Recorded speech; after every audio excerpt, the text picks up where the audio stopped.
It's thinking. We appear to be live, so welcome once again to all that are joining us for the regular meeting of council for Tuesday, June the 1st. I'll call the meeting to order and look to the agenda. Are there additions to the agenda or changes? Ms. DeSoto? Yes, thank you, Mayor Borrellman. Administration would like to add an in-camera item, so that would be item L4, and it's regarding legal advice on the Municipal Government Act interpretation. And it's eligible to go in camera under section 27(1)A of the Freedom of Information and Protection of Privacy Act, and it's to protect information subject to legal privilege. Thank you. With that addition, I'll move the agenda be approved as amended. Those in favor? Opposed? Motion's carried unanimously. And moving on down to approval of minutes. Minutes of May the 4th, regular meeting of council. Are there errors or omissions? Seeing none, I'll move they be approved as presented. Those in favor? Opposed? Motion's carried unanimously. And we'll move right on into item H1, Heliport lease renewal. Mr. Hannes.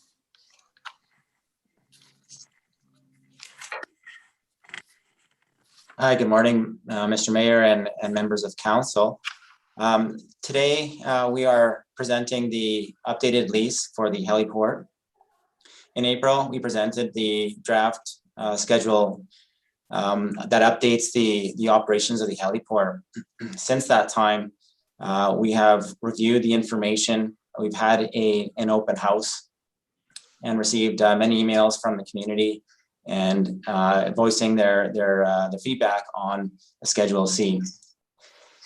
So with today, really, I don't want to rehash what's been presented in the past in terms of the feedback that's been received and what we heard report. Rather focus on really where we're at. So with this lease, the main focus has been on that Schedule C, and clearly the most feedback that's been received has been surrounding the number of flights and the type of flights that are happening at a heliport. So this lease has presented that we reduce the maximum potential amount. This is not necessarily the actual what's currently happening today by 25%, rather the maximum potential from 60 per day to 45 per day. In addition, the three types of flights that were initially in the lease has been changed from 12, 25, and 35 minutes to just 20 minutes or greater. So what this does is reduce the intensity from the status quo. In addition, it caps the number of helicopters that can be operating sightseeing flights at a time to 4. So this basically sets the clarity and the parameters around the types of sightseeing flights that are ongoing out of the facility moving forward. In addition, we heard a lot of information requested by the public to get more backup to confirm the economic benefits of these actual sightseeing flights. So in the information that we'll be providing, Alpine will be providing to the town is point of origin and accommodation information from the sightseeing flights moving forward. So those are the main changes. Those have remained the same from what you've seen in the April presentation. And we've heard a lot of feedback since that time. On May 4th, we had a town hall where we had 128 people log in and 28 speakers present their opinions on the Schedule C. As with the What We Heard report, the information that we received was quite varied.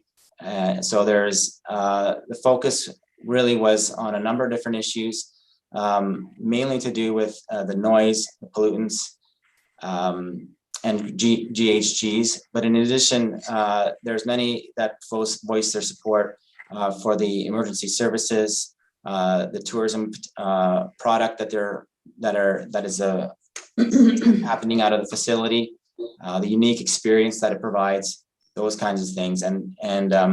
So the feedback was certainly mixed. We have made a number of changes in the lease to highlight noise reduction, climate action, and air quality. It is up to council at this point to find to see if that balance has been struck in this lease. The focus here is that the town has a heliport. It's been federally approved, and the town has been committed to providing emergency services and other services out of this facility for many decades now. The question is, the town cannot operate this facility on its own. It needs a partner. Alpine is that partner and has been for a significant amount of time. So the question is, has this lease answered the questions in the community far enough? And does it maintain that relationship and partnership with Alpine to operate out of this heliport? So with the actual lease itself, we updated many terms within the lease that are of legal and insurance related, and that sort of thing throughout. So this lease has been updated from top to bottom, in addition to Schedule C. So things like the Schedule A, which is the lease premises plan, has been updated. The depreciation plan has been removed, no longer relevant. The inventory of upgrades has been updated. Those schedules have all been reviewed and updated. In terms of the renewal, that is also a topic that's been raised amongst the community members. So the lease recommends a 10-year renewal. And the rationale for this is that many leases that involve a high capital intensive operation typically have longer leases, just because of the financial cost to own and operate facilities and equipment. So, for example, the cell tower agreements and with Volker 7, those are in the 10-year range. Volker is a 7-year term, parallel with what the province contract has to say, with a 3-year renewal.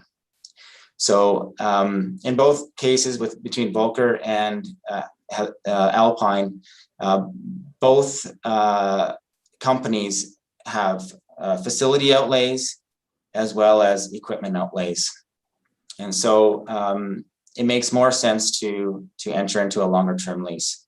In addition, it incentivizes the operator to actually do leasehold improvements and those kinds of things. Alpine has mentioned in the past that they're interested in installing solar on the rooftops on both buildings.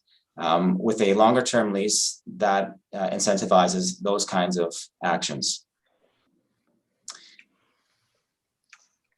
In respect to the renewal, this renewal clause has been rolled over or triggered as a result of Alpine's interest in renewing.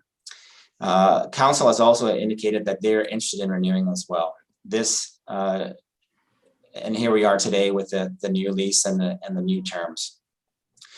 In 10 years from now, the idea is that should one or the other party wish to renew, that'll be considered, and it is the town's final decision whether or not to renew.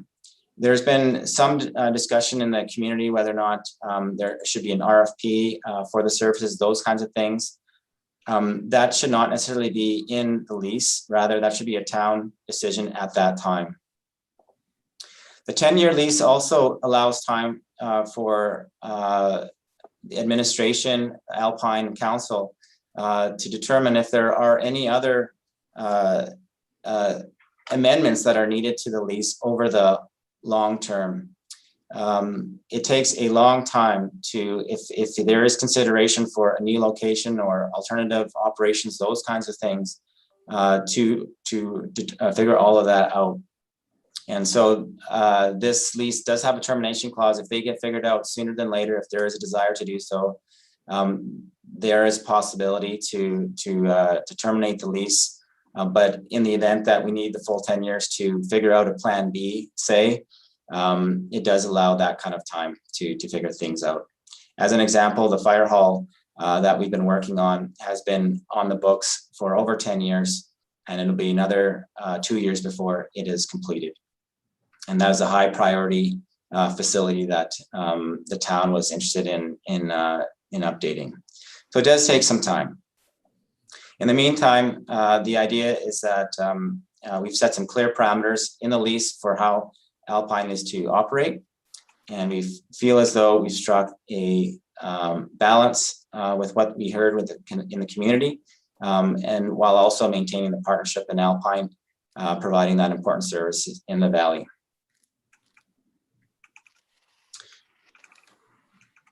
So with that, I will conclude the presentation here. You've seen the What We Heard report, you've seen the new lease, and there's been many communications from the members of the public and private organizations with respect to this lease. It's definitely an important lease in the community, as indicated by the feedback. And now it's up to council to determine whether or not this lease strikes that balance. Thanks very much for your report, Mr. Hannes, and for all the work that you've put into this already. It's been a tremendous amount of work, I know. I have a question around from your report. You reference under the first bullet on page 2, you reference town bylaws, and we heard some questions during the public input sessions around the town's noise bylaw. How would you speak to that concern? Yeah, so in the lease, it's written such that if the operations follow the Schedule C, then they're not in violation of any sort of noise infractions per the lease. So per the actual bylaw, this is a federally approved heliport. So they are operating within the parameters of a federally approved heliport. And the noise bylaw developed in 1997 is a bit out of date now. So I do believe that there is potential consideration for updating this bylaw to include a section to reflect the approved use of the heliport on that site. But the noise bylaw does talk about noise parameters between 7 a.m. and 10 p.m. Monday to Friday, and 9 a.m. to 10 p.m. on Saturdays, Sundays, and holidays.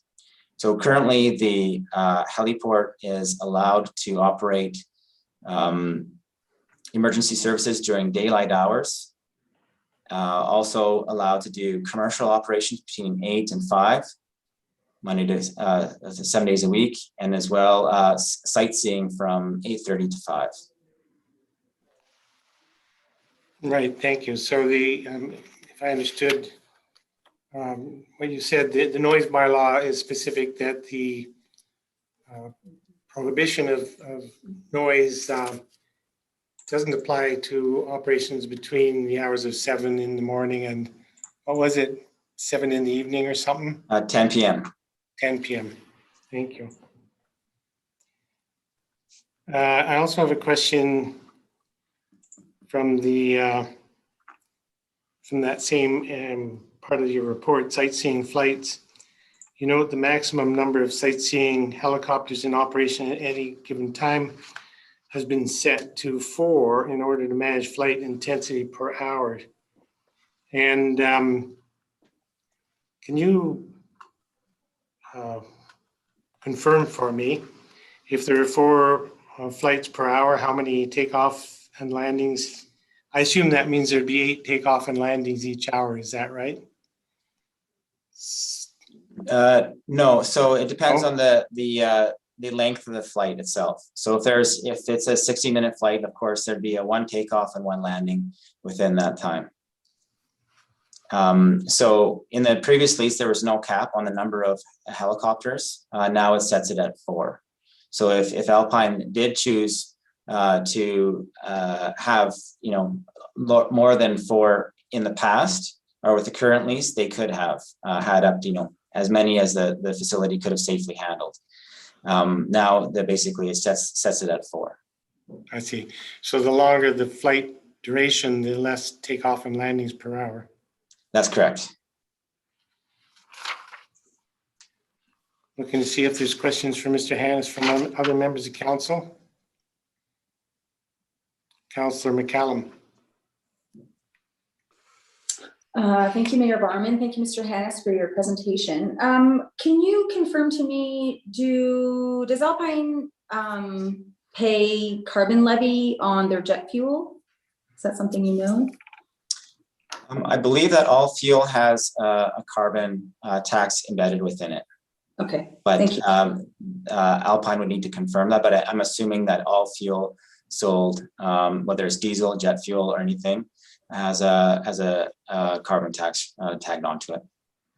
Thank you. And I was a little bit confused about the noise bylaw comment you made. So Alpine, under the current lease and under the proposed lease, can perform commercial work from the hours, between the hours of 8 and 5. Correct. So they can't perform commercial work in terms of parks or anything like that after the hours of 5? Unless it's considered an emergency. Okay, and then how does that work? So then rescue is under that. Okay, all right, that's interesting. Thank you. Councillor Sanford, you had a question.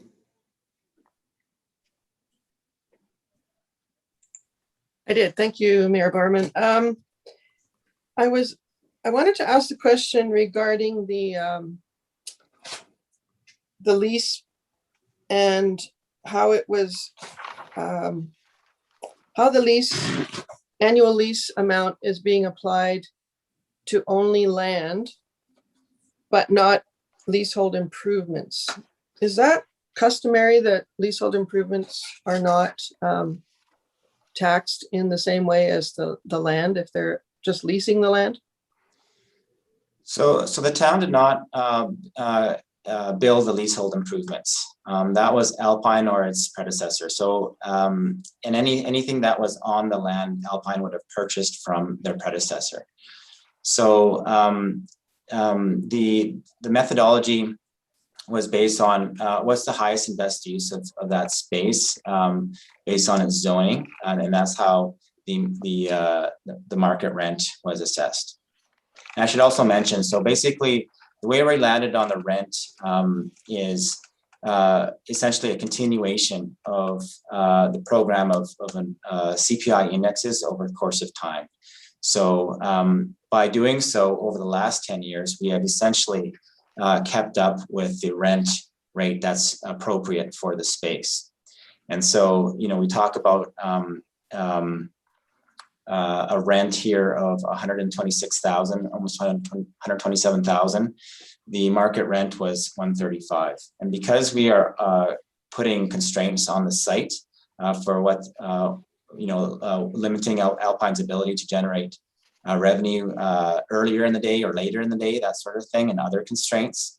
That is, you know, the rationale for justifying a slight reduction in the market rent.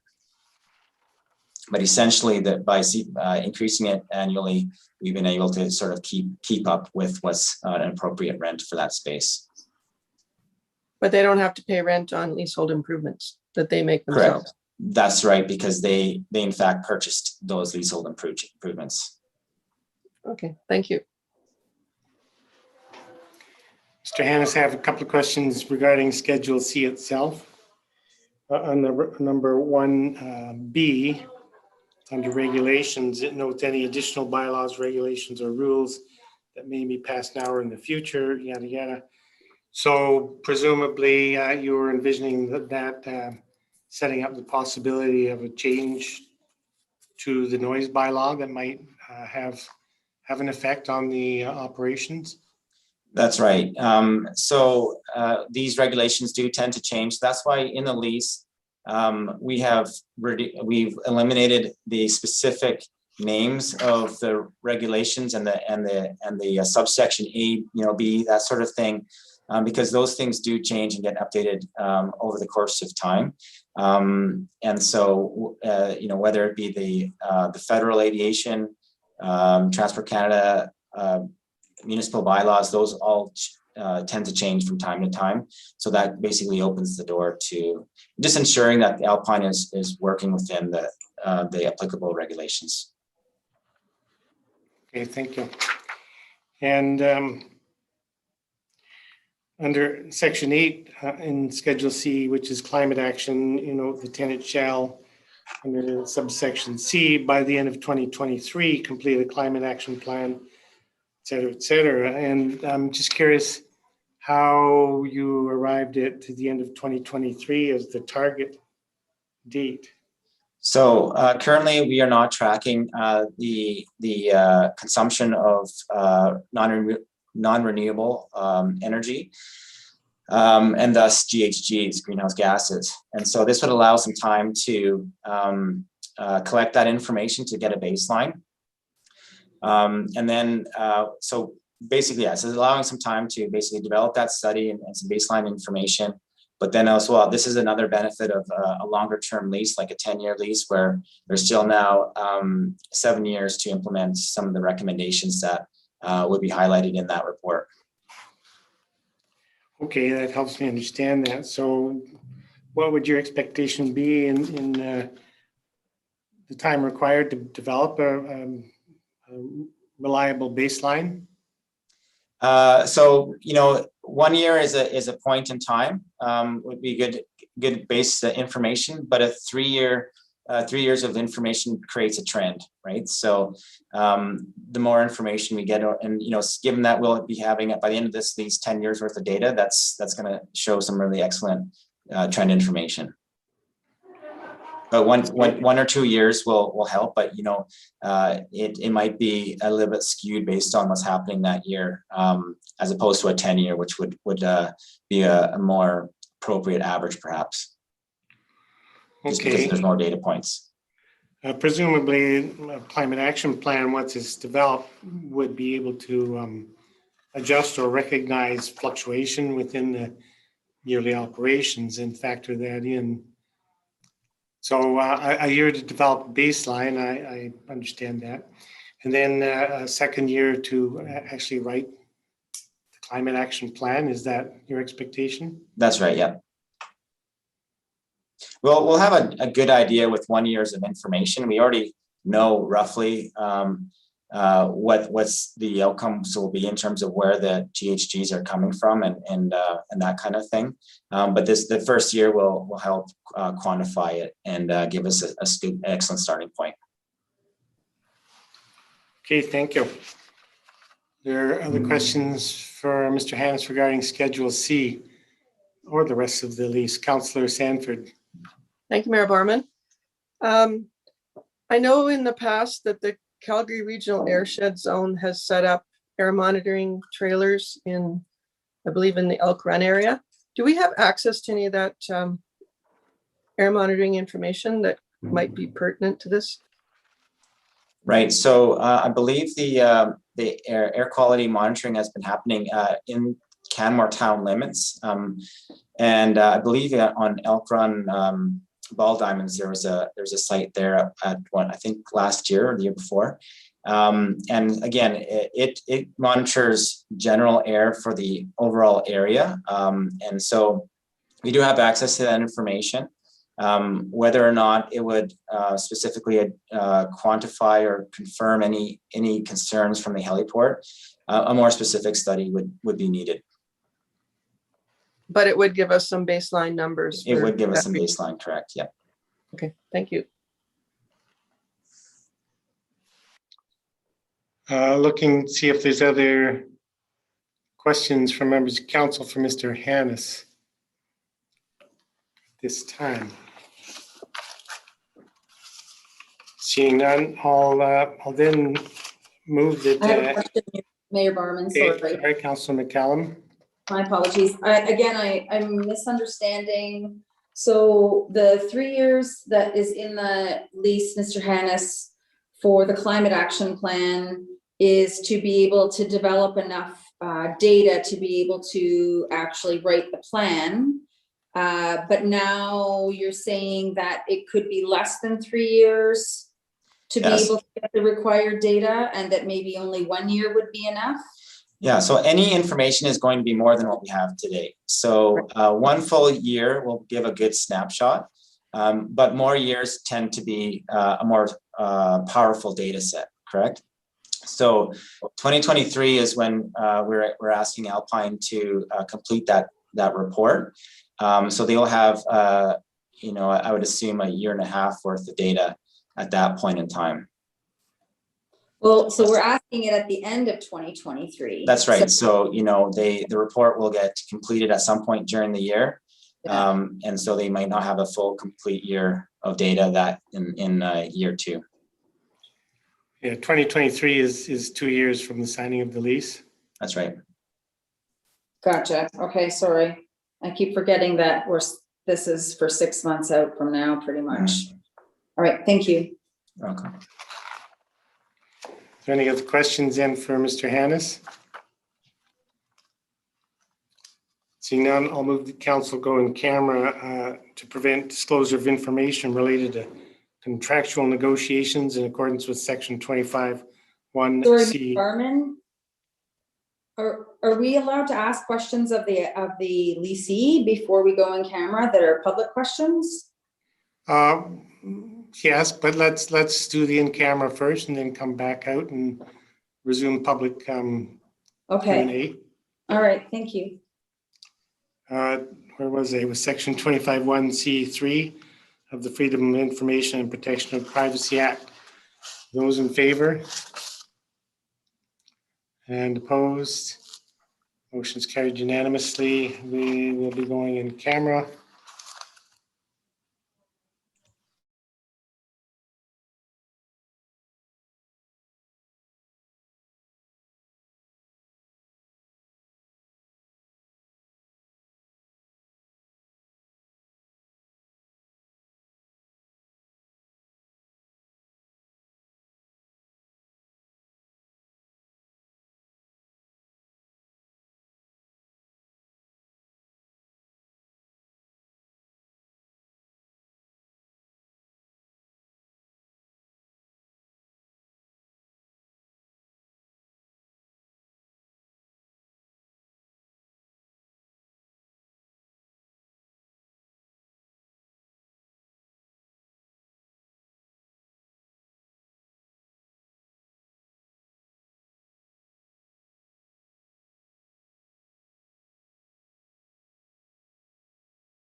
Okay, we're all back in the public meeting, is that correct? I see names, I don't see faces. I'm assuming everybody is back in the meeting. Councillor Mara. I don't see Councillor Hillstead anywhere.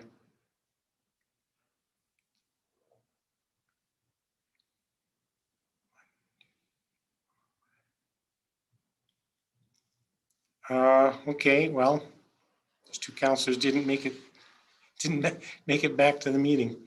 They have time to find their way. Well, we still have quorum, so I think some of us are having problems with our computers because of updates lagging. So Councillor Hillstead has been having problems with his computer, just like me. So maybe that's, okay. Well, there's quorum, and I'm just going to call a short Councillor recess. Hillstead just texted me and told me that he's frozen if anyone asks.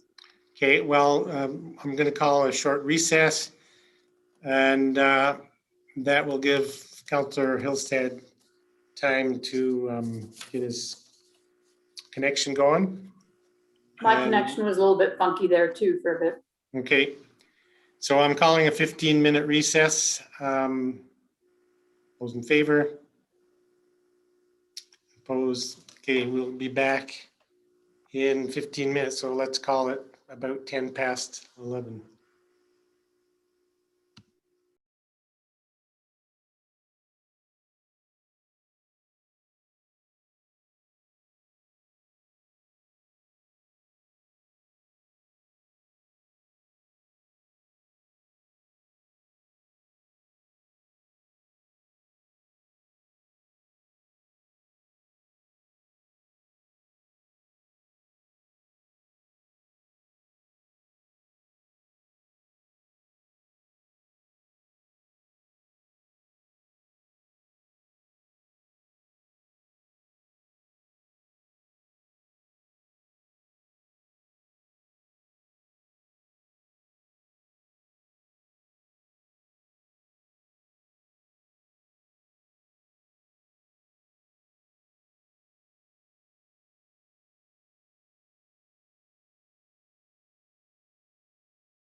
As soon as I get a sense that councilors are all back in the room.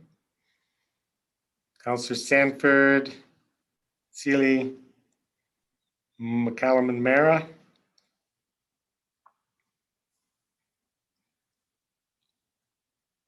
I see Councilor Hillstead got his equipment working, computer equipment.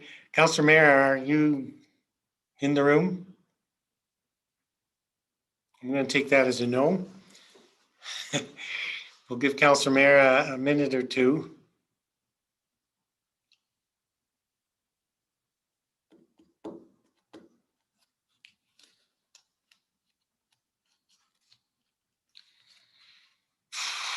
There we are.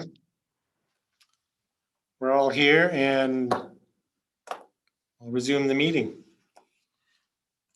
So still with item H1, the Heliport lease renewal. Are there any other questions for members of administration this time from council, or if not, I'll put the motion on the table. Councilor McCallum.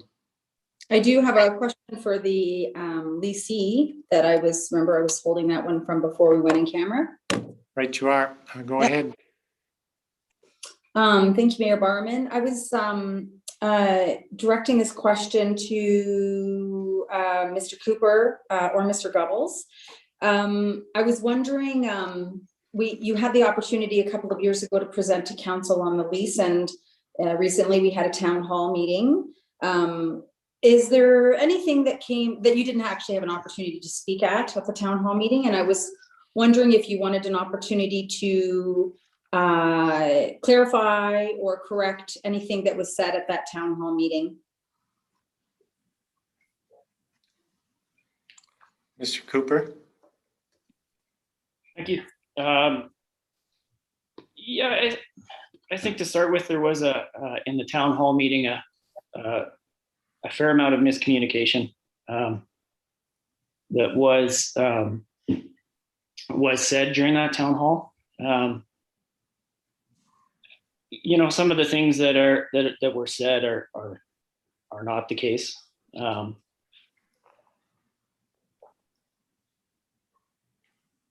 You know, I guess to start with, you know, one of the members of the public had mentioned, had given a number, a decibel count from their residents. So that decibel number is taken from a blanket format of an overlaid map on the town of Canmore. That information has not actually been researched. So that number taken from somebody's backyard, in my opinion, is not scientifically correct unless that information was actually recorded in some form.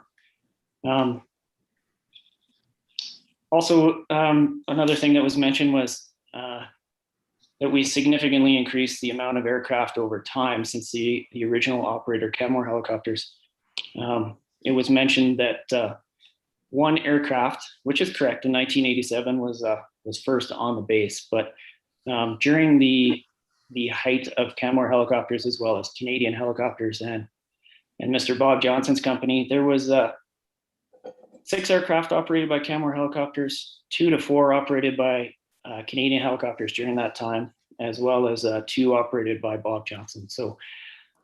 So to clarify, the number of aircraft we are operating currently is actually less than it was during the 1990s.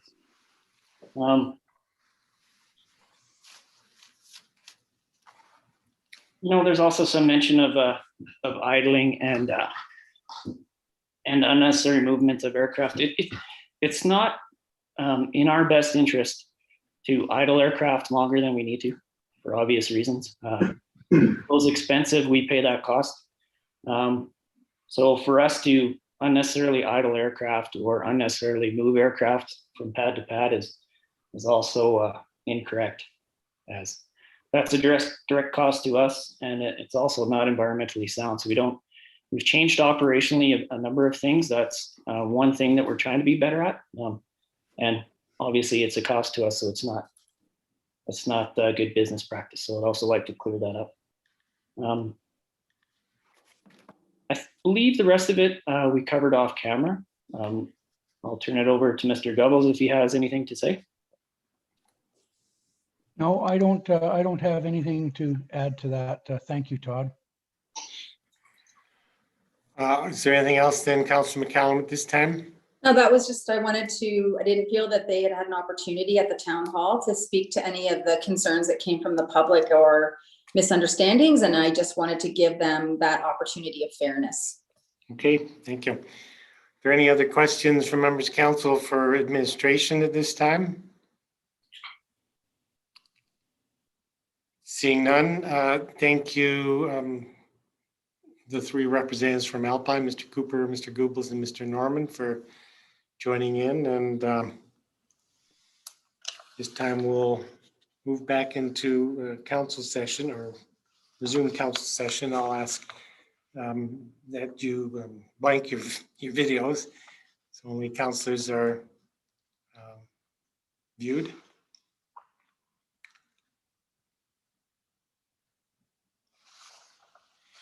Thank you. This time then I put the motion on the table that council authorize the mayor and chief administrative officer to execute the attached lease with Alpine Helicopters Incorporated pending final legal review. And I have a motion, an amending motion to bring forward. Ms. Hyde, if you could put that on the shared screen. Thank you. So I'll move that council direct administration to meet with Alpine Helicopters to renegotiate the terms of the lease with the intent of achieving the following. Number one, a reduction in the number of days per week that sightseeing flights can operate. Number two, an increase in the minimum duration of sightseeing flights. And number three, a reduction in the maximum number of sightseeing flights per day. And of course, there'll be discussion on the motion. I would look to council to see if councillors would like to, would prefer to discuss the motion in its entirety or break it out and consider each point separately. So would council prefer to discuss the entire motion at this time? Councillor McCallum, no. So we'll go point by point then. So the first point being council directed administration meet with Alpine Helicopters to renegotiate the terms of the lease with the intent of achieving a reduction in the number of days per week that sightseeing flights can operate. I'll support this motion. And from a higher level perspective, I would suggest that today we wouldn't locate a heliport where it is today, not knowing, having the full understanding of how busy it can be and the significant impact to many residents in the heliport vicinity. I recognize that level of impact is not felt across the community, but where it's felt, it's felt very strongly. I've had the opportunity to socialize in the Lizzie Rummel area and during time of helicopters takeoff and landing, and it's a fact that you really, in some areas, you just can't carry on a conversation for several minutes while that's occurring.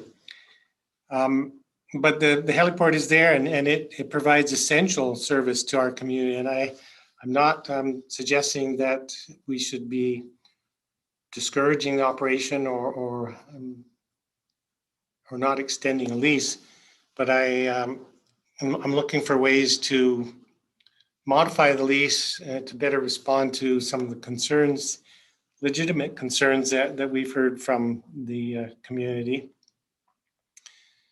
And I also appreciate what we heard during the town hall around the importance of the sightseeing flights for pilots to be trained in order to be able to fly rescue and other work flights. I recognize that's a really important component of what's happening here in Canmore.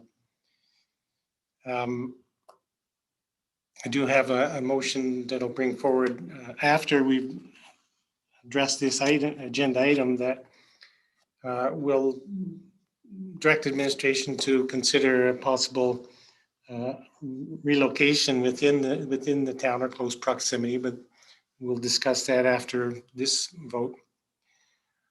So the intent of this first point, reducing the number of days per week, is really in response to some of what we heard at the town hall. People who spoke up and said they used to do a lot of things in their yards, on their property, gardening and painting and whatnot. And some of the comments were along the lines of, it's 7 days a week. Can't we just get a couple of days a week where we don't have to hear the flights all day long? So that's the intent of this first point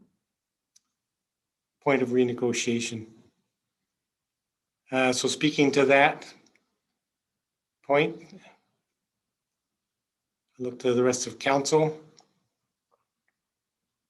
Councillor Comfort. I'm not sure I can support this amendment because I guess if we're going back to talk to Alpine helicopters to try to achieve less sightseeing flights during the week, I could support that. But I think that this is a business decision. I don't think that this is, I have a feeling that the people who are complaining the most are thinking they'd like to have weekends, but not everybody is off on the weekends like that. Anyway, sorry, I'm just thinking this. Yeah. And, But I would have difficulty supporting this because I find it's not my place to dictate to the business how they operate their business. And I'll remind you, Councillor, that this is only directing you in to try to renegotiate the terms of the lease. I get it. I do get it, but I'm hesitant to support this. So everybody talk amongst yourselves and to the public and to me and convince me. Other discussion on this amending motion? Councillor Stanford. Thank you, Mayor Barman. I will support your motion. I think there may be some areas that can be improved on this particular lease negotiation, and this may be one of them. It might not be the only one, and it might not be possible in this area, but it certainly is a conversation that could be started. I know that Alpine has been an exemplary partner to the town of Canmore running the heliport, and they also have the intention of being a good corporate citizen. So I know that they've heard some concerns about the intensity of use at the heliport for sightseeing purposes, and this may be one area that they can modify, and that would be helpful to everyone. So I will. And that's the intent of the amending motion, simply to have admin meet with Alpine Helicopters and explore this possibility, and ultimately would have to come back again for a vote once administration has had the time to sit down and talk directly with Alpine about this and the other two changes. Other discussion on this first point, Councillor McCallum. Thank you, Mayor Barman. Unless we can negotiate an agreement with Mother Nature concurrently, I'm not sure how you're going to be able to reduce sightseeing site tours, as it's particularly a weather dependent activity. I also think that I know that administration has worked for a very long time to get to the point that they are within this lease. And though there are some things that you've listed that I could support, this is certainly not one of them at this time. I think that from a larger perspective, there needs to be a fairness in general between all of the leasees that we have.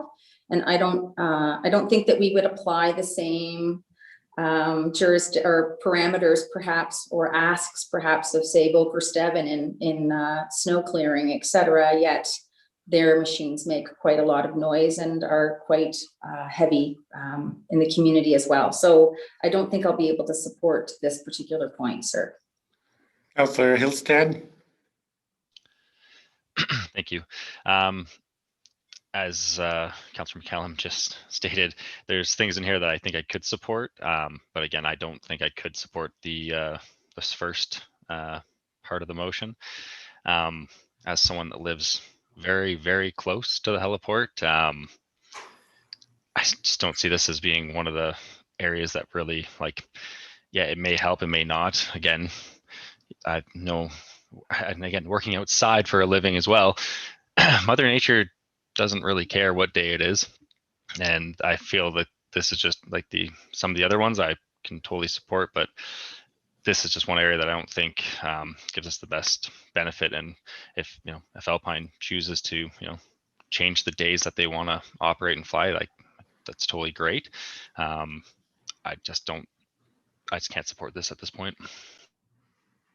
Councillor Mara? Thank you, Mayor Borman. I too echo what Councillor McCallum has said.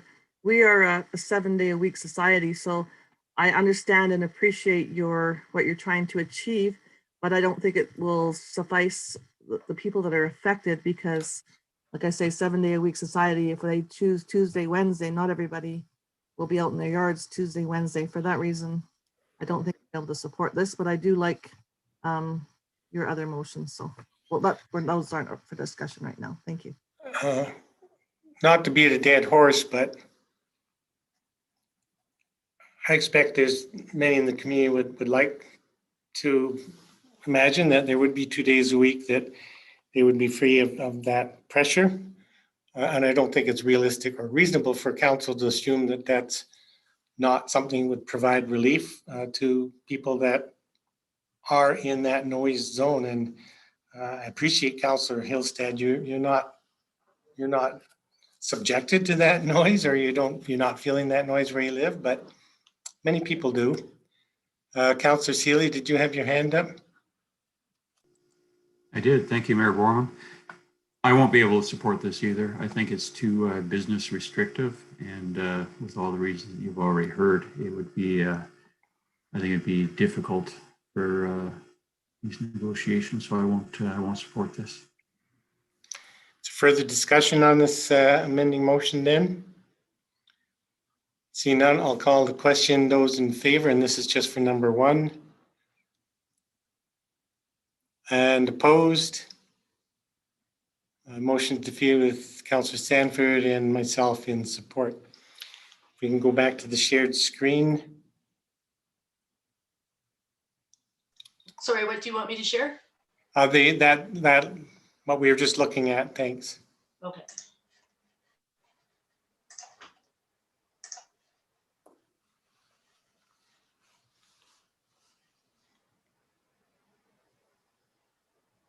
Oh, sorry, just lost it for some reason. 2 secs. I have too many things open. We'll be patient. Thank you. See what I can close down here.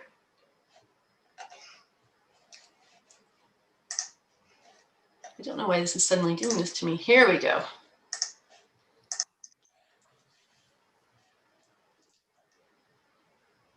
Great, thank you. So then I'll move the council direct administration to meet with Alpine Helicopters to renegotiate the terms of the lease with the intent of achieving, number 2, an increase in the minimum duration of sightseeing flights. So I would like to think that the business could be successful with minimum flights of 30 minutes or more, but I'm happy to have administration negotiate that. Clearly, the longer the flight, it's just thinking back to the 12-minute flights and the improved or the relief to those that are affected by the noise when the 12-minute sightseeing flight was stopped here in Canmore. And then with the addition of the 20-minute flight, it's it seems to me that the takeoff and landings are going to continue to be on some days really constant. So I'd like to see if administration can negotiate longer minimum duration for the sightseeing flights to address that concern. Speaking to that motion. Anybody? Nobody wants to speak the amending motion. Okay, Councillor McCallum. Yes, I'm surprised too, Your Worship. I can support this as a discussion point. I too feel though that the shorter flights echo through the valley and in my experience, and I think that moving the shorter tours out of the center of town has been helpful over the last few years. I would reiterate though that if we ask them and if administration manages to negotiate that a shorter flight with the leaseholder, that doesn't mean that those flights aren't going to happen. They're just not going to happen in Canmore. So they're going to happen on the reserve, and those GHGs are still going to be expelled, only there's going to be a ferry flight, which is actually going to cost more in GHGs. And so it is a trade-off, and we will be sending our GHGs out to the reserve. And so I just want to make that clear overall, that when we reduce flights, that's actually what will happen, because people want to go on a flight seeing tour in the Rocky Mountains. Sure. So, but yes, I can support this conversation with the leaseholder. I think that a 25 to 30 in that area is probably a better starting point than a 20-minute tour. I just feel like we're swapping a 20 for a 12. So Sure. I will support this one. Just to your point, we can't presume to know what Stoney Nakoda Nation would have to say. It would be entirely up to Stoney Nakoda whether or not they agree to an increased flight schedule out there. So it's not an automatic, but I appreciate what you're saying, and it's a possibility. Councillor Sanford. Yes, thank you, Mayor Barman. Yeah, those were good points that you raised, Councillor McCallum. I will support this from the perspective that Alpine wants to be a good corporate citizen, and they have heard concerns from the community about the frequency of some of these sightseeing flights. Now, we understand from their business model that Canmore and Stoney Nakoda are the only two places that they do offer sightseeing flights in their Western operations. I believe they have 7 bases, but these are the only 2 that they offer sightseeing flights from. And we also know that the Canmore Heliport has become surrounded by citizens since in the last 20 years that we've been talking about, you know, the leases with at the Heliport. And I think that they could make some headway in this area to provide longer flights, possibly, and or that the minimum duration of the sightseeing flights is longer to a 25 or 30-minute flight. But the fact that they don't have any competition in the Bow Valley will allow them to price those flights as required. So I think that helicoptering is an activity that's not available to all people, but it is available to many people. So we see that the uptake on such a thing is increasing. And I think this is an area that could be renegotiated. So I appreciate that. I will support it. For the discussion on the amending motion, Councillor Comfort. I support having the conversation, but there's so many factors that would control the decision that I'll wait and see what comes forward. Councillor Seeley. Thank you, Mayor Borman. I'm on the fence on this one. I think 3 might accomplish this, but a lot of negotiations gone into this, and I think there was some wins. So I'm not sure. I'll have to think on it. But well, you don't have long to think. We have minutes. So just to be clear, the current wording is flights that are 20 minutes or longer. Yeah. And the suggestion through this amendment is to at least discuss with Alpine the possibility of making that 25 or 30 minutes or whatever. Just have that conversation and bring that back to council. And I guess I feel that conversation's already been had, so I'll think on it. Thanks. Councillor Hillstead? I will be able to support this motion. I don't think it doesn't hurt to ask. Hopefully, we may get some movement on this one. We may not, as has been stated.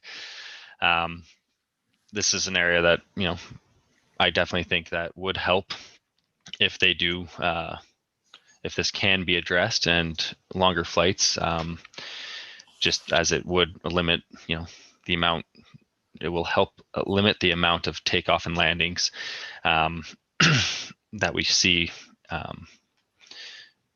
within each hour of the day. So I will support this one. Further discussion on the amending motion? Seeing none, I'll call the question. Those in favor? And opposed? Motion's carried with Councillor Seeley in opposition. And then once again, back to the shared screen if we can. Coming right up. Thank you.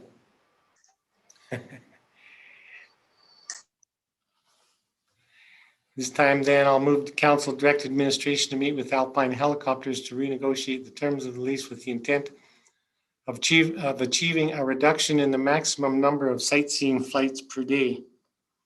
So currently in Schedule C, the direction is that they shouldn't exceed a maximum of 45 flights per day.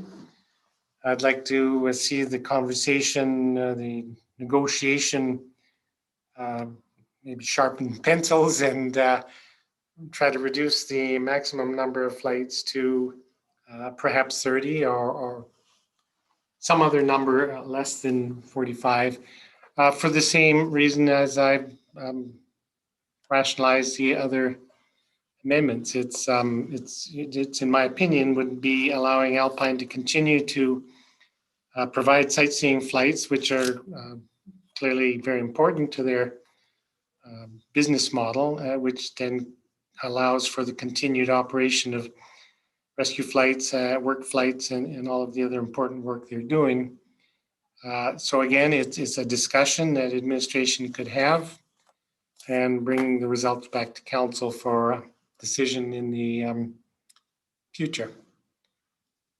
Speaking to that motion, Councillor Seeley. I will support this motion because it doesn't have a number on it, and it could reduce a reasonable amount. And yeah, I think there's some room here. So I look forward to hearing back if it's successful. Councillor Sanford, did you have your hand up?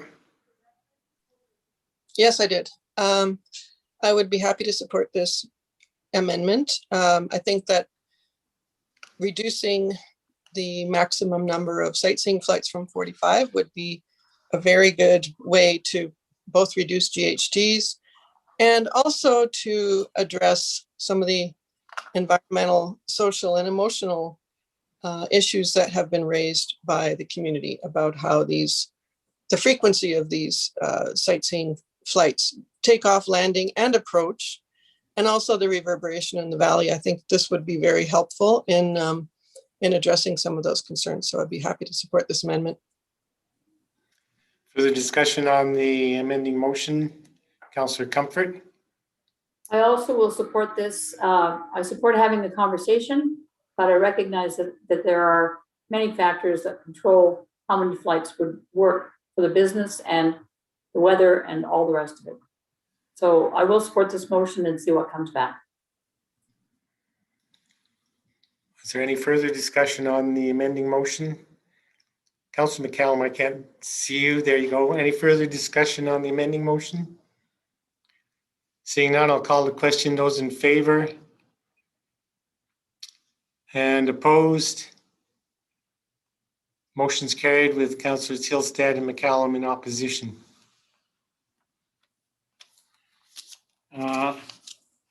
And if there's other amending motions, now's the time to bring them forward.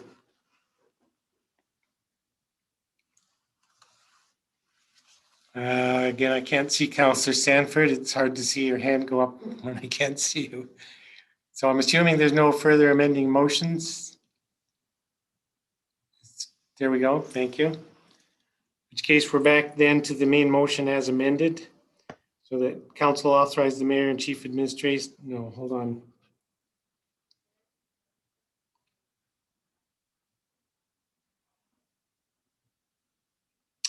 Yeah, so the main motion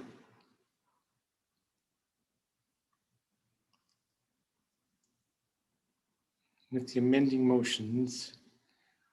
I don't know if we can vote on this motion as amended. Looking to Ms. Hyde. Ms. DeSoto. Soto? Ms. Hyde, if you wanted to weigh in, but no, you did put that main motion on the floor. However, the motions you just passed were not really amending motions to that main motion. They were Yeah. motions. Initially, they were intended to be, and Yeah. we chose a different.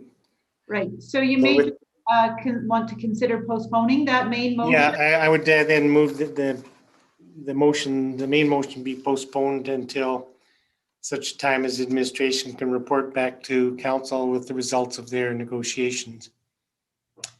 If that works for admin, that's the postponing motion. Any discussion to the postponing motion? Seeing that, Councillor Comfort. You're mute. Councillor Comfort, you're mute. I know, Okay. I was having technical problems. So my question about that is, do we want to put a deadline on that? Given that the lease is coming up? There's still 6 months before the lease needs to be signed, and administration and Alpine are, aware of that. I think it's better to leave it as worded, so admin will return once they've completed the negotiation. Okay, it's just knowing how the world goes, that you might want to just put a stop on it. That's all. But I trust admin to bring it Yeah. back in a timely fashion. Sure. I'm comfortable with that, and it appears the administration is as well. Okay. If there's no further discussion on the postponing motion, I'll call the question. Those in favor? Opposed? Motion's carried unanimously. We've almost burned through the whole morning with this one item that was on the agenda for 1 hour, but so it goes. It's a big decision for council. I have one subsequent motion that is unrelated, it's related, but it doesn't change the subject or the nature of the motion we just approved. So if Ms. Hyde could put my other, there you go. So at this time, I'll move the council direct administration to report at the September 7th council meeting with a project description and budget to work with Alpine Helicopters to review possible locations within the municipality or close proximity in order to do one or both of these things: locate a staging pad for operating sightseeing flights or relocate the heliport. And again, in speaking to this, I'll emphasize that the motion is specific to locations within the municipality or close proximity. And there's two possibilities that I would like to see admin and Alpine explore, one of which is establishing a staging pad for the sightseeing flights that won't be in the same proximity to residential areas as the current heliport is, and is accessible to the bus tours and functional from a helicopter flying perspective. And I don't know anything about that, but I was thinking about the staging pad that exists up at Shark Mountain with which Alpine services the backcountry, Assiniboine Lodge particularly.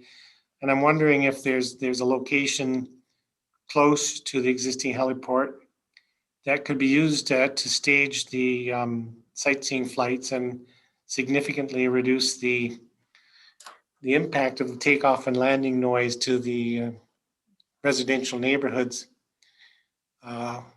in proximity to the heliport. The other thing that it would be interesting to have them consider is also a different location for the whole heliport. And I recognize that that's a long shot. I get it. But if there was a viable location that could be established as future heliport, then we could address so much of the concern that we're getting from the community about the noise of the takeoff and landings. We wouldn't have to go through this every time a lease was negotiated. And frankly, the land that the current heliport sits on, town-owned land, could be reimagined for other purposes, such as the small business park that we were looking at adjacent to the heliport many years ago. Or without the heliport in that location, there's a possibility of some of that land being dedicated to more affordable housing. So again, I recognize that both of these possibilities are not simple, but I believe it's worth having the conversation, worth taking some time and exploring this opportunity. I've been assured that September 7th is a reasonable amount of time for administration to develop the project description and budget. Certainly not to do the work, but to bring the project and budget back to council for discussion and approval. So that's the intent of this motion. Is there discussion on the motion? Councillor McCallum. Thank you, Mayor Barman. I would be happy to support this motion. I understand that this is an exploration. And if we truly say that we are partners with with Alpine Helicopters, then we will assist them in this exploration. That being said, I know that from speaking with Mr. Cooper, that they've been doing this exploration for quite a while as well. I think that we also have to understand that if we are looking to have them just stage flight scene tours in other places, when they stage at Shark, those are for commercial purposes. Hello? Councillor Comfort, there you go. Oh, sorry. So this is actually, there will be an invention of a different business model as well, because generally flight scene tours require shelter for the participants. However, again, if we want to keep at minimum, the rescue side of and the EMS first response side of their operation in our community, which I think benefits everybody in our community, absolutely everybody that has a beating heart, then we will partner with them to try and find a solution to their future.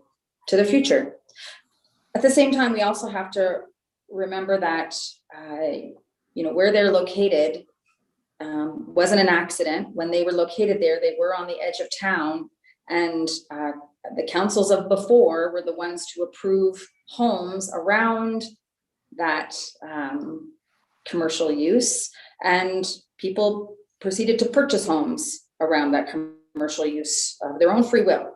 So I am also cognizant of that part of it, but at the very, very minimum, I believe that we have an obligation to work with them to try and find a future opportunity for them, and I am happy to support that exploration.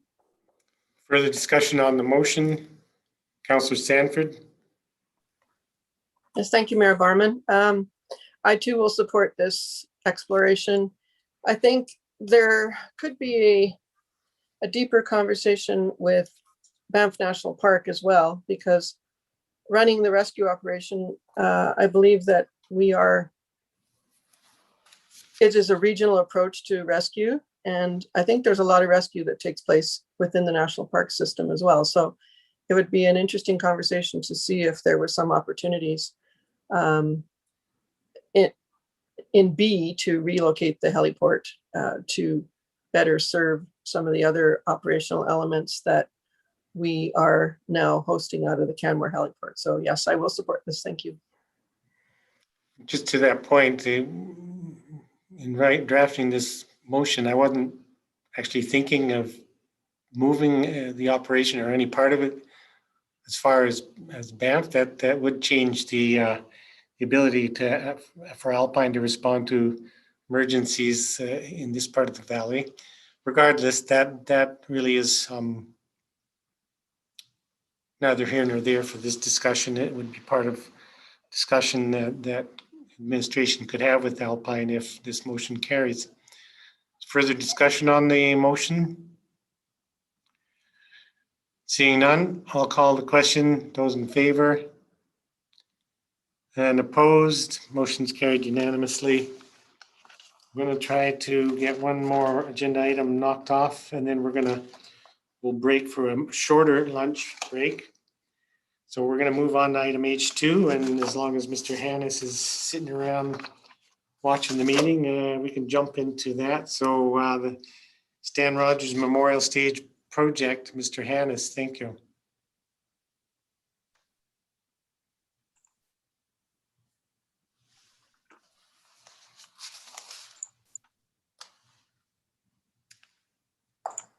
Okay. Well, thank you for the debate on the previous agenda item there. It's a wholesome discussion, I think, and one that needed to be had in the community. So thank you to yourselves as well as everybody who's been participating in the feedback on whatever perspective you may have. And of course, with Alpine as well, working with us on trying to find a solution here. Mr. Hannes, do you have, can you share your visual or not? Unfortunately, I'm getting a response from okay. my host to stop my video. All right, that's fine. We know who's talking. Okay. Go ahead. So Cheryl, if you can turn the video on, that'd be great. Yeah. Sorry, what do you need me to do, Stephen? I'm getting you cannot, oh, there you go. I had a bit block message there. Oh, Okay. it didn't show that on my side. Sorry. Okay, thank you. Okay. Yes, so switching gears to the Stan Rogers Memorial Stage.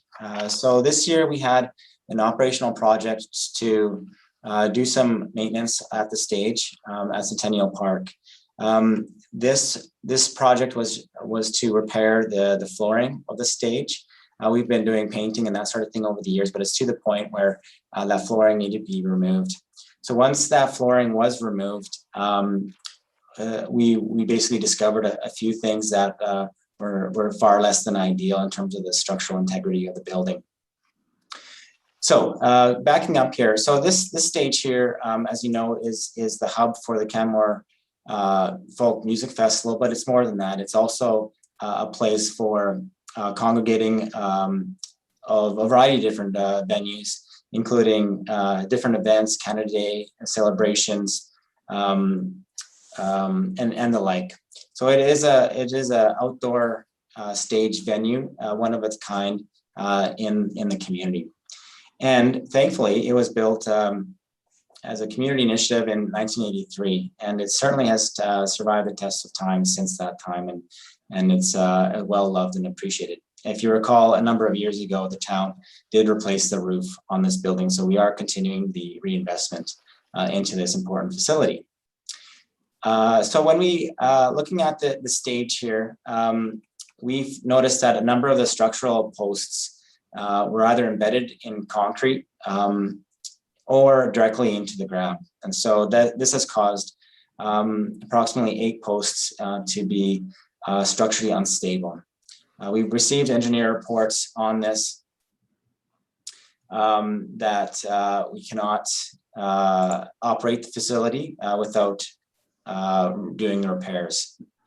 So we have a number of different options here.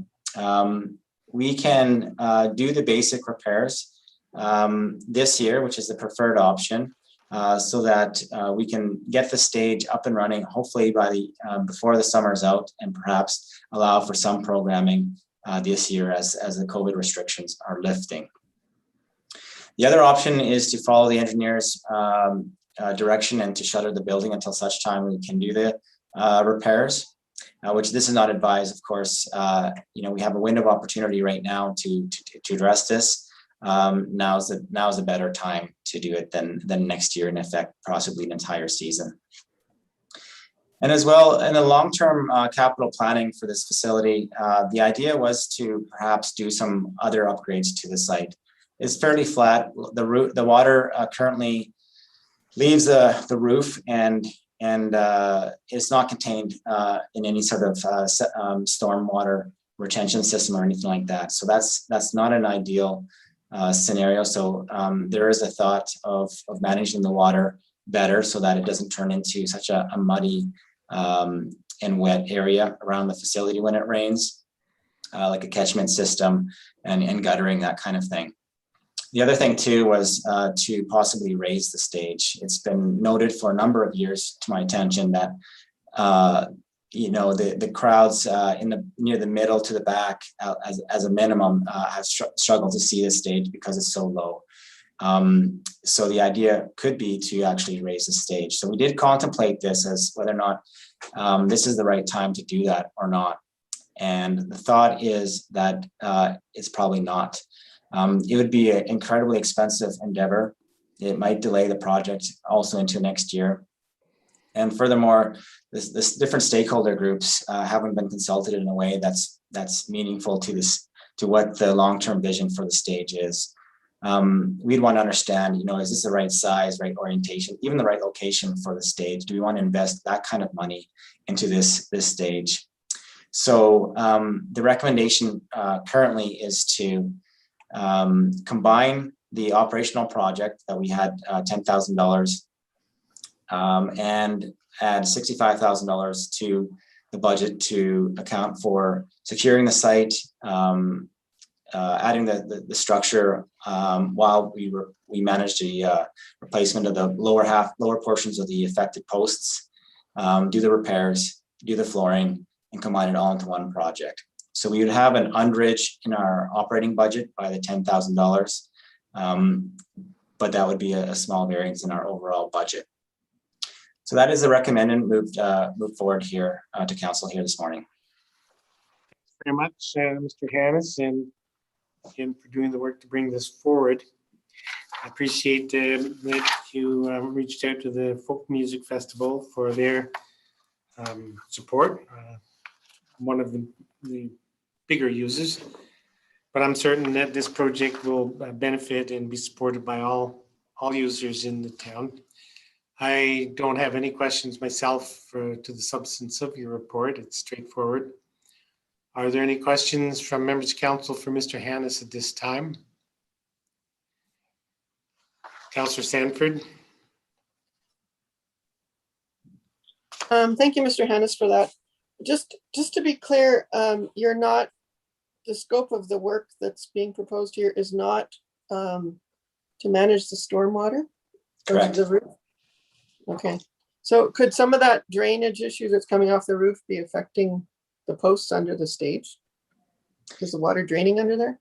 The site has an intrinsically high water table regardless. And it's an issue regardless of the situation, I think, when the wood below grade is going to rot. So the better solution is a concrete post with a metal bracket to support the structural beams above grade. Okay, so it's basically. My understanding is that the below water table would be concrete. Correct. Right. Okay, I just needed some clarity on that. Thank you. Other questions for Mr. Hannes? Seeing none, thanks very much, Mr. Hannes. That I will move council approve a new capital project called the Stan Rogers Memorial Stage Project with a budget of $75,000 to be funded from the Asset Rehabilitation and Replacement Reserve to complete necessary structural and flooring repairs. Discussion on that motion. I see none. I'll call the question. Those in favor? Opposed? Motion's carried unanimously. And we're going to knock one more off before we take a break. So we'll move on to item H3, the Canmore Rec Center rooftop solar installation capital project. Is Mr. Hannes or Ms. Bain presenting on this? Ms. Bain. Ms. Bain. Join us, Ms. Bain. Doesn't look like Ms. Bain has a microphone enabled here. Well, that'll be important. We'll give her a moment or two.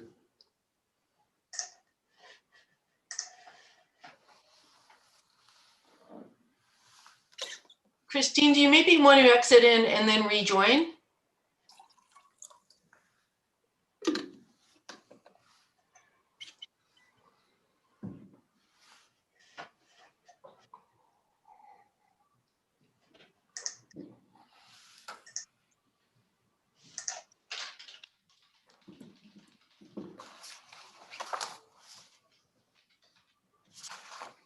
Looks like we got contact.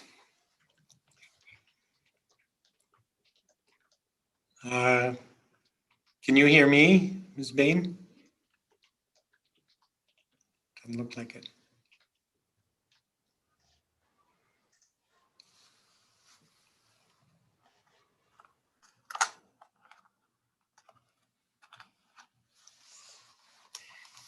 All things considered, Zoom sure worked well for this last year, hadn't it? The odd little glitch, but whew, it's been a godsend.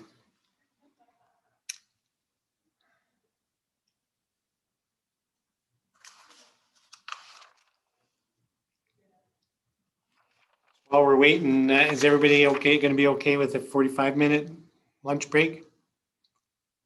Yeah, that's what we'll do. Is everybody okay with a 30-minute lunch break? Okay. No, Joanna says not.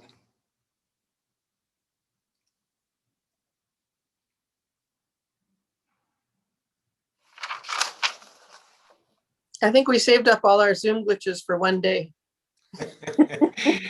Oh, there was that time where we all lost connection and had to run around like chickens, but There we go. Can we hear me now? yeah, we sure can. Better, And can you perfect, hear? excellent. You can hear me? Okay, I'm just gonna have to share my screen here and I'll get going. Super, thank you. And can you see that there, full Yeah, you bet. slide screen? Excellent. Sure. So almost afternoon. Good afternoon, Mayor Berman and members of council. Today I'm here to give you an update on the rooftop solar installation at the Canmore Recreation Center. And we are requesting approval to increase the scope and budget of the capital project from $365,000 to $520,000, with the additional funds coming from a rebate through the Alberta Municipal Solar Program.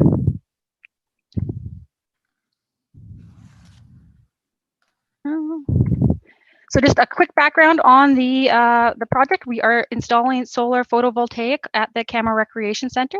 The Canmore Recreation Center is ideal for solar generation for multiple reasons. It has the largest, flattest roof in the Bow Valley with minimal shading. It is also one of our largest electricity demands of all of our town-owned facilities. And of course, it's very efficient when solar systems are installed on sites that use the energy as it's generated. We have already confirmed that we have structural capacity over the Alex Coletta and Thelma Crow Arena roofs to support the solar. And of course, this all helps us continue to make great strides towards reducing our greenhouse gases by 30% by 2030, which is one of our targets set out in the town's climate action plan. We currently have an approved budget for $365,000, $130,000 coming from the General Capital Reserve, and $235,000 coming from the MSI Capital. We have already engaged our solar designer and constructor.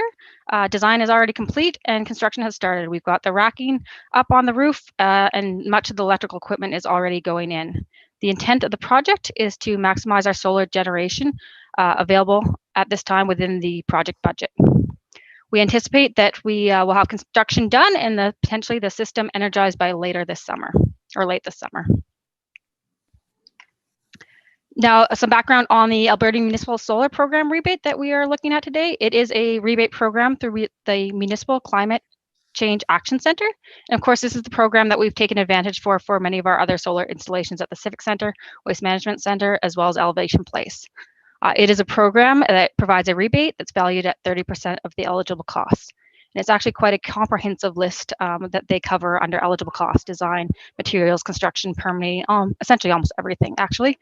This program is ending in April 2022, or it is a first come, first served basis. So there also is a chance, and I think it might also occur earlier than 2022, but basically the program will end when funds are fully allocated. At this point, the design is complete and we were able to provide a submittal, and we have been approved already for up to $132,000 for this project. This is an aerial view of the roof of the rec center. So just to get your orientation, the front entrance lobby area is here. This is the Alex Coletta Arena, the older one with the stands. The newer Thelma Crow Arena is over here. And of course, the back entrance would be here. So in our base case, if we continued with our $365,000 install, we would be able to install the modules in blue. It basically cover majority of the Alex Coletta Arena. In this case, the system size will be 270 kilowatts and 600 panels.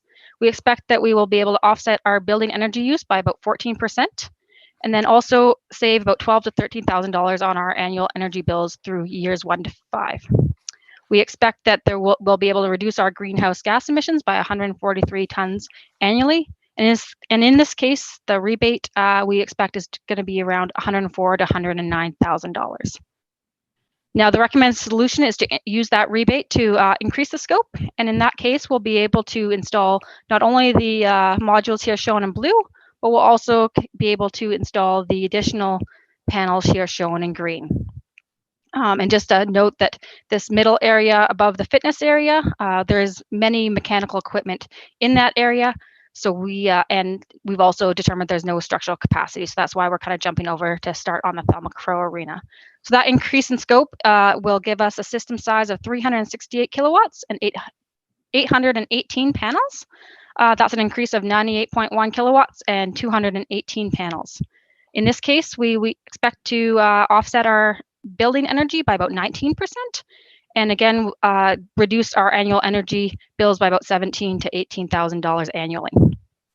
This system, we expect to reduce our greenhouse gas emissions by 192 tons annually. And in this case, we expect the rebate to be between $132,000 to $155,000. And just a little bit of a background on why there is a range on those rebate values is, as I mentioned before, it is a percentage-based 30% of our eligible costs. So if we do end up spending some of our project contingencies, it is likely that the rebate would increase accordingly, as long as there's allocated funds left. So in terms of the financial implications, our recommended increased scope option is to use that rebate to increase the project budget from $365,000 to $520,000. This will not require any additional financial contribution from the town. We're basically going to use the rebate to increase that project budget. And again, to reiterate, that rebate is expected to be $132,000 to $155,000. If we stick with our alternative case, or the base case of just continuing on with our $365,000, we could use that rebate to reduce the funds required from our general capital reserves to fund the project and redirect that towards other initiatives. In this case, our rebate is expected to be about $104,000 to $109,000. So in conclusion, administration recommends increasing the scope and budget of the CRC solar project to $520,000 using the rebate funds from the AMSP. This will make even larger strides towards our environmental and greenhouse gas reduction goals and take full advantage of the rebate program available to us at this time. I now welcome any discussions and questions. And I'll see if I can get my video on. Great. While you're doing that, I'll just say this is great that you're bringing this forward. We did discuss it initially when we were approving the first project. We thought this might be a possibility, but I'm really so happy that you've been able to work this project forward and bring this recommendation to council. It's really great work you're doing, so thank you. But for questions, are there any questions at the time from members of council? Councillor Sanford. Thanks, Ms. Bain. That's really exciting news. You indicated that only part of the Thelma Crow Arena roof would be covered with this. How much capacity is left on the Canmore Recreation Center for more solar paneling? I don't have a full detail, but I high level guess kind of another 400 panels, so almost another kind of like 50% increase on this area. And we also, our administration is also actively looking at the structural capacity over the gymnasium and the front entrance as well, so that we can put that forward for a future phasing of the project to continue on with the Thelma Crow Arena as well as the gymnasium, and basically take full advantage of that roof. Excellent, thank you. Are there questions this time from Ms. Bain? Seeing none, I guess it was very straightforward and much anticipated report. So thank you again for doing the work to bring this forward. I'm really impressed with what the administration is doing along these lines. The solar installations are something that is so important for our community, and admin's doing such an amazing job with those projects. So again, thank you. Thank you for your support. And with that, I will move that council approve an increase to the scope and budget of the Canmore Rec Center top solar installation capital project number 7182 from $365,000 to $520,000, with the additional funding to come from Alberta Municipal Solar Program rebate funding. Discussion on that motion. Councillor McCallum. Thank you, Mayor Barman. I'd be happy to support this. I'm really pleased that we got the grant that we were hoping for and that we've been able to exponentialize our investment in this particular project. As we know, various ways to mitigate climate change and to reduce our energy bills and to make our community more sustainable and efficient is certainly something that we've heard from the electorate that they're interested in seeing happening. And as an organization, we've been able to creep closer and closer to getting many of our public buildings equipped with solar voltaic. So I'm happy to support this. Thank you. Councillor Sanford. Thank you, Mayor Barman. I too am very happy to support this initiative. I think it's a good time to add to the project when the project is in progress, because of course we're going to experience some economies of scale there, and using the funds for this purpose now is beneficial. And as we see the annual energy savings is much increased by this, and our buildings are some of the most GHG intensive producers of GHGs. So yes, let's move toward this direction, and I'll be happy to support it. Any other discussion on the motion? Seeing none, I'll call the question. Those in favor? Opposed? Motion's carried unanimously. It's 12:14, so I'm going to call a meeting break, 45 minutes, well, 46 minutes, I guess. We'll resume the meeting at 1 p.m. and we're going to just smoke through the remaining items and deal with all the business today. So we'll see you in 45 minutes.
Everybody have a nice lunch?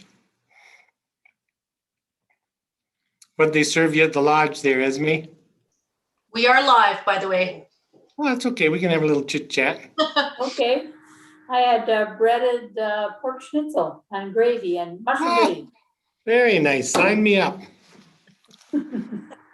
Careful what you wish for, your worship. Well, lodge is fine. Lodge looks like a great place to live. Thanks to all those wonderful people who work the lodge. We got everybody here. 1, 2, 3, 4, 5, 6. I think we're missing somebody. Who is it? Councillor Seeley. I know, Councillor Seeley. I'll give him 12 seconds. Because we got a lot of work to do yet. He's here. Just let him in. Okay, perfect. Somehow we got back on schedule, though. That's pretty good. Well, that's because we got a magician in the chair's seat. We're Okay. not on schedule. Pardon me?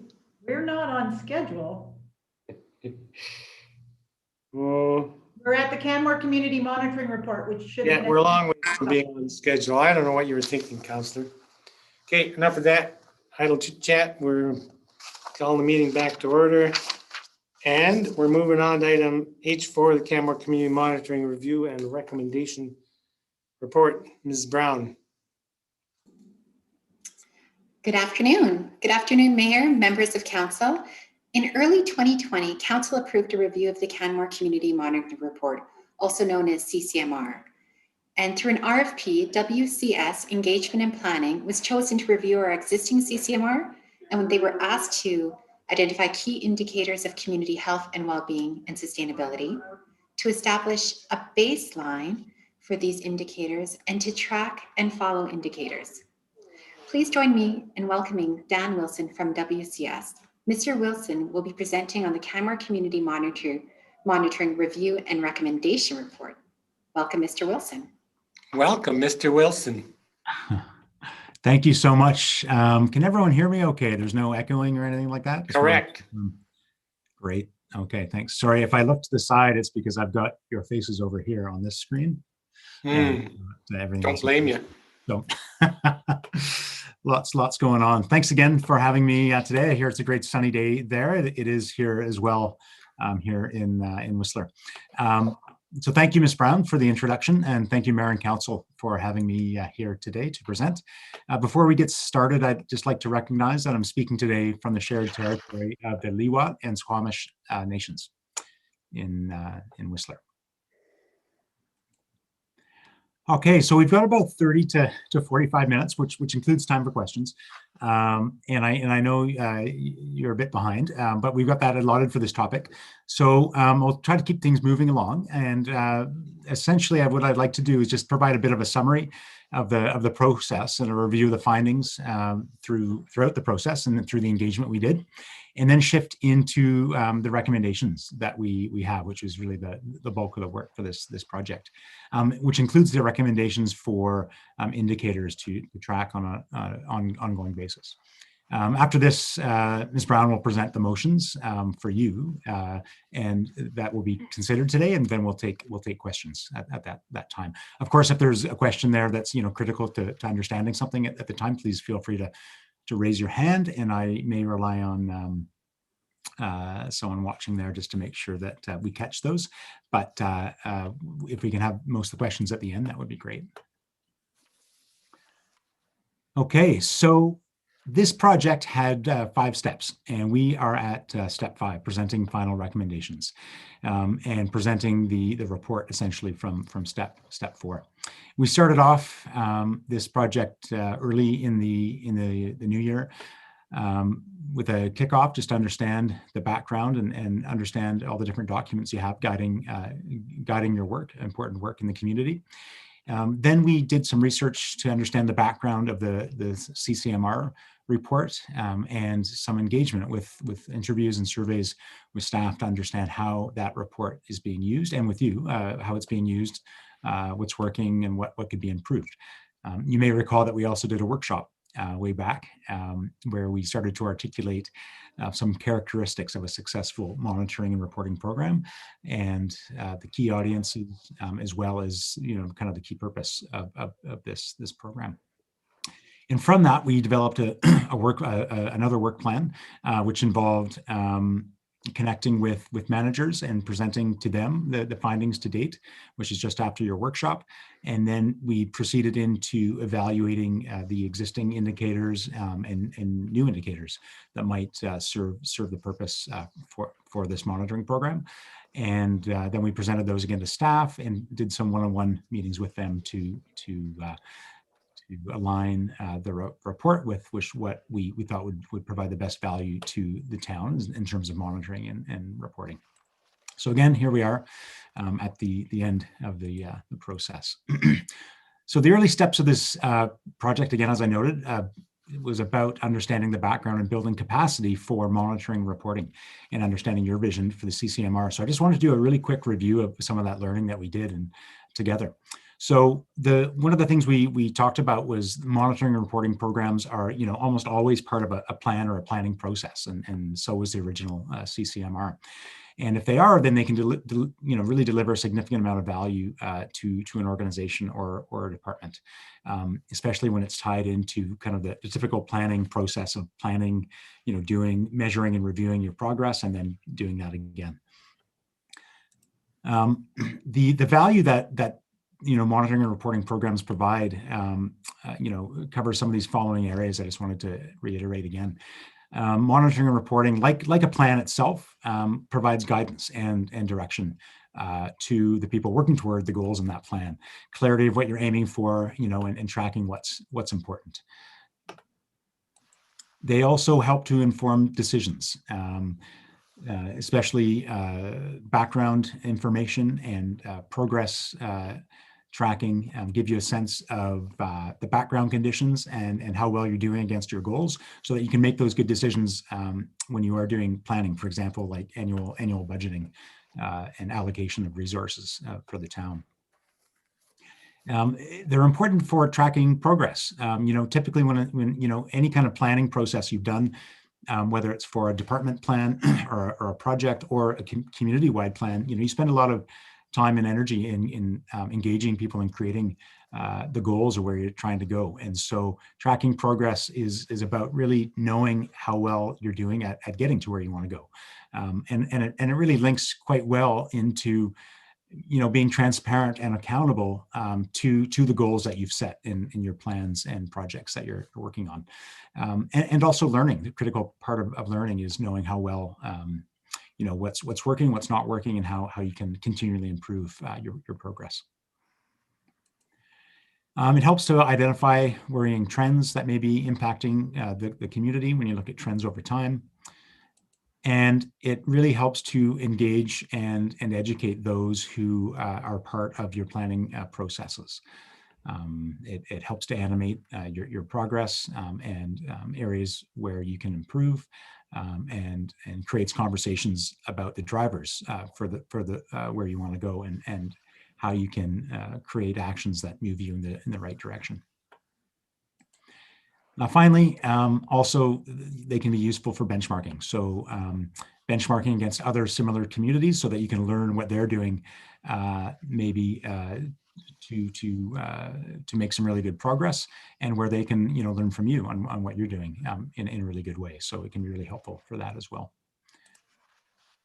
And when we talk about monitoring and reporting programs, as part of a bigger plan, it's more than just selecting indicators. It is it's collecting that data, it's analyzing it so you can understand the trends, preparing the report for the audiences, and communicating that out to the people that need it. So these are all the pieces that we looked at through the work we were doing. Even though initially we were mainly going to focus on just looking at the indicators, felt that it was important to look at all these steps in some way. So that's where the recommendations focus. And then the final piece, I think, is just when we talk about monitoring and reporting programs, it can happen on many scales. In fact, it's good to have it on many scales and to work toward that. For this project, it's important just to note that the scoping for this project is to look at the community level. So looking at community level goals and monitoring toward those particular goals. All right, so the bit of a review of what we found in the background work was that the CCMR evolved from a focused community level monitoring and reporting system tied to a regional growth plan, community growth plan, and evolved to contain a compendium of lots of the monitoring and reporting within the community, all the great work that's being tracked in Canmore. And it included monitoring from all those different levels on that previous slide that I showed, community level right down to project level. And it grew to be a really big comprehensive document. And that was one of the strengths of it. So, the strength that we heard from people is that it's very thorough, contains a lot of information about a lot of aspects of community life. And the data that's collected and the process of getting it is quite robust. The collaboration in doing some of the analysis with some of the organizations who track the data or just know why, trends might be going in a certain direction was something that was really valued. And other community partners, support that report and found it useful. For example, when they were applying for grants and funding from other levels of government. Some of the challenges that were cited related, in the comprehensiveness. Some of the challenges that the document itself at about 300 pages was not super user friendly, and therefore it wasn't used as necessarily as much as it could be, or the value that it could provide.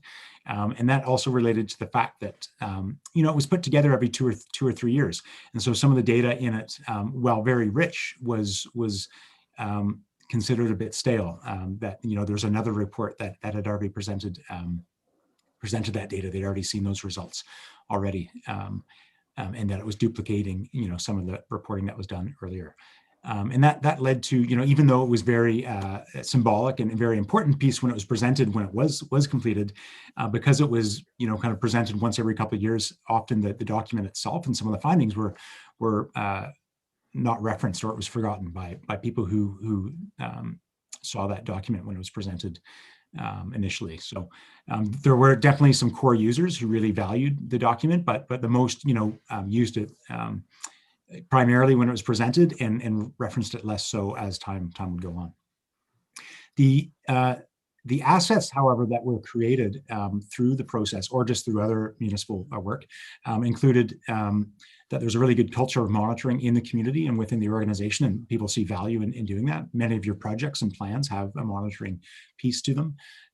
There's good data, good systems to collect that data, and there are some web-based reporting tools, some foundations for that anyway, that you already have access to if wanting to move this online to support that. And again, the community and partners are really engaged in planning in your community, which creates a good environment for launching indicators. When we did our workshop with you, we asked you about what was important for monitoring and reporting in Canmore, and the top 4 areas related to tracking progress, providing guidance and direction to inform decisions, identifying worrying trends, and educating and engaging the community. And tied into that progress reporting and performance reporting is that transparency and accountability. The audiences that we talked about with you and you kind of highlighted as being the most important were council, yourselves and staff and residents in the community. Of course, with the other ones being important, but secondary to that primary audience. And we asked about, well, if we are doing this in a really good way, what are some characteristics of success? And these were some of the statements that popped up there for you in our conversation. And so we used these characteristics of success. We used your guidance on what you wanted the reporting to do, monitoring and reporting program to do, and the audiences to come up with some recommendations. And I'll just shift into that part here.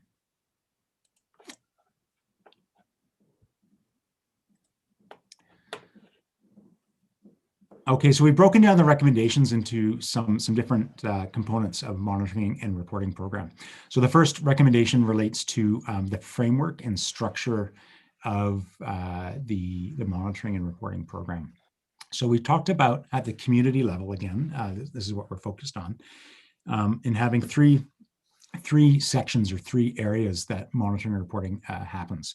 And the first community level area is essentially progress indicators. So we recommended having 24 to 36 indicators, and using a broad community plan to frame these indicators. And our recommendation for this was using the strategic plan to frame the indicators for this. And I'll get into a little bit later how we evaluated the indicators and how that linked to a couple different community plans as well. But our recommendation was to use the strategic plan and those 6 goal areas to frame the indicator reporting. We also recommended a community level focus on some contextual indicators to provide that insight. We didn't really put a limit on that, but realistic based on the amount of resources available, and we think we came up with an amount that are reasonable. And we would have this framed by some categories that were based around the indicators. So an example of contextual category might be population and demographics. One of the indicators for that would be the median age in the community and tracking whether that's going up or down. With the progress indicators, again, an example there was environmental stewardship is one of the goal areas from the strategic plan. And so one of the indicators in that area would be total annual community greenhouse gas emissions would be one of the, just to give you a sense of the types of indicators at that level. To help with the decision-making, we also identified at the community level to try to understand some of the external macro trends or drivers that impact community results. Things like provincial economy, global travel numbers, those types of things. Identifying that was an important part of this work. And actually, we did a bit of background work on what some other communities might be looking at, and also with you. The scope of our recommendations of indicators focuses primarily at this point on the progress indicators and the contextual ones. And we've got a step in the next steps to maybe look at some of these other pieces that relate to external trends outside of Canmore. Looking at the framework again and looking at themes and categories, this is how we recommended essentially organizing the progress and contextual indicators. So it's important to organize it by this, just to break down the sheer number of them into relevant categories, and also to make sure we've got indicators that relate to those categories. And for the progress indicators, when evaluating, we consider both the strategic plan and the MDP in the evaluation process. To make sure that we were covering some of that, and decided to organize it by the vision and the strategic plan goal areas, as it's really the most comprehensive forward and outward facing plan for the town that's used and updated. Through the evaluation work that we did earlier, the sustainable development goals were indicated by a couple staff members and I believe a couple councillors as also being very important to consider. These are the UN Sustainable Development Goals. And they were considered, and certainly in the reporting, I think, if it's desirable, they can be flagged where your indicators relate to the Sustainable Development Goals. But really we're talking about community reporting. And so since we're using community indicators, organizing them by community goal areas and goals makes sense, more sense than around the UN Sustainable Development Goals. Although certainly, again, the alignment or you can kind of flag where they align in the reporting, and that would be useful if desirable. And then the contextual indicator is really just organized by the major themes of the indicators there. So.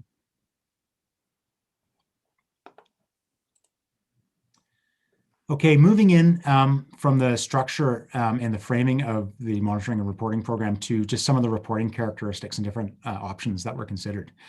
So these are some four recommendations here. And really the first one, web-based reporting, is about, we really think, based on what you are looking to try to do with your monitoring and reporting, that you transition the reporting to a web-based platform, as it will allow more dynamic reporting opportunities and easier access for users, and for creating linkages and alignment with other monitoring levels and plans and work. It will also allow, the next recommendation, which is around real-time reporting. You can update websites, every minute of the day, every second of the day. And transitioning the CCMR reporting period from, once every 2 to 3 years to a real-time reporting timeline will create a reason for the primary audience to go to the report on a more frequent basis, and to be able to access bite-sized amounts of information at a time. It'll also create a reason for perhaps the local newspaper or residents to share new information as it arises on a more frequent basis than once every 2 or 3 years. And really that web-based platform allows you to really have a one place for this, but that gets updated continuously when that data becomes available. And it will support that. It'll essentially keep people engaged in this. And the third recommendation around this is to really build on the existing monitoring culture that you have within the community and within the town itself, town organization. And I think involving the town of Canmore staff in the development and implementation of the community level monitoring and reporting will be really important to, again, creating that engagement and continuous use of that really important information, and just ensure that the whole program continually evolves and improves. And one really critical aspect to that component of that is the citizen perspective survey. It's a critical part of the proposed monitoring reporting program and the indicators that were selected. And this information is really, it's already being used by council, for planning and budgeting purposes. And certainly the key survey questions are part of the recommended indicators. So certainly, continuing to try to do that at least every 2 years, and ideally around the same time each year is really important piece of this program. Mr. Wilson, I'm just going to interrupt with a quick question on this slide. So web-based and real-time reporting suggests to me that it'll be, the reporting would be updated regularly as new studies are done rather than periodically. Is that right? Yeah, I mean, you still may do it on a periodic basis, like once a month, or once every, once a quarter. However, the more you can align it with that information being presented, the more, the more visits, you'll get to that site, right? So if council, if staff are presenting, an annual greenhouse gas inventory, for example, for the community level inventory, and that's being updated, and they're presenting it in July on a Tuesday, it would be great for that site to be updated as well, right, as close to that as possible, so that you can direct people to the report and to the site, and there's really that linkage. So that would be ideal. Great, thank you. Okay, and the final recommendation here, again, and we heard this quite a bit from staff, when we were asking about, what are the important things that you measure that are important to you in the work you do, often the indicators that we are recommending, were identified, but staff also talked about other types of indicators that were really organizational ones, town organization, or even department indicators that are really important for measuring their success of the work that they do. And so, going forward, something to consider is, for future planning projects or even department planning, trying to align those indicators at those levels with these community ones will one, just ensure good alignment with where you want to go as a community, and it will help to create more relevance and real that sense of purpose, for the work that's being done in those plans and those projects as well. And so, an example again would be just using the greenhouse gas one again, at the community level, tracking total annual community greenhouse gas emissions will be tracked at this community level. And, as the transportation plan is being worked out, it might track total emissions from transportation or the percentage of locally registered vehicles with electric drivetrains. Those might be specific plan level indicators. And then, down from that, potentially the organization itself or the department related to transportation will track some of their specific, projects, related to those goals. So moving down, I guess, into the work plans, over time, as you can, would help to create linkages and alignment. Okay, so just moving now on to, so we've talked about the structure, we've talked about some of the reporting and some of the ways of doing that. Just wanted to move now on to the indicators themselves and the recommendations there. So The indicator review process was very thorough and robust. It started with assigning the 225 plus indicators that existed in the CCMR to an indicator type. So community level, project, department level indicator, and then we focused primarily on the community level indicators. We assigned a category to those remaining indicators based on a guiding document direction, or in the case of the contextual ones, one of the possible categories to report on. So for example, the community level indicators that related to the MDP and the strategic plan kind of got flagged, for the relevant, topic or guiding direction that they related to. From that, we then considered potential gaps, and it became apparent that, for sure, for some of the goal areas, for example, in the strategic plan, there were more indicators, and for some there were less at that level. And so what we did is we supplemented and looked at, what are some other good practices that relate to those, the goal areas and the goals themselves, and kind of pulled them into our spreadsheet. And then from that point, we evaluated all of the indicators on a robust set of criteria that I'll share in just a moment, to get a sense of which ones would kind of hold up to a good evaluation. We also involved staff in talking about other data that might be available. And so these are some of the criteria that we used, and these are in Appendix C in the report you have there. It goes into quite a bit more detail on how the scoring worked, but these were some of the criteria that we used in assessing the indicator. So, is the indicator relevant, for example, to the goal statement for the goal area in the strategic plan? Is it primarily outcomes focused versus process focused? So outcome being something, again, like total greenhouse gas emissions, at the community level versus how many meetings did we have with the Greenhouse Gas Committee. So more outcome focused than process focused. Actionable, so again, indicators that the town, again, was able to influence the direction of that trend in some way. Compelling and material, so something that relates to that people care about, I guess, or that people recognize as an important thing to track. Reliable, so a good system of collecting that data, consistent system collecting that over a certain time frame. Whether the data is readily available, which somewhat relates to cost of getting the data. Easy to understand, so how easy is it to understand that data, and then whether there was a historic data set as well, just so we can get a good sense of trends. So those were some of the criteria that were used in assessing the indicators. Once we did that, we noted the lower scoring indicators and the higher scoring ones. Again, any gaps, and pulled in indicators from other good practices to make sure that they fit and scored quite well. And this was a bit of an iterative process where we also reviewed it again with managers, and then had some one-on-one conversations with staff or community topic experts. So, and that was a big part of the process. And then we came up with our final recommendations, and those are in Appendix D. I think it's page 8 maybe in that report that we provided onward. So I just wanted to give a bit of a sample of these. So some of the progress indicator examples, again, the goal area from the strategic plan are on the left. So community was one of those, and one of the sample indicators around that was residents' sense of belonging to their neighborhood.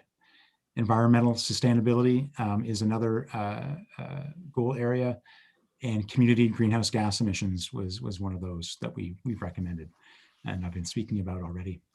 Livability is another goal area in there, and quality of life is an indicator that we selected for that. And both that one and the sense of belonging indicator are from the Citizens Perspective Survey. Looking at transportation, which is another important goal area, spoke with staff to look at the mode share within the town center. So this is the mode share means that the mode of transportation used in the town center.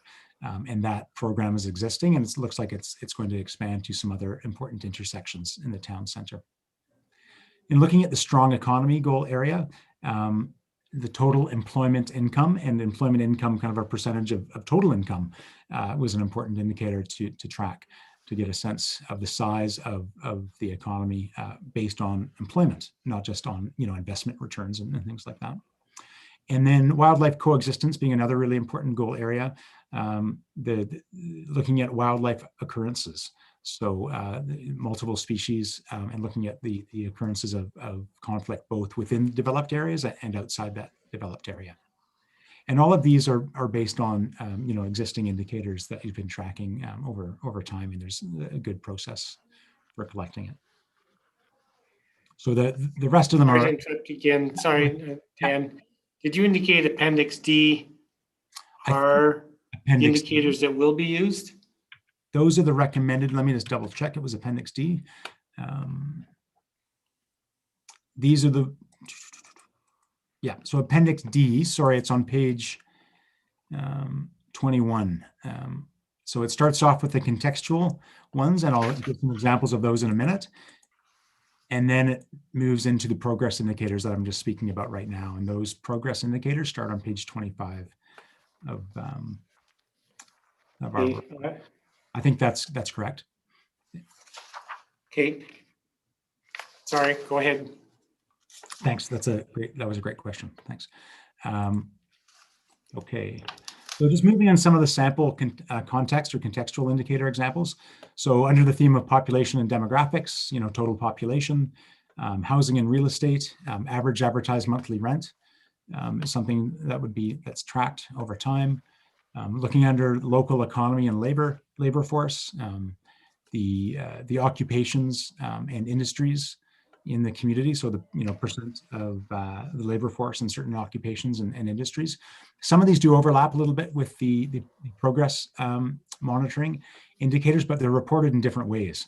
You know, yeah, so I'll just kind of leave it at that.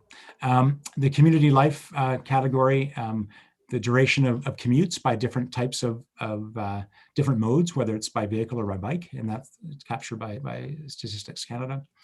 And something under the category of climate and environmental conditions, looking at, for example, average, you know, max and min temperatures by month as well. So that would also include things like air quality in snowfall and rainfall, for example. So,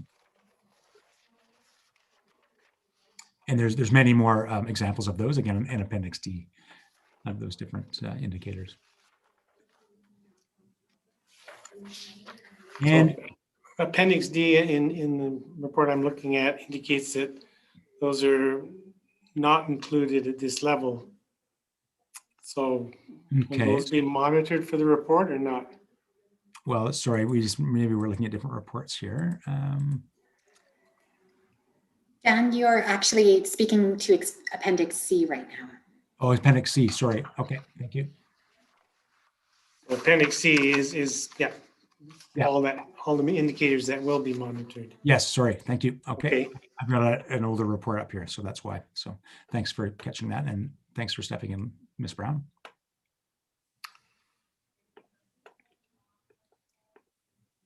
I'll just give you a second to flip there if you'd like. So.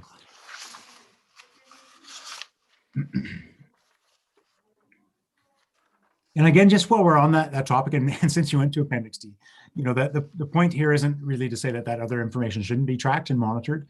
You know, a lot of it's going to be monitored and tracked and actually reported, you know, at the project level, and other, you know, other reports that may be completed in the community, because it's good to report, you know, back to a, you know, planning committee that's working on transportation on those indicators that were recommended in that report to track toward those goals.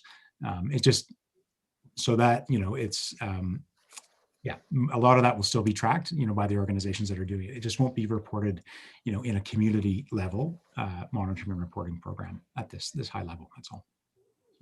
Do you mind if we ask questions right now about Appendix C, or would you rather keep your report going? Yeah, you know, it's probably not a bad time. I mean, I'm not really keeping track of all of the time for the entire meeting, but finish your what you have to say, and we can come back to it.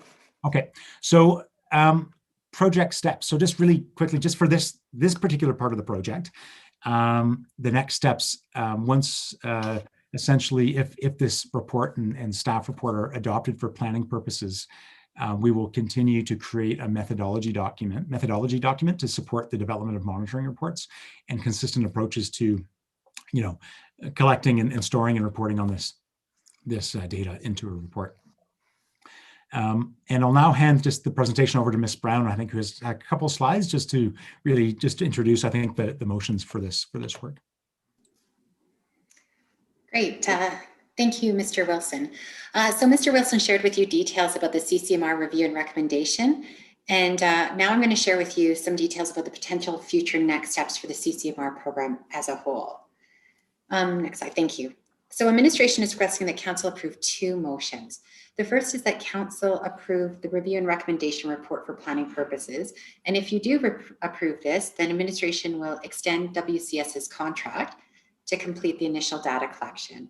And as part of this, we would also do a council workshop. And in this workshop, we would confirm indicators. We would understand council's desired direction for the progress indicators. So if it's going up or if it's going down. We would establish potential targets for those indicators, and we would confirm 5 or 6 indicators, which external indicators, which Dan talked about, like employment rates for Alberta. The second motion is that council direct administration to report back with options for a web-based monitoring program. And this aligns with the reporting characteristic recommendations that Mr. Wilson just outlined. And if council approves this second motion, then administration will return at a later date with a cost-benefit analysis of a web-based monitoring program that considers real-time data collection, as well as organization, department, and program level indicators. So with that, the next slide, thank you. Administration recommends that council accept the community monitoring review and recommendation report for planning purposes, and that council direct administration to report back with options for a web-based monitoring program as outlined in the community monitoring review and recommendation report. Can we answer any questions for you? I got a few, so maybe in the interest of the time, I could meet with Ms. Brown or call Mr. Wilson or something and ask these questions outside of council, but because they're not germane to the motion. I mean, the motions are straightforward. So in the interest of timeliness, I'll hold those questions specific to Appendix C and D.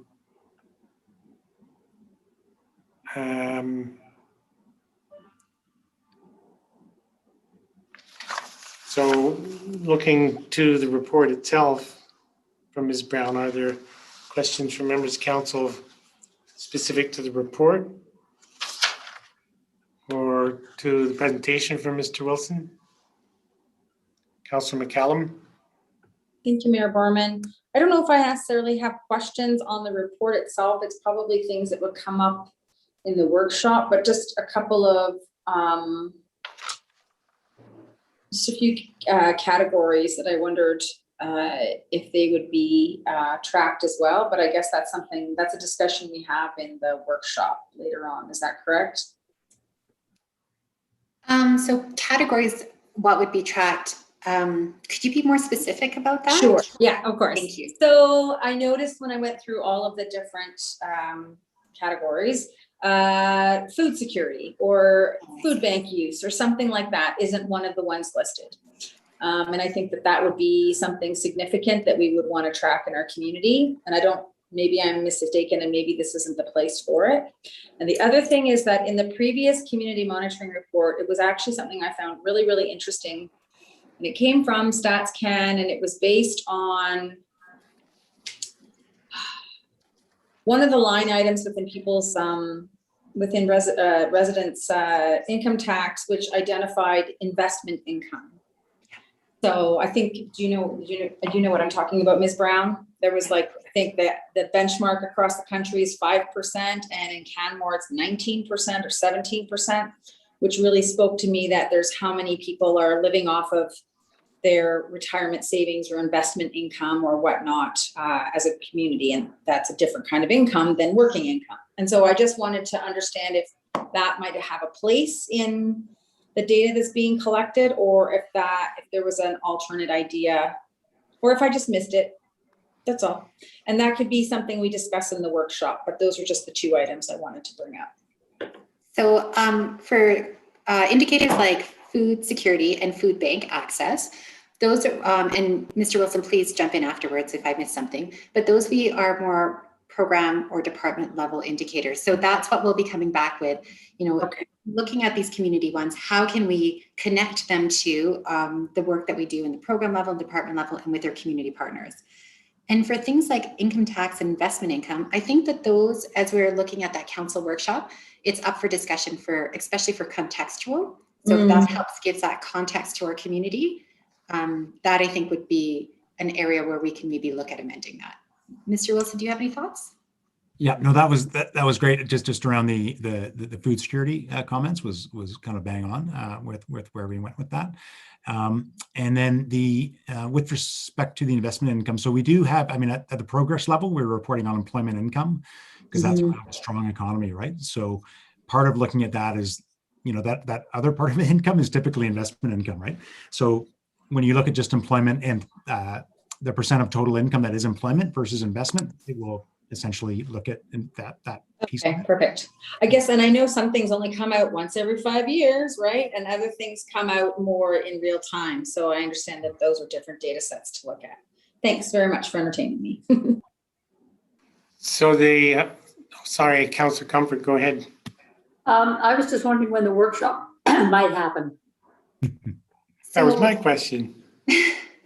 It depends on if council approves our motion and we are able to move forward with this document as planning purposes, I will begin organizing the workshop immediately. I'm really trying to understand how we would use this information, and the other concern I have, although this is wonderful work, you've obviously there's so much in it, that we're not duplicating other reports or other information that comes in. Yeah, so I think how we use the information goes back to Mr. Wilson's comment about if you create a culture of monitoring, you use the information every time you do strategic planning, when you look at your budget, when each of our departments are looking at what our plans are, and to make sure there's that alignment to the council's strategic plans and goals. And then for the duplication, part of what we were really trying to do is use the work that we already are doing within the community. So if we do start looking at that department and program level, we would look at what are we already collecting, and it's just about streamlining it and connecting it to council's strategic goals and priorities. Thank you very much. Are there other questions this time from members of council? Seeing none, thanks very much for your report, Mr. Wilson. Thank you. And Ms. Brown, I'll look forward to, presumably I'll look forward to the workshop. I assume it'll happen before the election. But that's just an assumption, I guess. So at this time, I'll move the council accept the Canmore Community Monitoring Review and Recommendation Report for planning purposes. Discussion on that motion. Councillor McCallum. Thank you, Mayor Berman. I'd be happy to support this. As you know, I was one of the bigger fans of the Canmore Community Report. Turned out I was one of the few fans. But I really think that tracking these items over time is important for us to understand how we are meeting our goals over the long term as a community. And I think it allows us the opportunity to see emerging trends before they perhaps become a real problem. So I think I look forward, I know that we're still sort of an exploratory and we're in the early phases of setting everything up, but I think that we're going in the right direction. And so I'm happy to support it. Thank you. Further discussion on the motion? Seeing none, I'll call the question. Those in favor? Opposed? Motion's carried unanimously. I'll move the council direct administration to report back with options for a web-based monitoring program as outlined in the Canmore Community Monitoring Review and Recommendation Report. Discussion on that motion. Seeing none, I'll call the question. Those in favor? Opposed? Motion's carried unanimously. And we'll move on now to item H5, the White Mountain Adventures pilot project request. Ms. McClett. Miss McClett is on a well-deserved vacation. Oh, lucky her. I know. I'm here in her Okay. absence, and will be presenting on her behalf. Great. So, do you see my slideshow, Mayor Barrowman? Yeah, but we see everything. There you go. Now we just see the slide. Okay.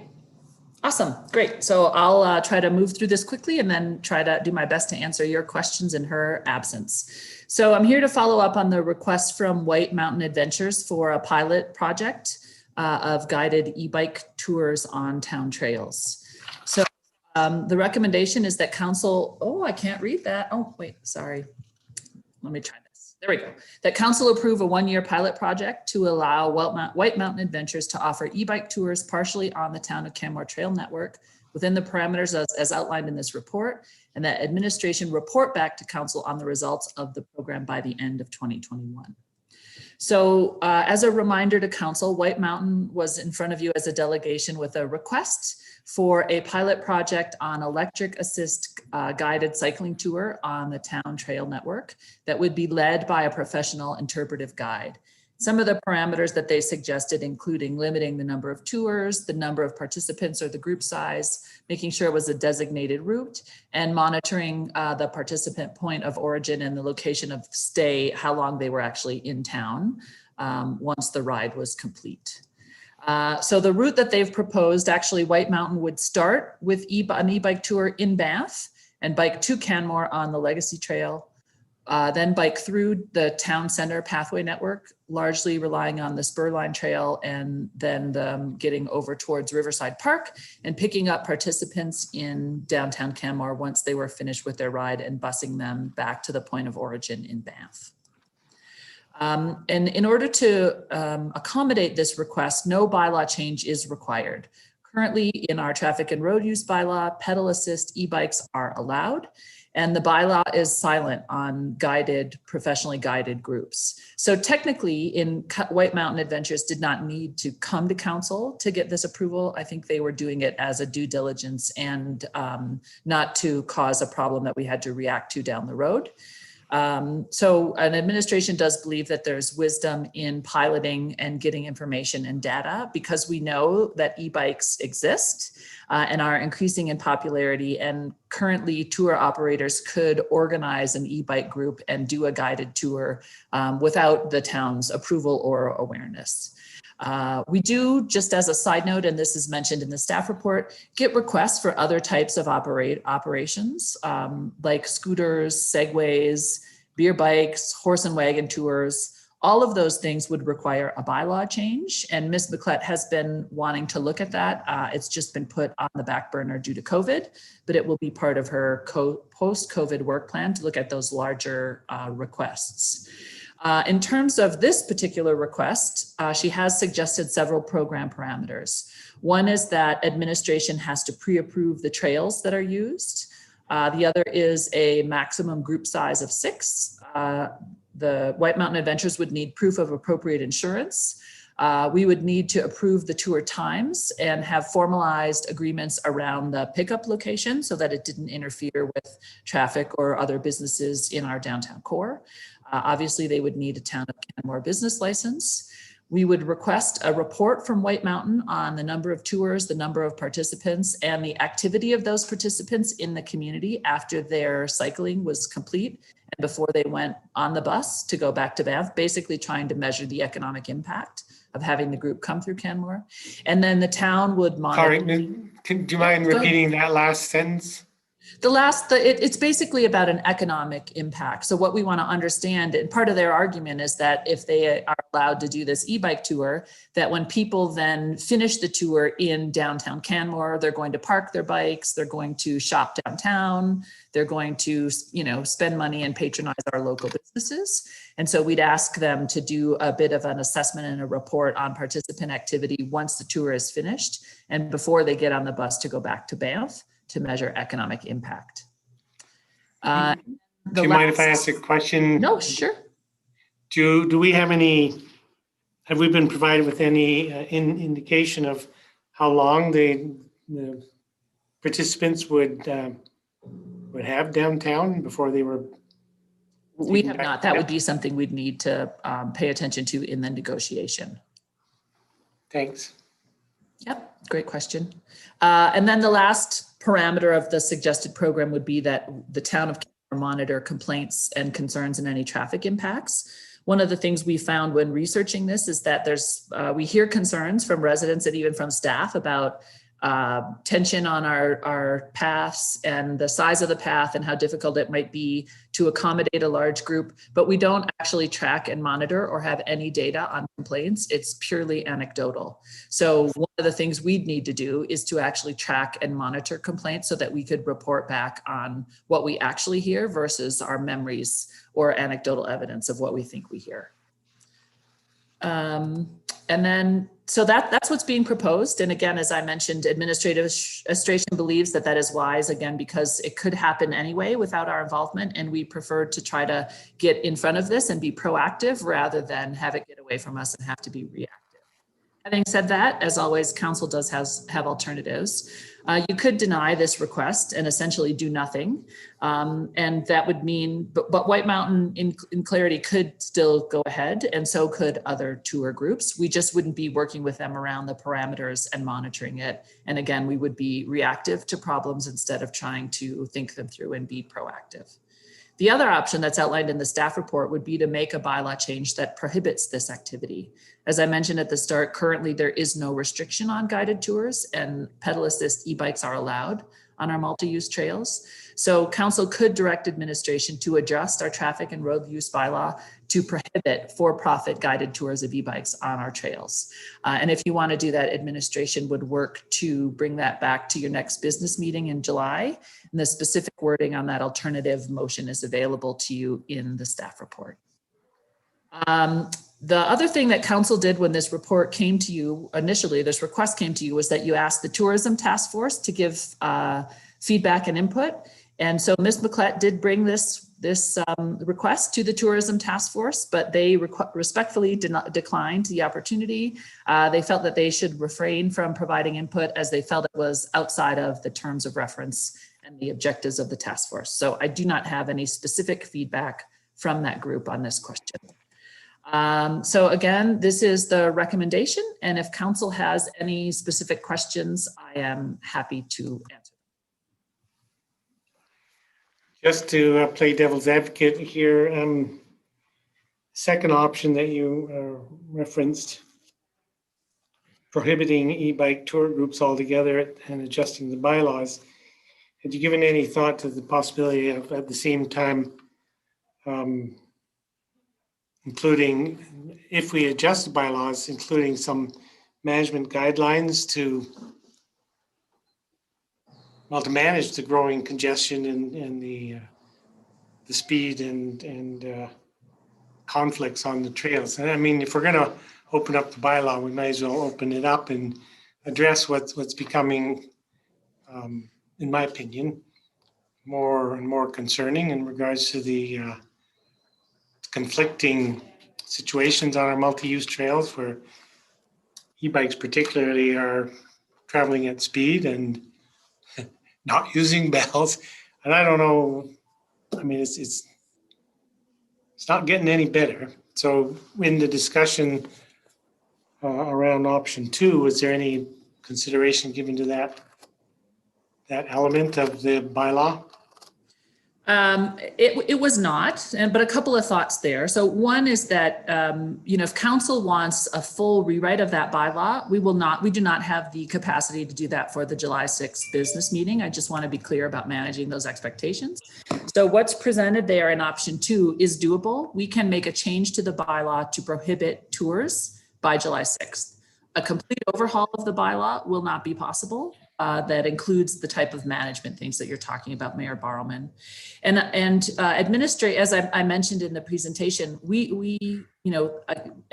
you said is just, I think, a bit of a classic example. We have a lot of the conflict is getting bad or anecdotal evidence of what happens, but we're not tracking and maintaining that conflict. Everybody has their unique personal story that we can report on, but we don't actually have any data that administration would use to drive to making that overhaul at this time. We can and should do a better job of tracking that, but in answering your question, we don't have that right now as an indicator. I will say, as many of you know, I'm a proud e-bike owner and lover.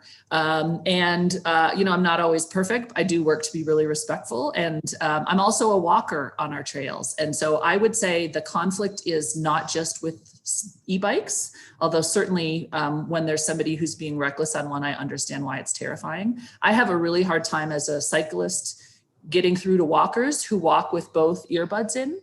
And you can be screaming and ringing your bell at the top of your lungs. And if they have whatever they're listening to blared, they cannot hear you. And so the focus that, you know, one type of cyclist is the problem on our trails, I think, you know, we have a bit of a broader lens and discussion there. Yeah, no, I agree with your assessment. Yeah. But the short answer, sorry, that was the long answer. And I know you're trying to make up time. The short answer is no. And if you could direct us to do an entire bylaw rewrite, I just want to be clear, we won't be able to do that by July 6th. We can make the one change within a month. Right. Okay, Councillor Sanford. That was an audible sigh. Thank you, Ms. Cottle, for your presentation.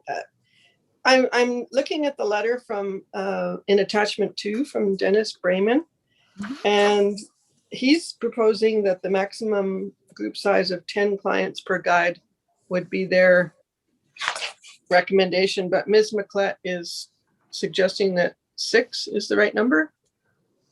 Yes, Ms. McClett, that is her recommendation based on discussions with town staff about the bylaw and our trails and the engineering guidelines and what staff believed would be feasible. So she is recommending something different than Mr. Brayman's request. And so we're going to negotiate that with the applicant then? No, what we would say to the applicant is we have council approval for 6. So if council wants to be flexible on that number, it would help if you make a motion to amend that. If you make the motion that's in the staff report, what we would be going forward with is an approval of up to 6. Is that 6 plus guide? I believe that's what it says. Yeah, I believe that's correct. Okay, because he said 10 plus guide, so I just wanted to clarify. Limited group size of 6 participants. Yes, so that would be 6 participants plus a guide. Okay. All right, thank you.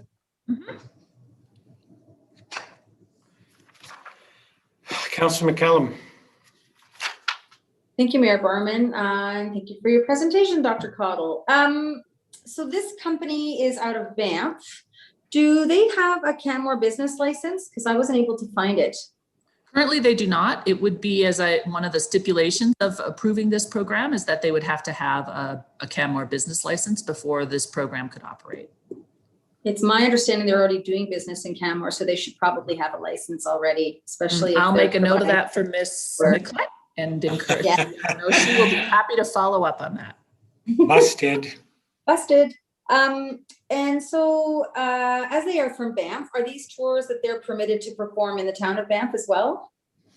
You know, I don't know. I would assume, given the due diligence that they've been trying to do in Canmore, I would assume that they're doing the same both with the town of Banff and with the Legacy Trail. But I don't know the details of where they are starting from in Banff or how that works. Okay, and I'm just actually looking at their brochure that was inserted as part of the package, and it does look like they do one through Banff. So were there any other trails that were considered other than these? Because these, in my opinion, are some of our busiest trails. Yeah, it's tricky. Lots of trails were considered and looked at, but as the report indicates, we really don't have that many trails that are wide enough. And so what you're speaking to fits exactly with the experience that these trails are both accessible and some of our widest. Any other trails would be even narrower, and our engineering team and those guidelines really suggest against anything more narrow than the ones that are proposed.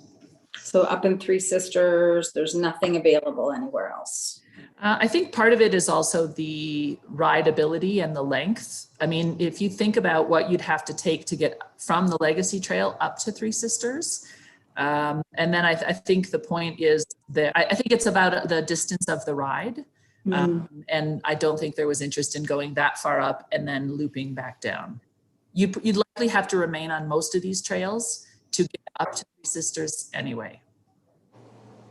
Yeah, I just don't see it as a really great interface between those. Like, I see the program as being interesting to entertain and pilot, but I don't see those particular trails, especially during COVID, being the most ideal trails to pilot. So anyways, those were my questions. Thank you. Fair. Councillor Comfort. So we should be able to get a lot of data from that pilot, right? Like whether it works or not. Would that be the case? There'd be a lot of, data about where the conflicts happen, what's needed to improve the program, all that sort of stuff. Is that not the case? That's the idea, that we would be working to try to get data about use and experience. Yeah. And if you had a family, say, like things are starting to open up now as of today, and then more each as things get less restrictive. There's nothing to stop, say, two families staying in a condo in Canmore, getting together on their e-bikes and doing this kind of thing on their own. Absolutely not. No, they're doing it already. Yeah. That's all I got. More and more of that. So the monitoring, how would administration monitor the I don't know, frustration, say, of local residents who are using the trails as well? So again, I think it would just be using our current system, but having better documentation. So we're not actively doing anything to monitor, but we do hear from residents, as you all know, when folks are unhappy, feedback, they share it with the town. What we haven't been doing is intentionally tracking that. So we can't go back and say, in the last 1 or 2 or 5 years, we've had this many complaints about bikes or congestion or whatever on our trails. So what we need to do is set up a system so that the feedback that we do get is tracked and we can report on it. It's right. All anecdotal from what people remember hearing right now, because we're not monitoring, we're not tracking it. Right. Councillor Mara. Thank you, Mayor Borman. Thank you, Ms. Cottle, for your report. I'm just curious, when you said we're going to be monitoring and hearing from the community and documenting, how will we decipher? Is it you're just deciphering that it's e-bikes, or do we know it's the tour? How do we know it's the tour group versus just a family that went out with a group of 6 people? Oh yeah, we might not, great point. We might not be able to track that exactly, but the idea with this particular tour group anyway, because they would be, if it's approved, they'd be doing a pilot program with them, as we would know exactly when they are on the trails, what the times of day are, what the days of the week are. So we would be able to look at the data and make an inference as to whether or not it was them. But it is possible that tour groups, unless council goes ahead with option 2, other tour groups other than White Mountain Adventures could be running tour groups on our trails as well. And I've heard anecdotally about operators who have plans for that. So it might be that the conflict is with this particular group, it might be about others, but I think if we did a better job of tracking it, we would at least get a sense of how much of a problem it is and hopefully some of the sources. Thank you.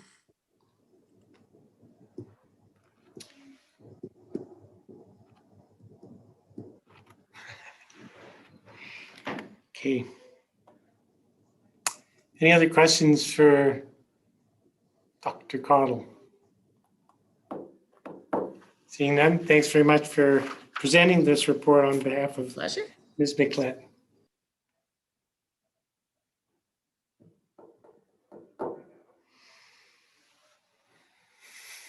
And I'm tempted to put option 2 motion forward, but I guess I'll start with the recommended option, recommend motion. And I'll move the council approve a 1-year pilot project to allow White Mountain Adventures to offer e-bike tours partially on the town Canmore Trail network within the parameters as outlined in this report, and that administration report back to council on the results of the pilot program by the end of 2021. And I'll speak against the motion for a number of reasons. I honestly believe that the congestion that's growing on our most popular shared trails is as difficult a situation as what we experienced last year in places like Quarry Lake Park and other recreational areas, and it's not going to get any better, not going to get any easier. And my preference would be to have a look at the bylaws and find ways of discouraging or managing, I should say, the multi-use of the trails. Regardless, in this project, proposed pilot project, it's hard for me to see the benefit for Canmore residents to have tourists from Banff come in and add to the congestion on our trails. It's really uncertain what sort of benefit there might be to the downtown business sector, which is certainly not to be dismissed, but it's so uncertain. I mean, if the tour group has 10 minutes downtown and then they're on a bus back to Banff, that means there won't be any benefit to the downtown business community. I see a lot of disadvantage for Canmore residents, but I don't see a lot of advantage. I recognize that groups can do this, businesses can do this already. So if the motion fails, then I'll put the other proposed motion, option 2, on the table. But I won't be able to support this motion. Councillor Comfort? I'd support this because this way it's managed, it's monitored, and I have a lot of faith in Ms. McClett as a police person. So she would make sure that they were operating in the terms of this pilot program, and she'd want it to be successful because it fits into that economic development piece. And I think it fits Canmore's goals about, not everybody can cycle, or, I mean, it increases your range if you have an e-bike. So I would support this as a pilot program. And if it doesn't work, it doesn't work, and we don't approve it, it doesn't get approved for next year. But I think you can get real information out of this, and I think a lot of people would benefit from this. And the only caveat I would add to that is that we might need more enforcement on the trails for people speeding or driving, conducting their two-wheeled vehicles recklessly. But I don't, under a guided tour, I think people could be a lot more respectful. I think you have a chance to educate people, that to be aware of other people on the trail. So I think, and if you want to pass a bylaw that says no e-bikes, good luck with that. Just saying. That's it.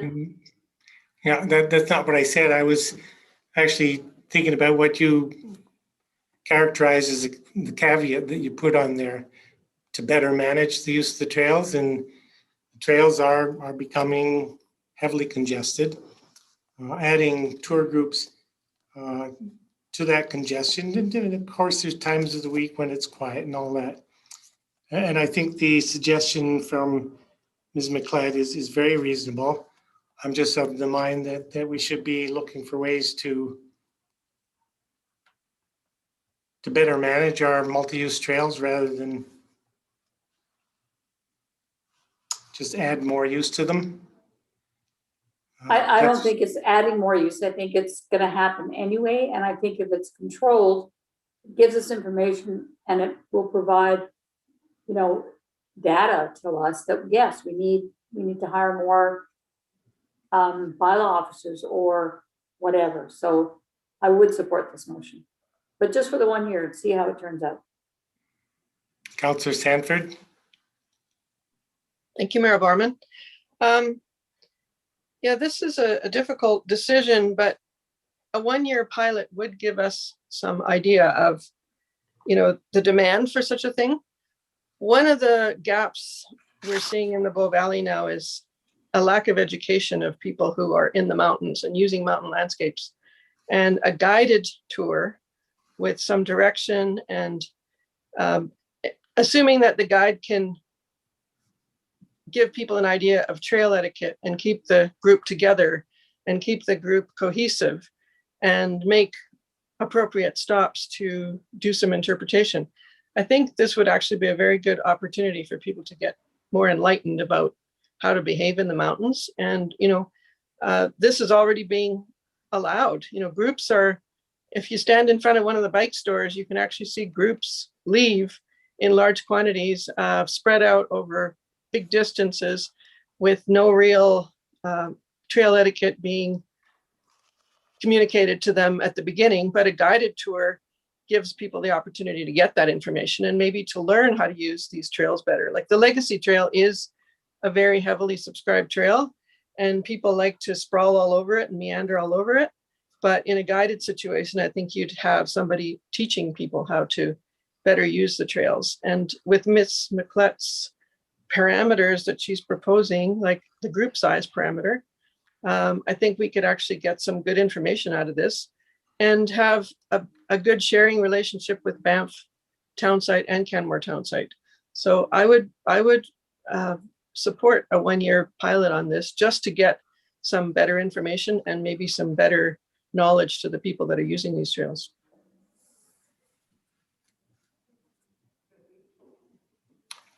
Councillor McCallum. Thank you, Mayor Barman. Well, I actually do really like the concept and I like some of the comments that some of my colleagues have spoken to, but I just cannot support the trails on which they're going to happen. These are some of our busiest trails in the summertime, never mind in the shoulder season. And I can't imagine trying to willfully put more traffic on them. Again, find some other trails, some less used trails, some less used area, roads, etc. But I don't think I can support this on our heavily used trails. Also, I just want to say I really wish we could have, and I know this is an administration's concern, but really wish we could have gotten some feedback from the tourism task force, because I actually think this is right in line with what we've asked them to do. And this was an opportunity for them to sort of provide some cohesion of response in terms of what a middle ground would seem to them. So I wish if this opportunity comes again, I hope that they take the time to respond in the future. But yeah, I don't think if admin wants to bring something back and if there was an option between locales, then I probably would be on board, but not on our busiest trails right now. Thank you.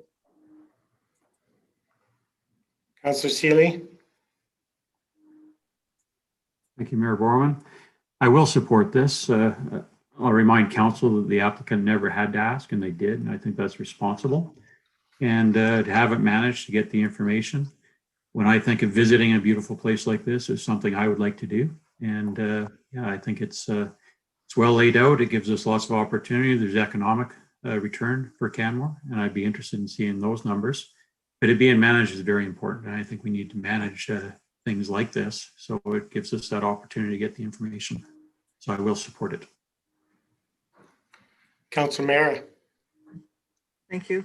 I too echo what Councillor Seeley has just said, and it gives us opportunity to see the future of what's going on. And I appreciate that the applicant has come forward and given us the opportunity to pilot and work with them and collect data.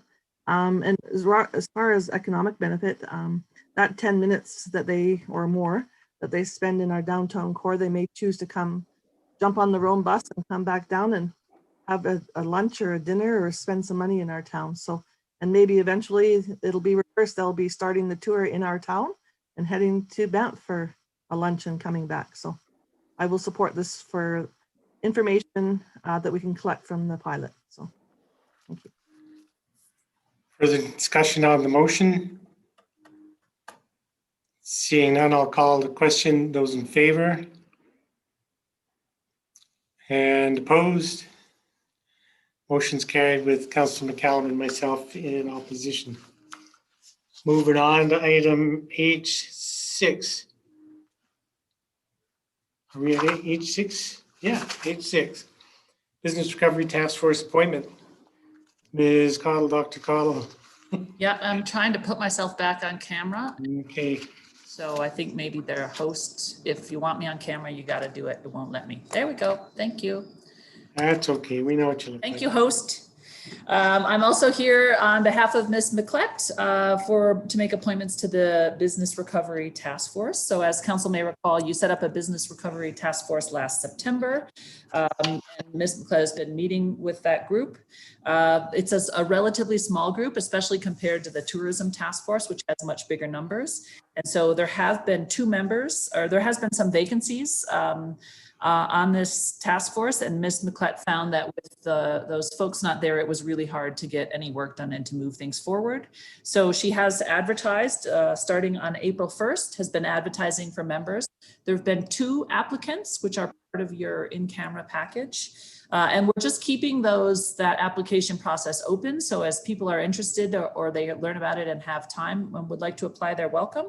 But today we need to make a decision whether or not you'd like to appoint one or both of those members to the task force. If we do want to discuss those applications, we should go in camera to protect privacy.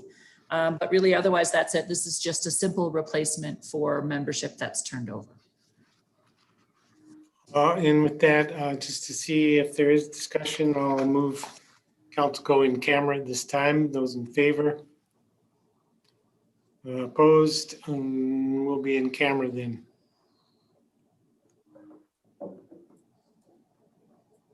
Two seconds while I assign the breakout room. You betcha. 1, 2. Very funny. It's coming. No rush. It's a lot of clicking. All right, here you go.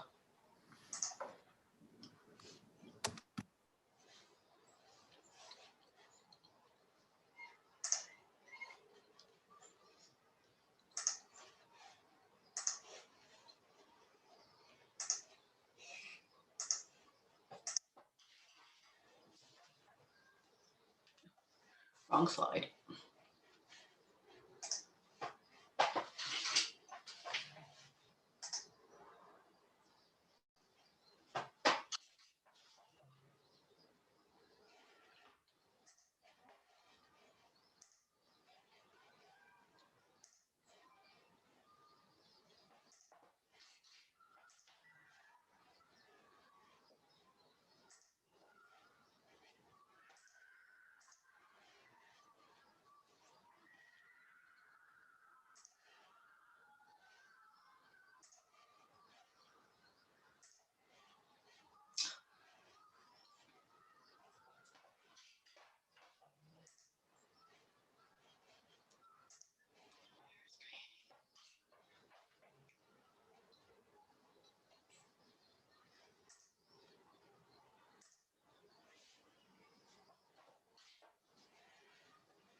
Stop.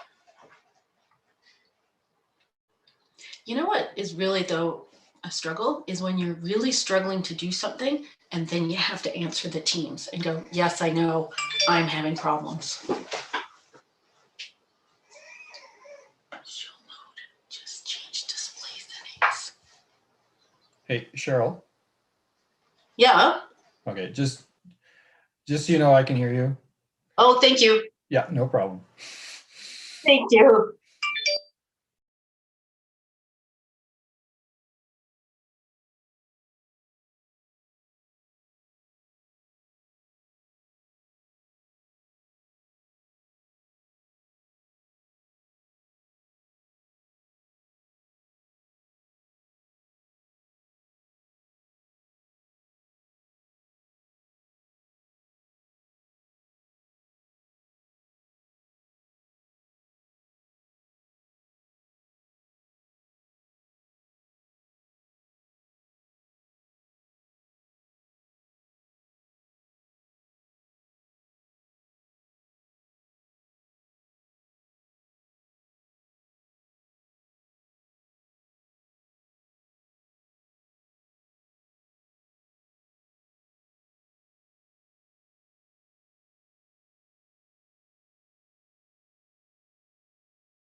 Do we all make it back? Councillor Comfort, are you back? Councillor Sanford?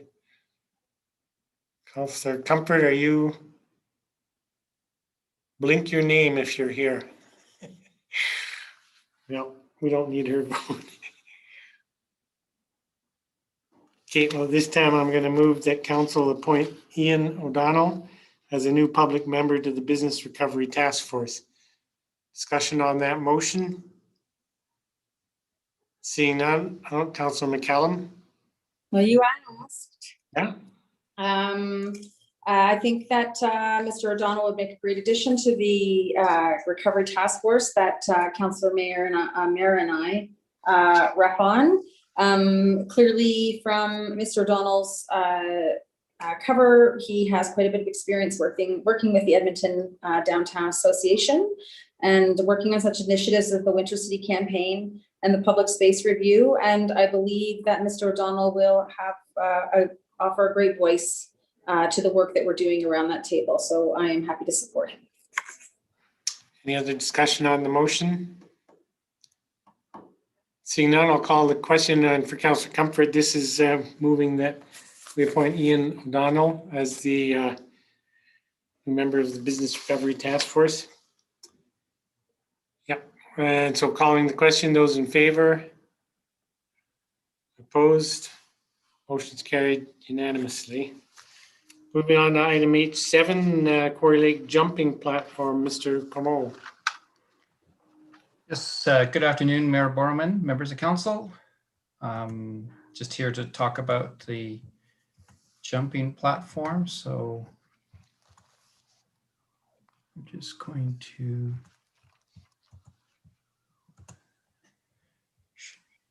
share my screen.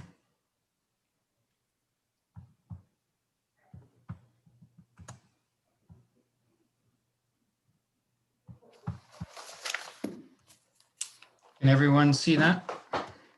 Yeah, we see, yep, now we see the slide, perfect. Okay, terrific. So I'll begin just around Quarry Lake Park. We have two motions in front of council consideration this afternoon. So we have currently a project already in place, project number 7163. What administration would like council to consider is reducing the scope of that project to remove the reference to the jumping platform, and secondly, create a second project for the jumping platform for $100,000 to be funded from a private donation. So those are the two recommendations. Just as a reminder, back in September 1st, council approved two projects to participate with the municipal stimulus program. The Quarry Lake enhancement for about $626,000 was approved with some conditions on it, most notably the one that the work needs to be completed by the end of 2021. So a little bit of pressure to get that work done. And the reason we're in front of council today is we didn't have a lot of time, i.e. administration, to put this package together, or this program or project detail together. And we had taken a project that was already in a conceptual design step, moving towards a detailed design. And in order to allow the more critical parts of the project to move forward, we had to kind of pick bits and pieces of it. And by doing that, we found out after the fact that we had run into a few challenges.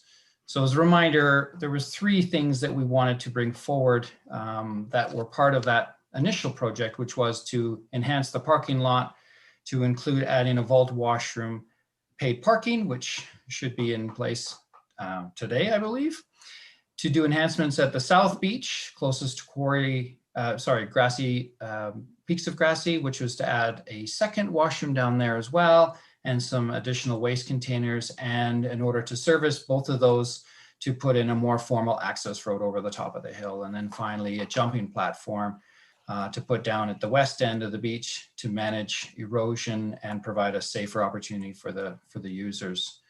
For everyone's benefit, here's just an aerial view of what we're talking about. So here's the parking lot. This is where the one washroom would go. Here's the access route that would follow over the top of the hill down towards the bottom, where we would put an additional washroom and a additional waste container to deal with the numbers there. And then finally, we have over on the west side of Quarry Lake, we have where the jumping platform would be projected to go. So kind of to speaking what I had been referring to earlier is what we have here is really what the full build out of the parking lot was intended to be. And at the time, you can see what that perimeter was here up on the top left corner on the left-hand side, and where the washroom was to be. Now, if we had left the parking lot the way it was, we would have a washroom sitting as an island out in the off-leash dog park. So one of the things we had to do after the fact was to look at redesigning that parking lot so that we didn't have a washroom sitting as an island. It was more accessible for accessibility parking, as well as for the service vehicles needing to go in there. So that was one of the things we had to consider. And then the other is the jumping platform itself. You can see here, this was a conceptual design that I believe council has seen in the past. And one of the things we did note as we investigated more into the jumping platform, at the time, the designer had put a proposal that would have the jumping platform sit about, extend out into the lake edge, where once if you were to drop straight down, it would sit about, you would drop into about 0.8 meters of water. And I think this was largely because there isn't a lot of standards about what outdoor water platforms should be when it comes for jumping. And so we had engaged the Alberta Life Saving Society, and we were made aware of two more values that we should be considering to extend the platform further out into the lake. One was, what is the specifications for indoor diving platforms, which as you can see, goes from 0.8 to 1.8. And then based on the Alberta Life Saving Society, who, if council recalls, is the firm we use to do the audit of our park to make sure that it's safe, is that they had made a final recommendation of 2.5 meters. And what that means is when you look at how, it basically determines how far the platform needs to reach out, so that if you were to go straight down off the edge of the platform at the furthest point, you must have at least 2.5 meters of water before you touch the ground. Recognizing that people are going to do what's likely indicated in this photo is diving off of it and making sure that they don't touch the bottom when they jump in. So those things have made the cost of the platform much more costly and require more design. And so those kinds of things have required us to take a back and look at the project and reconsider how we're going to do this. And really what it was truthfully doing was putting the jumping platform moving forward in jeopardy. And so that put a pressure on the project. We talked about the parking lot redesign to accommodate the washroom, so it wasn't sitting down as an island. When we, administration, were sitting down looking at the 80% design stage, we also noticed down at the South Beach that the washroom should likely be farther than where they were to be further from the picnic area. And then engaging with the rec services who oversee the administration of the wedding over on the top of the hill, that it was requested that the road be shifted around the side of the hill and not go over the top and impact or impede the wedding or the use of wedding at the top of the hill. So that required some more redesign. Also, the outdoor vault washrooms, the company that we've typically used has decided to retire, and so they're no longer available. The replacement companies that are out in Western Canada are much more costly, so there's a revised pricing in the vault washrooms.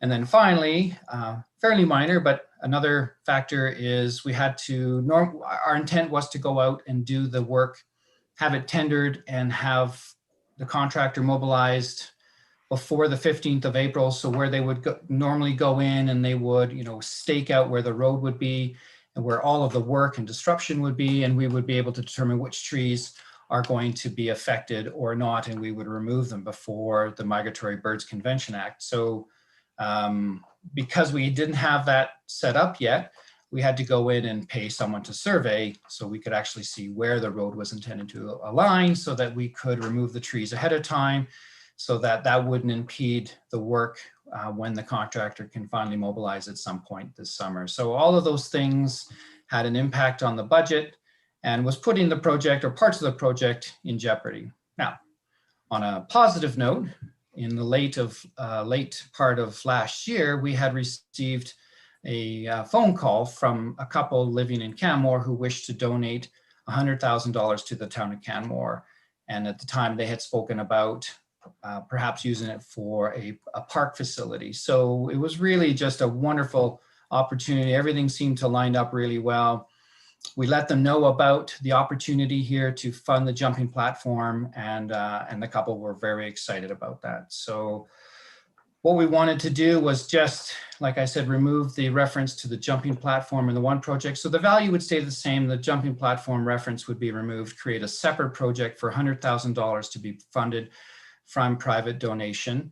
And then that would allow administration to continue on with that work. Part of why we wanted to pull the jumping platform out and treat it separately is because it does have the jumping platform, because of our late start, and the work may extend into next year. And so it would be cleaner to actually have the project separate, where the one above, the infrastructure enhancements do need to be completed by year end. So just further to that, the Rocky Mountain Heritage Foundation, who is part owner of the park, supports the change. And I also wanted to recognize and thank Wesley and Patricia Campbell for their donation. And with that, there is the recommendation for council's consideration. And great. Thanks very much. Could you just go back to the renderings of the platform itself? So does that the platform is drawing there, is that going to hit a 2.5 meter depth, or is that an earlier drawing? This is an earlier drawing. It would need to extend out much greater than this. Yeah, that's what I wondered. And in my recollection, so the one image there has stairs, but the others doesn't. But there's going to be steps up from the water, correct? Correct. Yeah, that will help to deal with one of the bigger issues is around erosion. So if we can single file everyone to one access point, and I think that'll be a lot safer and reduce the erosion of the water bank. Excellent. Okay. Councillor Comfort. Yeah, I just wondered, I know it's an artist's rendering, but there's somebody walking their dog next to that platform, but there are no dogs allowed down at the lake itself, are there, or are there? You're very correct, Councillor Comfort. That's right. People cannot bring their dogs on the pathway that circumvents the lake. They need to be on top of the hill or further up towards the treat area on the west-hand side. Okay, I hate to be a killjoy because water's always, and dogs are like, I don't know, cookies and milk. I don't know, but it's cookies and milk. Yeah, dogs and water. They love water, and it's it's a joy to take your dog swimming. But I just want to reiterate that it's very important because of for sanitary reasons that the dogs don't go down to the Quarry Lake Beach.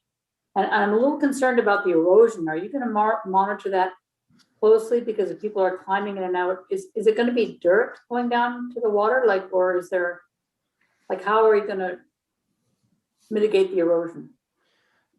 Well, right now, people, when they jump off, they get close to the edge where the grass meets the rock. So that starts eroding or eating away at the edge of the lake. The biggest issue is when they come back out of the lake. Right now, they just scramble up the side at the lowest grade point. So by shifting the jumping portion further out, not only does it make it safer, but there's less likely going to slip and create erosion just at the lip. But when they come back out, they'll have a set of staircase to be able to walk out and not pull further material away from the water bank. And then what if that continues to be a problem? What would you recommend we do? Sorry, erosion? Yeah. Well, if people don't take the single file way out, I'm just thinking how hard it is to, change people's behavior and like that, and hope that they use their common sense. Well, right now, I know just because my kids do it, when they come up that bank, their hands are often quite dirty because there's quite a bit of cold material in there. I think people will really appreciate their hands will be nice and clean, having just been in the water, and they can exit the lake without having their feet or their hands covered in coal or dirt. So I'll obviously can't predict the future. I think the majority of people will utilize the staircase because it'll make things much easier and better for themselves. Okay, and how wide is that staircase? It hasn't been defined. We've had a bit of discussion on it. We thought, just like this photo, we may have people sitting on it, like a parent may want to be there when their younger child jumps off the platform, but then also give people the ability to walk up and down. So I would say there'd be at least 1.5 meters wide, but it hasn't been defined yet. Okay, thank you. Any other questions at this time? Councillor Stanford. Thank you, Mayor Barrowman. Mr. Camo, is there going to be a requirement to have a handrail on that staircase? Yes. And one of the changes, so I should just, there's always a caveat that needs to go with these conceptual designs, is it's not finalized, it's very conceptual. And these are one of the later drawings before we put the project on pause. Again, as a recommendation from the Alberta Life Saving Societies, the railing would extend right up to where you would jump off so that there was no risk of coming off the sides. Okay. And is there going to be any kind of barrier or anything at the front end of it so a child can't accidentally run out there unattended? There's no intention to do that. Okay, so we're not concerned about kids getting away and getting in over their head? That's the risk around the entire perimeter of the park. Yeah. This type of facility doesn't negate the responsibility of parents to monitor their younger children around a waterfront. Okay. Now, the question I had at first was, is there going to be a handrail on the staircase leading out of the water? Possibly. Yeah. Okay. Yeah, because you don't want people to fall off sideways, right? Onto the coal dust. Yeah, correct. We may have one on one side, yes. Okay, thank you. Any other questions for Mr. Como? Seeing none, thanks very much for the presentation. With that, I'll move the council reduce the scope for Quarry Lake Infrastructure Enhancements Capital Project to remove the jumping platform, that's number 17163, and approve a new 2021 capital project, Quarry Lake Jumping Platform, for $100,000 to be funded by a private donation. Discussion on the motion. I'll support the motion and extend my sincere thanks to the couple who provided that very generous gift to the town, and I'm pleased to hear that they support this use of their funds. It'll certainly provide hours, years, a lot of great enjoyment for not only kids, but others in the community. So it's, I think, an excellent use of that donation. Other discussion on the motion? Councillor McCallum.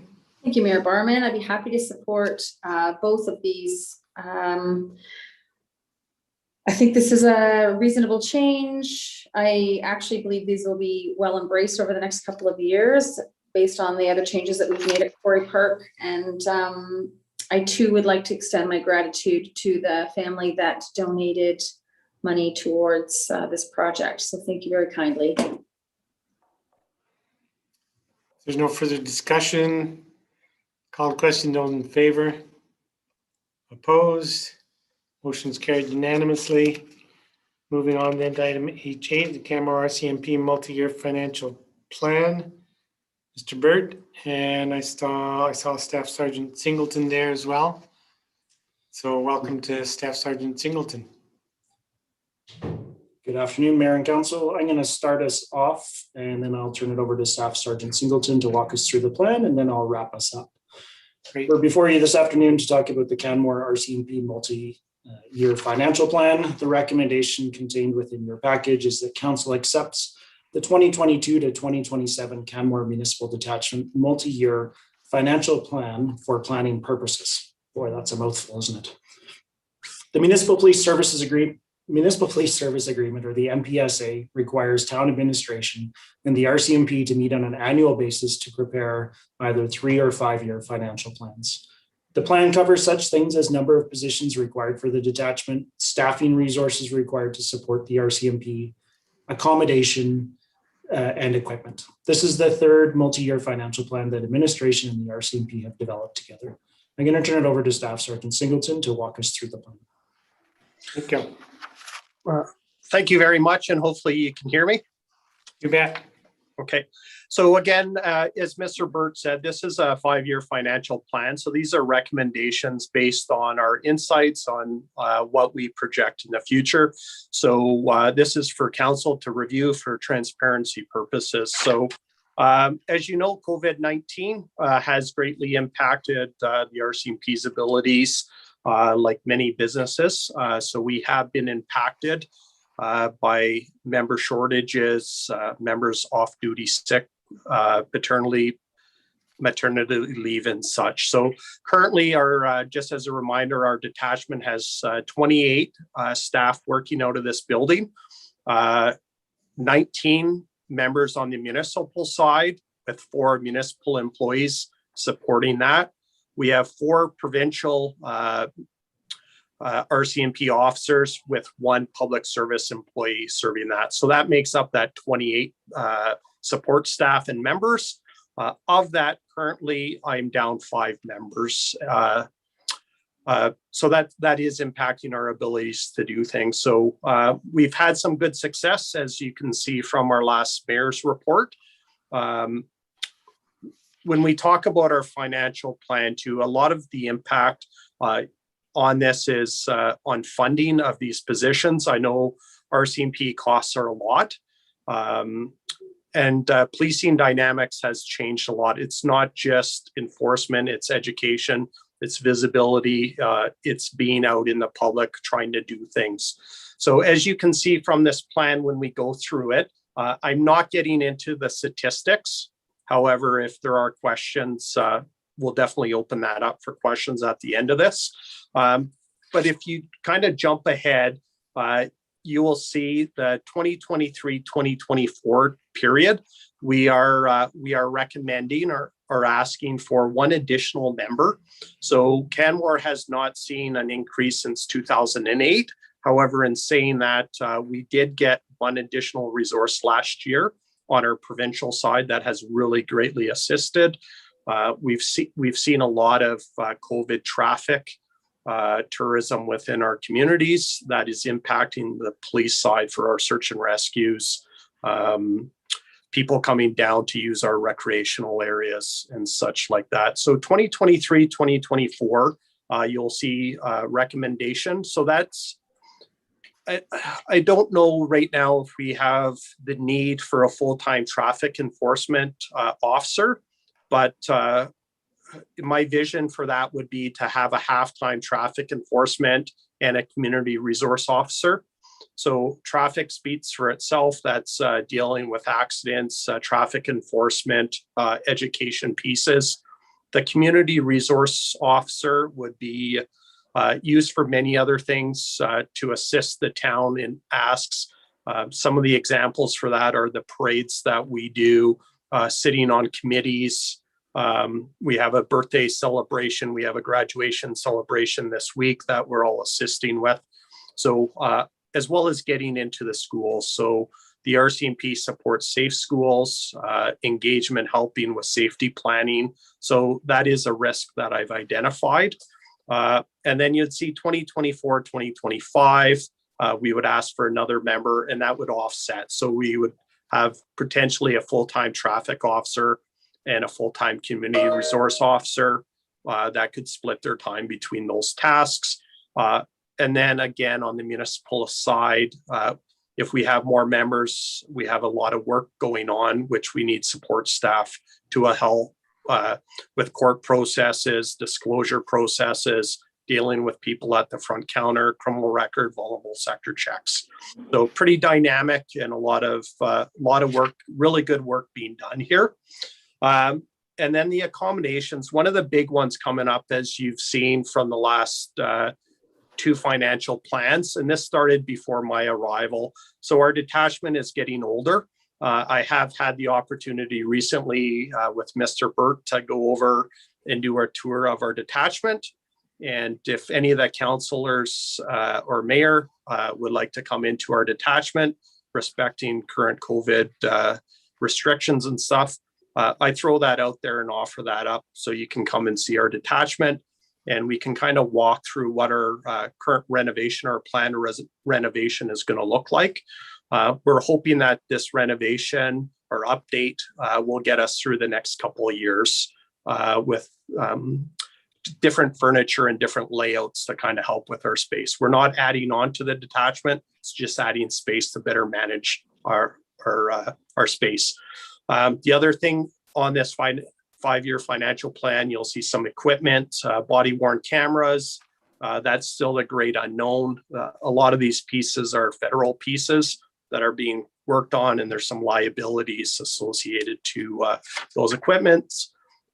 Pistol modernization, again, we don't know when that's going to happen. We're just putting it on there because it may happen. Our pistols, sidearms are getting dated right now, so I know they're doing some studies. The ballistic shields, we had an emergency response incident last night in our community, and those ballistic shields help our members stay safe, as well as help the assailant or our suspect stay safe, so we don't have to go hands-on or put people at undue risk. So that's just like you see on TV, that's a big shield. Again, that's being worked on, whether we would get one at the detachment. I don't know if we have the need, but again, that's being on there. That goes hand in hand with the breaching equipment. So that would be the crowbars or the batting rams to get into residents to get in there to make sure people are safe or to apprehend them.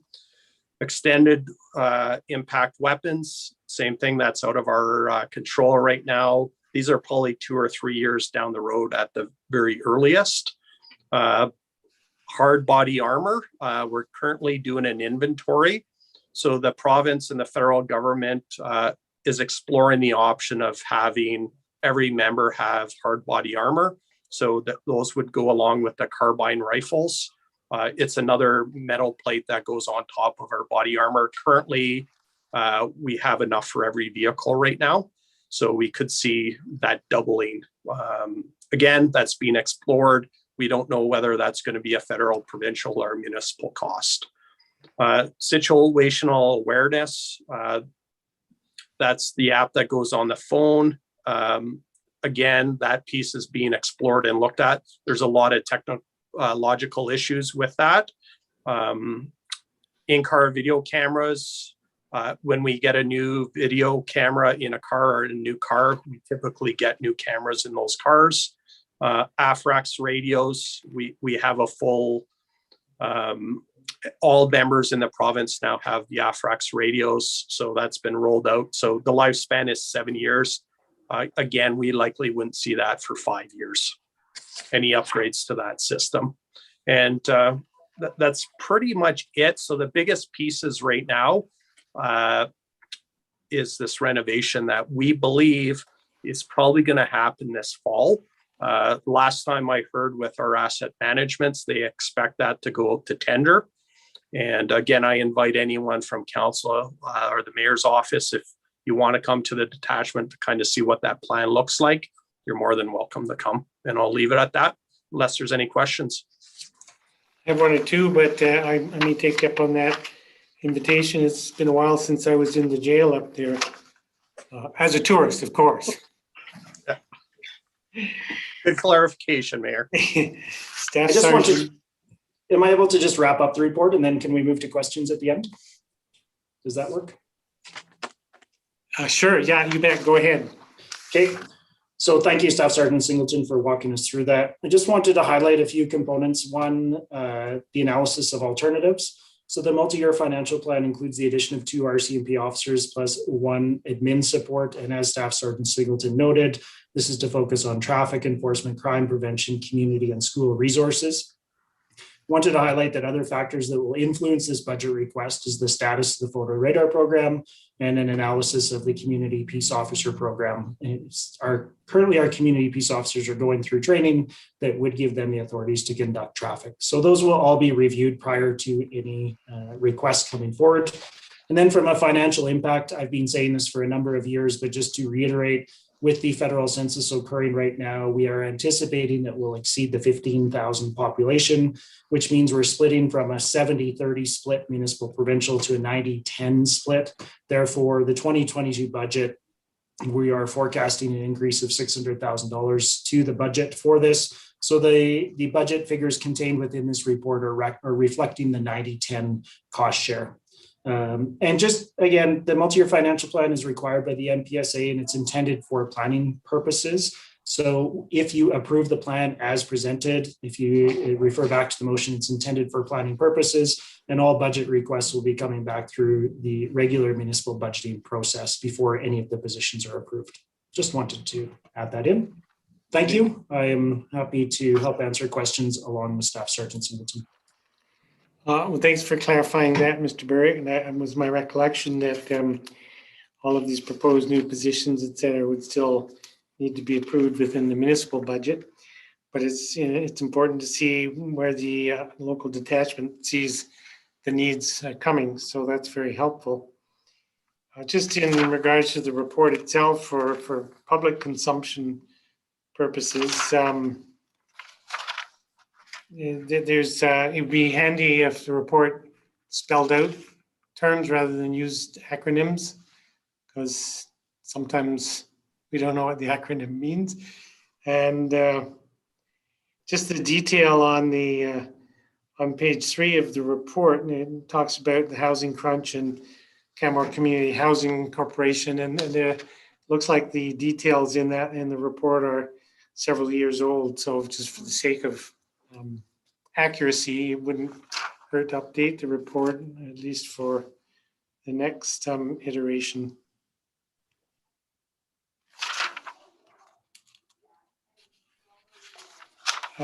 Councillor Comfort.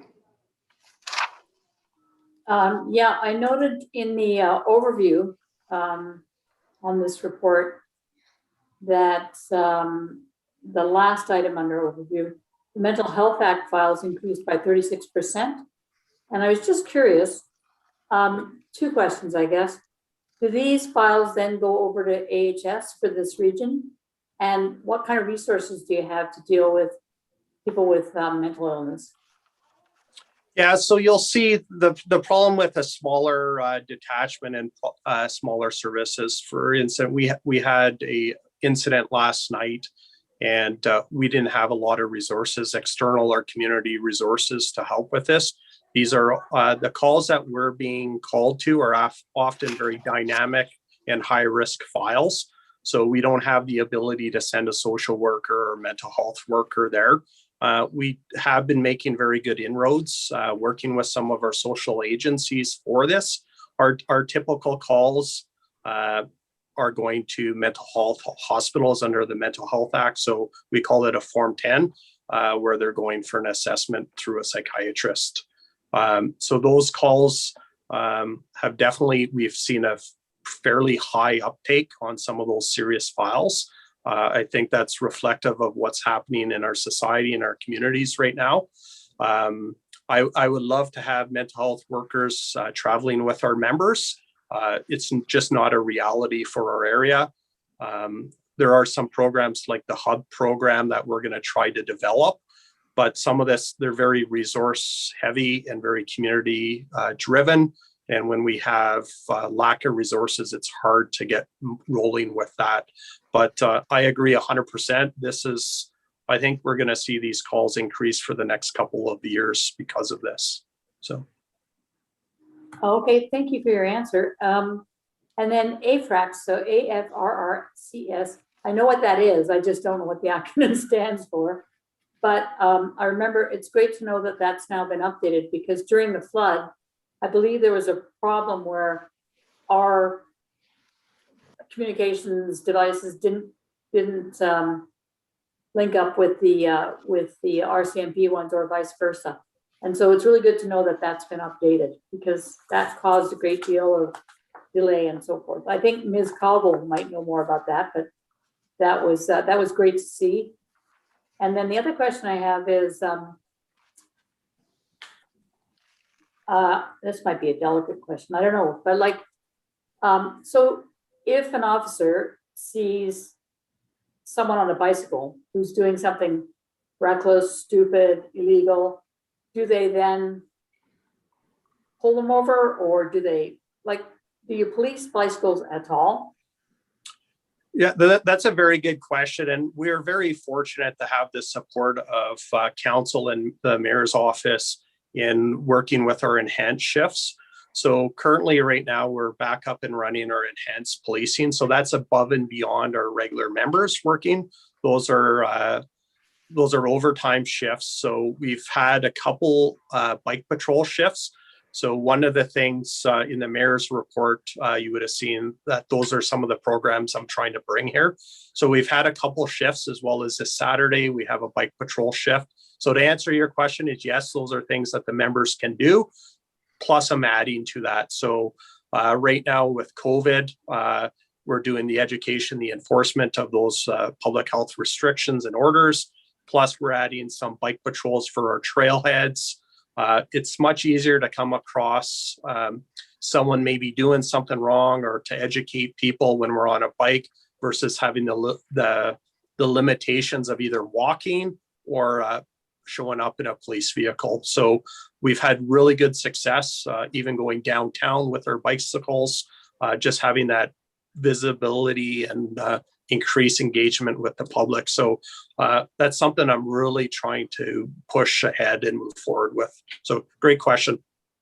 That's a great to hear. I remember my oldest son, who's now 35, and but I have a great picture of him where he was like, I think 7, and he's looking way up at a police officer who's teaching him bike skills and bicycle safety and knowing the rules.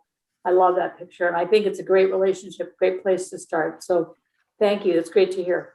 Yeah. And if I could just add one more thing, we have a fabulous new member that came to us within the last couple months, and she was an ex-World Cup racer. So I have some great plans soon as we get into the schools to do some videos and some public safety stuff with biking, because it is such a huge part of this community. Well, that's fabulous to hear. Thank you very much for being proactive.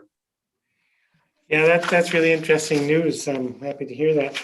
Along the same lines of some of Councillor Comfort's questioning, I'm just curious if you have any training programs underway or being planned for Indigenous awareness or sensitivity training for your members?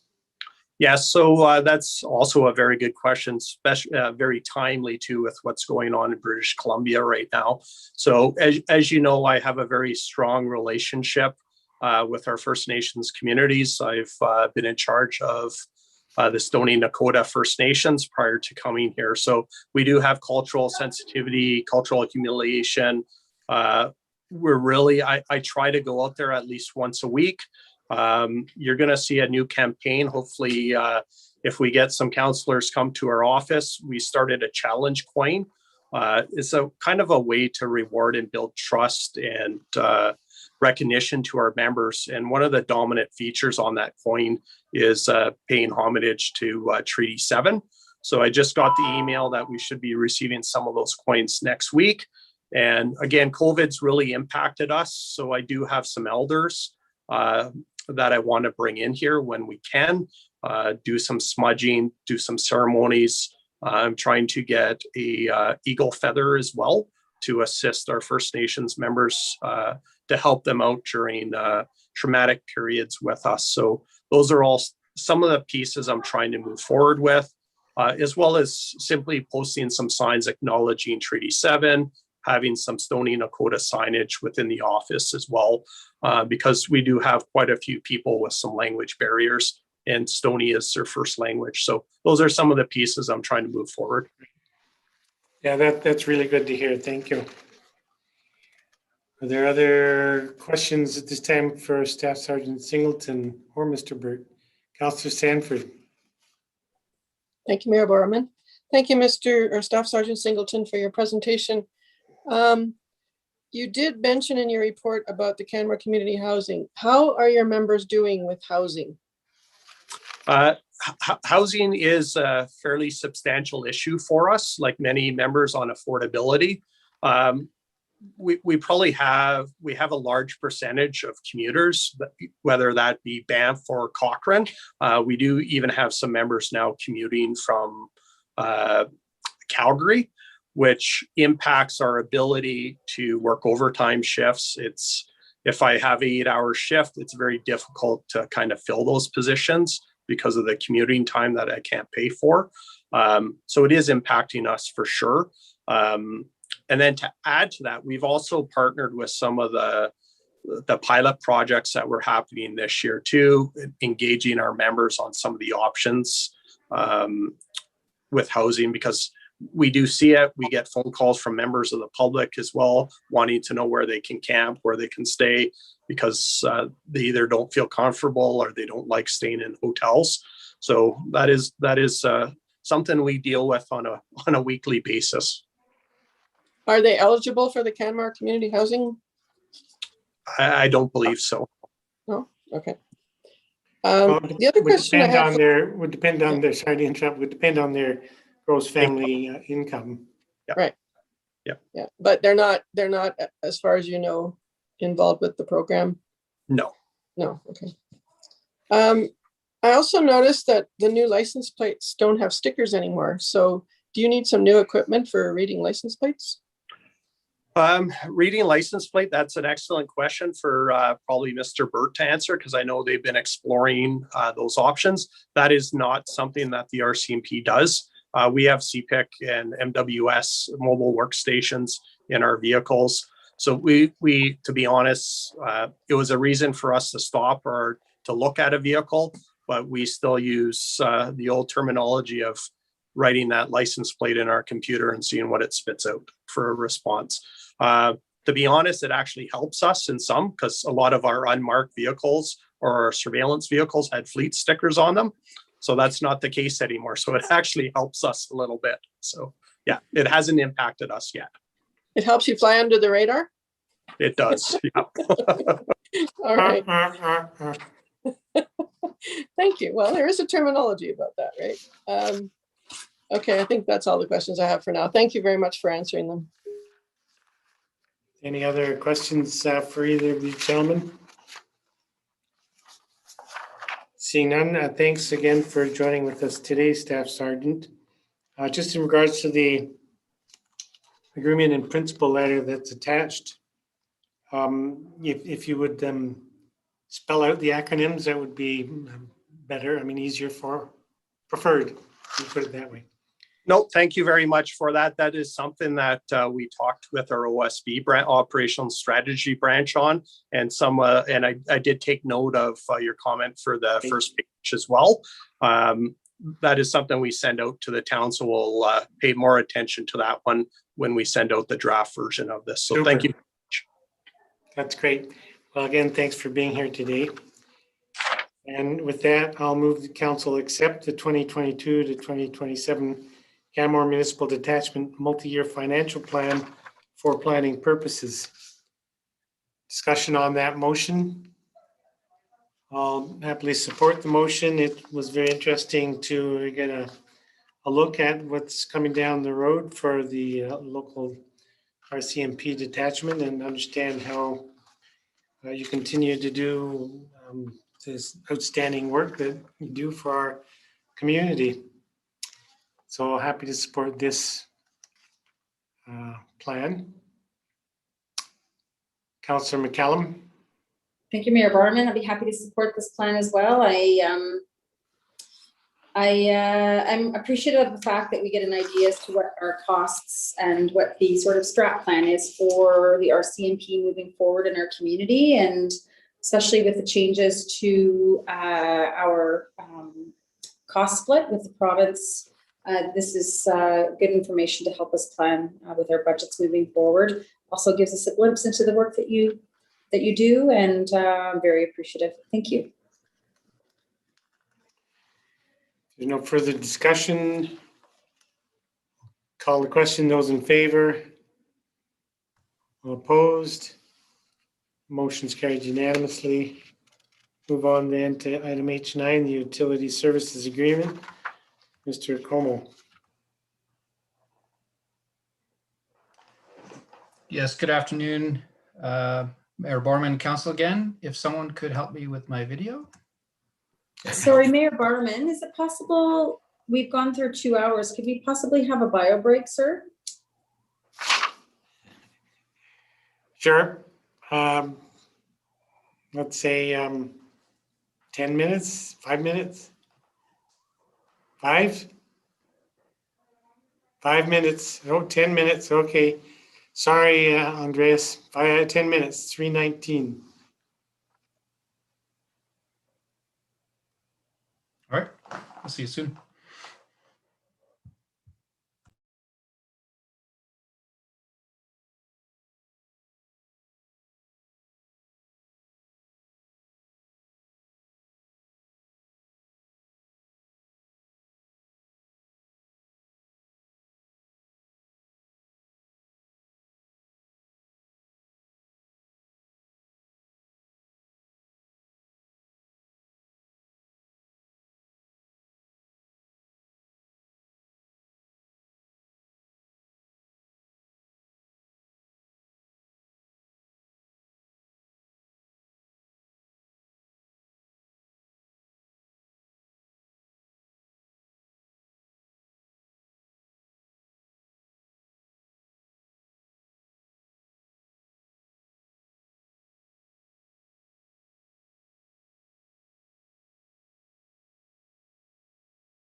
1, 2, 3, 4.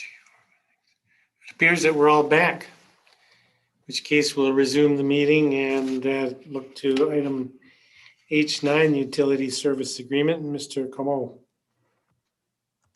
right, good afternoon again, Mayor and Council. So I will, it's always nice to be last on the agenda. Don't be thinking that means you can take all the time you want. No, I know it's been a long day for everybody. So I just want to, can everyone see the screen? Yes. Okay, perfect. So I'll just jump into it. We really just have one motion in front of council, which is, essentially that council authorized the mayor and chief administrative officer to execute the attached utility service agreement to be effective September 1. I know in the staff report or the council agenda, we have July 1st, but if it works with council, administration would prefer to have the start date be September 1.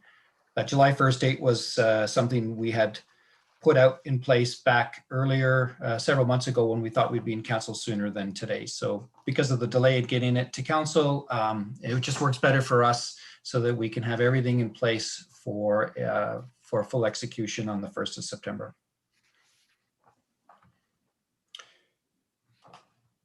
So if that's okay, I will move on to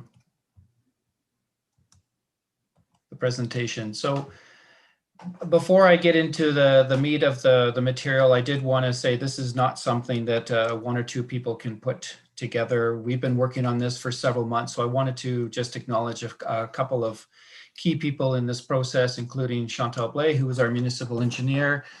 Help us through this process, we had retained NAD Consulting, so Jean-Francois and Rank were very, very instrumental in allowing us to move this agreement forward. Chelsea Richardson, Peter Kinsberg, our asset manager, and Adam Robertson Communication were also engaged at various times through the process. So I wanted to thank them for their time and contributions to this process. And finally, EPCOR Water Services themselves, they had a team of 5 that were participating in all of the meetings. There were a number of meetings. There was lots of information they needed to go back and take a look at and provide us with feedback and input. And so it was a lot of time for both parties. And I wanted to also appreciate EPCOR for their patience through this process because we did take a different approach this go around. It was something led by the town, where in the 2010 or the current agreement, it was actually mostly led by EPCOR. So a little bit of a different approach, and EPCOR was very receptive to that as well. So wanted to just thank them for their participation through this process. So as you can see in the staff report, the negotiation process, we really broke it out into 4 different categories. We wanted to talk to EPCOR about scope, service levels, and term expectations. We felt that was something we really needed to nail down before we could talk about, in particular, any costs. We really needed to understand what we were actually asking EPCOR to provide, what the agreement expectations were, and by requesting NAD to be a part of this process, they had also come to us with a number of recommendations, especially through the utility service review, that they also felt would be appropriate to include in there as well. So it was very valuable to spend the time to go through all of those details before we began talking about the cost of service expectations. So that's why you see that at the end. And that was an intentional approach, and that's how we approached our discussions with EPCOR. So starting with the first one, we wanted to be clear about what the service levels would be. And what you have in front of you is what is the service expectations or the scope under the current agreement. So you could see we use the term basic work. That's everything that was categorized under there, including the obvious water and wastewater operations, but the metering services, communications, general maintenance, etc. And then we had other work. So that was the rehab, biosolids, capital, and so on. And it was spread over the 3 different types of systems: water, wastewater, and stormwater. Now, through the negotiation process, we wanted to change how we broke things out, what was in the agreement and what was out of the agreement. So what we've done here is you can see we've got the basic work, or now what we call the core services. So we'll usually use that term going forward. So that's where that come from. It kind of replaces what basic work was before. And within this agreement, we also have rehabilitation work, the opportunity for additional services previously referred to as out of scope work, and meter installation and reading, the meter reading work as well. And what we've pulled out of the the agreement, which was in the previous agreement, was capital project delivery. So in the current agreement, EPCOR would be the one that would lead all of the capital projects. We've taken a different approach here where we've pulled it out, and it would be treated as a separate agreement that EPCOR has the opportunity to provide a bid or a proposal to compete the work in competing with other qualified consultants or contractors as well. The biosolids management, it was quite a volatile program for a number of years. Things have stabilized significantly. EPCOR took that risk. They were the ones that were out, when we got the call, given 2 weeks notice that a facility would no longer take our product. They were the ones that were scrambling to find an end receiver. But like I said, things have really stabilized, and now it's just best for the town to bring it in-house. And if things do change, it's something that we can lead because they don't seem to be as volatile market. Meter billing right now, EPCOR does that. So that's printing of the bills, validating the values and sending them out. And so we want to look to bring that in-house. Communications, EPCOR was doing that for operational issues, as well as trying to change people's behavior around water consumption, for example. We would like to bring in the non-operating communications in-house, and the power and gas has always been in-house, or has been at least for the last 10 years. The town has been paying those bills directly. So that's kind of a quick summary. And here, this is in your agenda package. This is attachment 1, and it really gives a sort of a summary or a real good example of the change between what's in the current agreement and what's in the what's being proposed in the new agreement. And so, as you can see here, everything really changes, or similar for the waterworks. Wastewater storm stays the same. The metering services, there's really 2 parts to that. There is the replacement of meters, which will be treated as additional services, which is kind of the old out of scope. And then the in-house, which is the billing services or the customer interaction piece. And that's going to be brought in-house. The communication will be brought in-house, as I mentioned. And then under core services, the general maintenance, maintaining the grass and the snow remains the core service, and the basic maintenance and repairs also remains as a core service. And then the rehab will be an additional service that will be treated within this agreement. Capital works, they will be able to apply. The biosolids, we'll take that in-house, and then the out of scope, the leak detection stuff, that sort of thing. Leak detection and repair will remain as an additional service within this agreement. And then the building maintenance and repairs, also an additional service. So that's a real quick summary of the changes from the current to the proposed agreement in front of you. When we wanted to detail the work or the scope and the service levels that with EPCOR, the approach we took was we wanted to really lay it out. The current agreement, largely because our relationship with EPCOR is so strong and has been in place for so long, there was a lot of trust, and the current agreement doesn't have a lot of detail about exactly the type of work, other than operate the wastewater treatment facility. And so we really felt, though that was valuable or worked well because our relationship was so strong with EPCOR, it is more prudent to actually go through that level of detail and break it out. And so that's what the schedules are within the agreement that you have as attachment number 2. And sorry, it is I think 171 pages, so it's quite long. But the schedules is really where the meat of the agreement is, where the work or the expectations that we have for EPCOR, what's in the agreement, what work do we want them to do, what work do they have the ability to do with the council or administration approval, or what work is separate from the agreement, or what work is the town going to do. And we're also wanted to be clear with EPCOR that we'd be looking at a 5-year plus another 5 years. So those would be the terms that we have in the terms and conditions part of the agreement. So back to Schedule B, the way we've broken out the schedule is on the left-hand side or column 1, you would have what the service work is. It would be defined. And then it would be pretty clear, is this going to be covered as a core service? And it would be yes or no. And then is this going to be an additional service? So not something that's covered under the core service fee, but something that EPCOR would be able to do, but they would need to do it. They would only get permission to do it once they complete an additional service request form with the approval of the town. So a little bit more administrative work. It's not just carte blanche. They can begin the work. They do need to seek approval and provide us a formal proposal about the work that they're actually going to do before they can begin. The fourth one is work that they could do, but it would be treated under a separate agreement. Capital delivery would be the best example for that one. And then number 5, we wanted to be very clear that this is something the town is, this is the type of work that the town is actually going to take on themselves. And so here's an example of what that looks like. So you can see here is the service area on the left-hand side. This is just a sample from various different schedules, Schedule Bs that we have.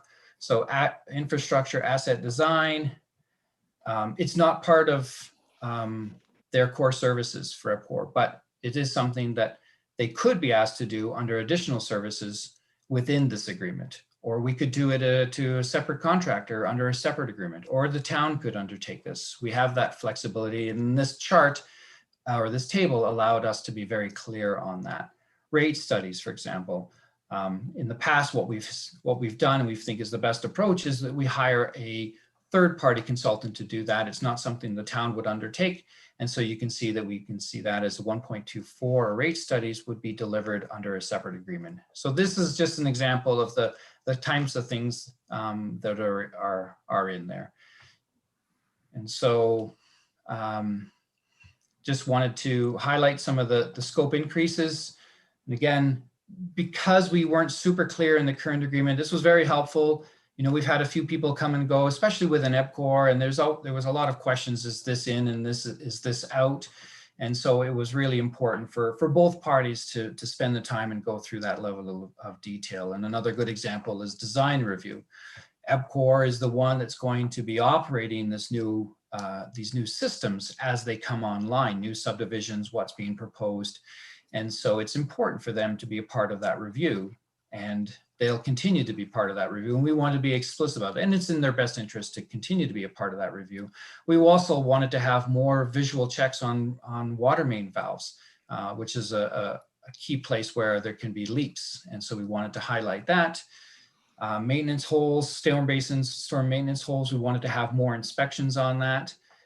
Because we didn't have a lot of clarity on the storm, we found that the storm system was in many cases not getting the level of oversight that it really should truly get.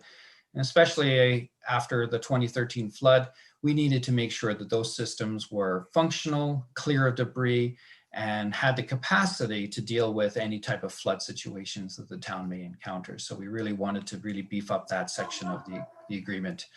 And then same thing, similar within the storm system, make sure the catch basins and the dry wells are inspected and thawed and cleaned during the winter, which has also been something that has been a rising issue from time to time when the frost goes quite deep during the winter months. So under additional services, in the past, we shifted from cost plus 10%, we're shifting to time and materials. We feel that that's going to be easier to manage and monitor the budgets, and clearer to actually see value in there. We don't necessarily think that the cost of the project necessarily reflects the amount of effort. So that's why we want to shift to a times and materials approach. And work can also be delivered by EPCOR or another contractor or consultant. So you can see here the examples of what additional services would be. So the rehab work, leak detection repair, and these are ones that EPCOR is likely best suited to do this work. But then asset condition assessment, that's probably best to be done by a third party, but EPCOR may have the opportunity to submit a proposal on that. Building repairs, replacement meter installations, those kinds of things. That was really in there before. Some of the new stuff is the new meter installations. So in the previous agreement, new meters for new development was part of the basic work. We've pulled that out. We think that's a more fair approach because there is a bit of ebb and flow. And then EPCOR would bill us based on the number of meters that we would actually pull in place.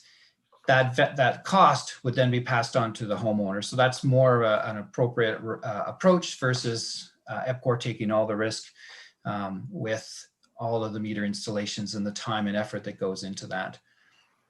Water modeling has been an issue that's been a bit challenging for the last 10 years. So when a developer proposes an extension to the system, adding a new subdivision, we want to make sure that there's capacity at the boundary where the new water line is going to tie into. And so there's quite a bit of expertise that goes with this, something that EPCOR used to have the expertise with, but doesn't have it anymore. And so this has been one of those additional services that's been in limbo for the last 10 years, I would say. And so now, EPCOR could do this, but likely the consultant who does the utility master plan is better suited to do the water modeling. And so we would engage them for that under the additional services.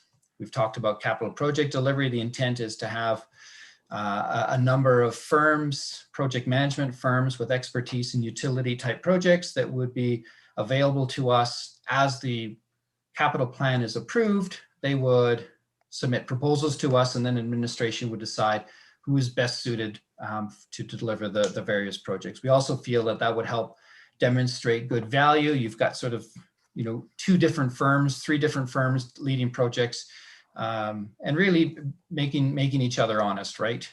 So I think that's a good approach. Engineering services already does that right now, and I think that's a good approach or shift for the utility.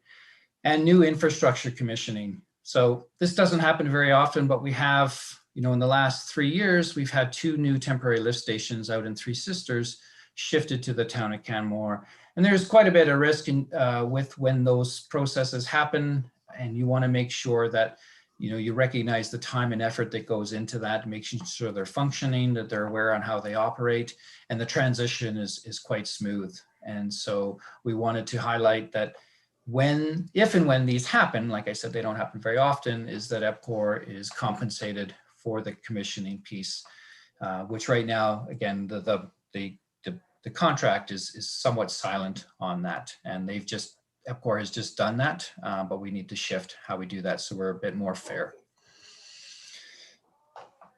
We've also changed the performance measures and targets from what we've had in the past. You have here a sample of the types of measures and targets that we have in the agreement. So regulatory compliance outcome, number of water quality compliance exceeded to be less than 5 per year. And so we have regulatory compliance good practices. So number of water compliance samples taken, tested, and analyzed. So less than 3,500 per year. We wanted to make sure that EPCOR was just doing the ones that were necessary so that they weren't going beyond what was required within the approvals to operate, again, to be more cost effective. So that's around public health and compliance. We have also a number of them under operating efficiencies, where we wanted to make sure that even as the system grows, that the cost to treat a megaliter of water doesn't exceed $230 a megaliter, and to keep that over time. So really pushing EPCOR to be innovative and try to keep those costs down. And that's really good value for us because most of those costs are around pumping water around. So we want to make sure, as the one who pays the power bills, that those costs remain somewhat flat over time, even with the system growing. And so those are some of the examples we have in there. We feel that they're more meaningful. Here's some other examples around electricity use efficiencies within the water treatment plant, the wastewater treatment plant at 1,800 kilowatt hours per megaliter. Asset health, so the number of main breaks per pipe length are 100 kilometers, and the town approximately has 100 kilometers of pipe right now, so it's less than 6 a year that we would hold them to. Storm system, percentage of dry wells with less than 50% sedimentation. So to make sure that they're functioning, we can't let them fill up with grit and gravel and things like that that collect in there after a rainstorm. So we want to make sure that 100% of the time that they have at least or no more than 50% capacity to deal with the water when we do have a flooding event or a high water event. And so same thing with the percentage of storm system inspected with closed circuit television, 20%. So basically every 5 years, the storms, each section of pipe would be looked at. And then one of the things that EPCOR has done an exceptional job at for the last decade is the amount of lost time incidents. They continue to have 0, and we want to continue to hold them at that. And I'm quite confident they're going to be able to maintain that. And I think they're an excellent leader in that area. So more meaningful. So here, just really a summary of the change in scope. The billing services to be brought in-house to be delivered by the town. We feel that's going to enhance the customer experience. Most people already begin by calling the town. So instead of having them shift over or leaving a message or sending a message over to EPCOR, if they are calling us already and we are now doing the billing services, we think it's going to be a better experience for the customers. Communications, we think we're going to get better value. What we found is the $25,000 that we gave EPCOR each year was the type of messaging they were doing was more consistent with EPCOR's larger corporate messaging system, where I think the town is different. And so we want to make sure that by shifting that over, that Robin and her team can provide more consistent messaging, and we get better value for that as well by bringing that in-house. We've talked about capital project delivery, better value, more competitive. Biosolids should be less expensive because we were paying that one at a cost plus 10%. Now we just pay the cost. Additional service from a cost plus 10 to a time and materials. Again, we've talked about that. The storage management, creating more of the system being more of a priority, enhancing the service levels there. More meaningful, measurable performance measures. And with all of that, there's quite a bit more agreement oversight that goes with it. And so we were very sensitive to that as we were working through the agreement, that not only on EPCOR side, but on the town of Canmore side, there's more administration that will be required. And so, service requests, quotes and approvals, performance measure, monitoring and targets are something that we're going to have to provide more oversight with. And so we also needed to think about how we were going to deal with that, so that we started off the new agreement on the right foot. So all of that said, moving on to agreement expectations. Like I said, moving to those Schedule Bs, we provided better structure. It was more clear. It was easier to reference, and more flexibility. If something needed to change, we knew exactly where that was based on the system type, because they were both formatted the same way. If we wanted to change something, it was fairly simple to do or clarify.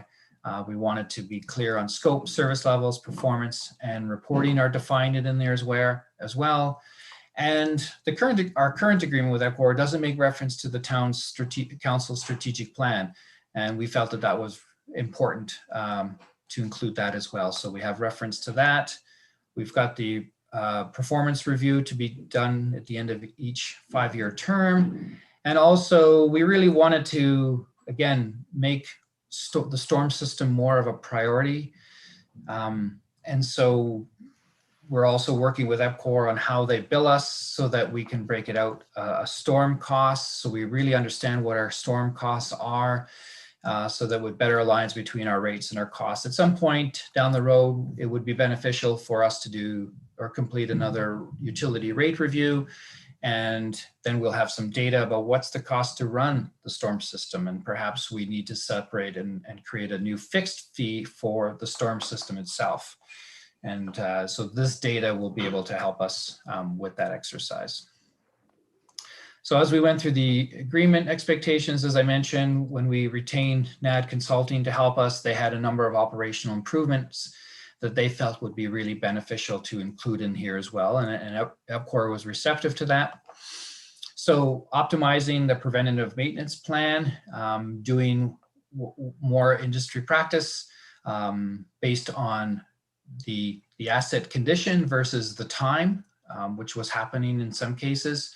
Further leveraging our SCADA system, which is basically our control system for all of our pumps and systems within all of our facilities. Optimizing chemical and energy use, which will help reduce our costs. Improve trend analysis, so more oversight about what's actually happening within the system. Install sensors where it's beneficial on critical equipment to trigger certain maintenance activities. Again, based on the condition or what's actually happening versus based on time suggested by the manufacturer. And finally, introducing handhelds and mobile software. Right now, operators go out into the field and they diarize the work that they've done, but it would be so much more efficient and practical to have all of that done once in the field on an interface that had a drop-down menu, for example. So that would be really beneficial for EPCOR to do that. And we would get much more timely information from EPCOR. So those were the example of some of the things that we wanted to see in there that are in the current agreement, or the proposed agreement. And then finally, the cost of service expectations. If council remembers, we had received a request from EPCOR for additional fees at the end of 2019. Council agreed to increase the utility rates, the utility basic fee for EPCOR by an additional $405,000. And that caused some angst for us. We'd had some fluctuations, some of these requests that were difficult for us to manage that did not give us a lot of cost certainty and gave us fluctuations that made things challenging for managing the utility, in particular the utility rate model, and providing rates that would rise at a reasonable level for the utility ratepayers. So one of the big drivers, as council recalls, for this entire process was to sit down with EPCOR and talk about a fixed fee and annual adjustments that would provide us with more cost certainty. So going over the next 5 to 10 years, we could provide more stable rates and not have these fluctuations. So when we sat down with EPCOR, we wanted to talk about the core service costs, the additional service costs, the annual adjustments, and then, as I meant, there are some internal service costs with this new proposal, this new agreement as well. So around the core service costs, the fixed fee, we negotiated back and forth with EPCOR. We've landed on a fee that we feel is fair and reasonable for both parties. And I'm happy to say that it's also less than what's the current fee. So we're quite pleased about that. The additional services, there's no change there. The values remain the same, and they are approved annually or biannually, part of the budget cycle. And those would be a sample of some of the work that would be included in there: leak detection, repairs, meter installation, capital delivery, etc.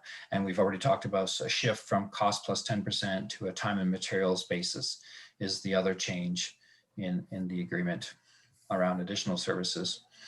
On the annual adjustments, there's really two ways for the agreement to grow. Things cost money, change in value each year, and staff fees, salaries also change. So we negotiated 2.55% increase with EPCOR for the next 5 years to be reviewed after 5 years to make sure that it was appropriate. And it's generally a blend of CPI and the Alberta Utility Labor Wage adjustments. So that's what we negotiated with EPCOR. That's what we are expecting. And again, that really helps get us that cost certainty from year over year. And then there was, coming out of the pandemic, there was some concern by EPCOR that there could be the risk of hyperinflation. So we actually have a clause in there about hyperinflation, just in case that does happen, where it's the opportunity to open up the agreement. And that is if we have two consecutive years at 10% inflation or 1 year at 15%. And so they felt much more comfortable having that in there. And so we've allowed that. Administration's confident that's not going to happen, but it's in there, and we wanted to let council be aware of that. And then around the system growth. So as the assets grow, You know, we add another 10 meters of water main, we add another hydrant, a couple of pressure reducing valves, dry wells, example.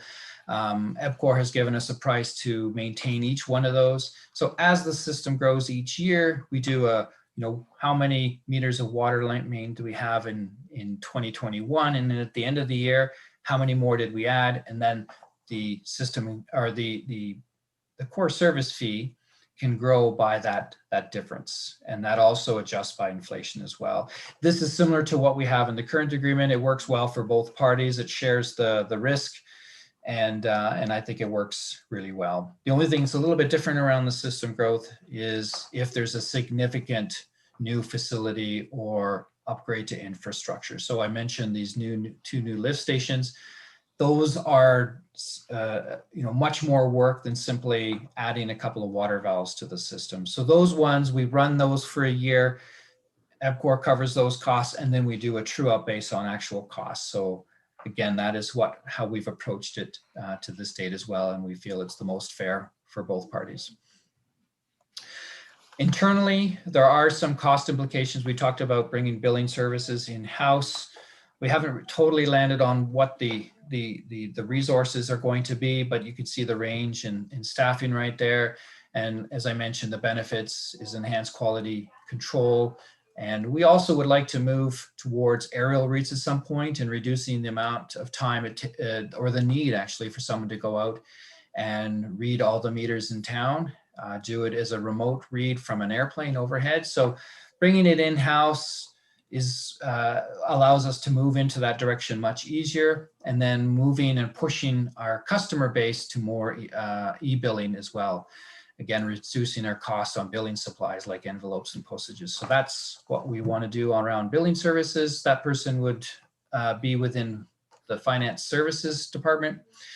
As I mentioned, communications, that gives the communications team an extra $25,000 a year to do better value messaging around conservation, for example, or people's behavior about flushing their own products down, like wipes or fats, oils, and greases, etc. So I think that's better for us, the town, to be doing that.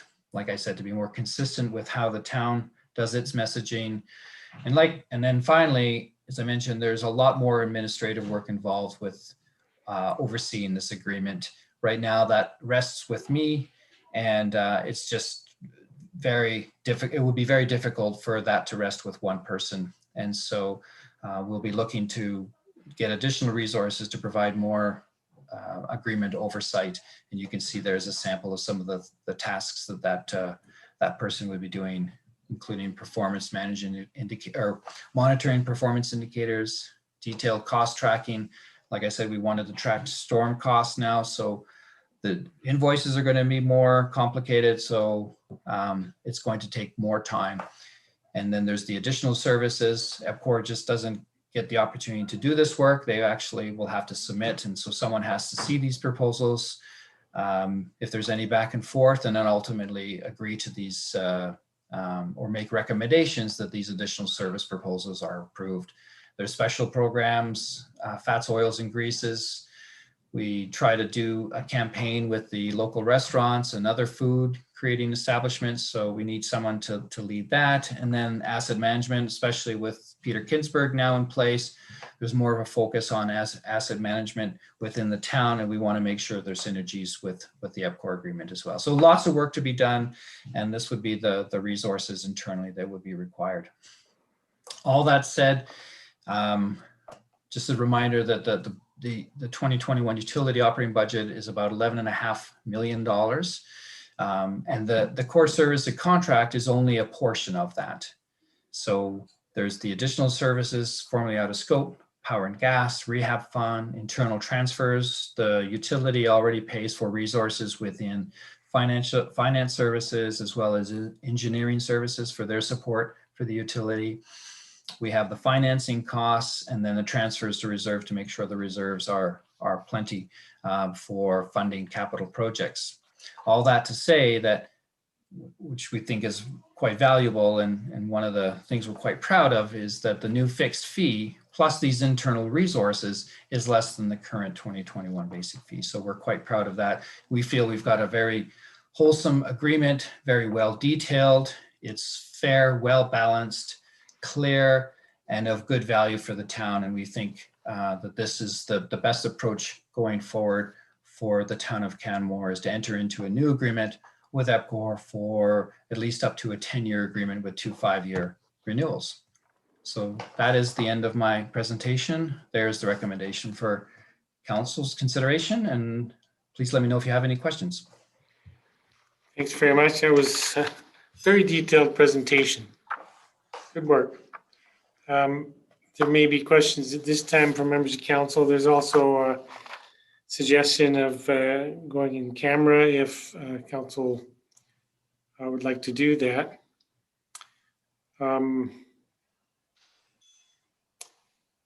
Maybe I will suggest we go in camera at this time and see what discussion may occur there. So I'll move the council go in camera. Those in favor? Opposed? Motion's carried unanimously. So we'll go in camera.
Everybody all transitioned back to the other side successfully again.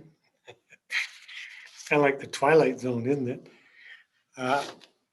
Okay, we're back in public meeting. Any additional questions or comments for Mr. Como?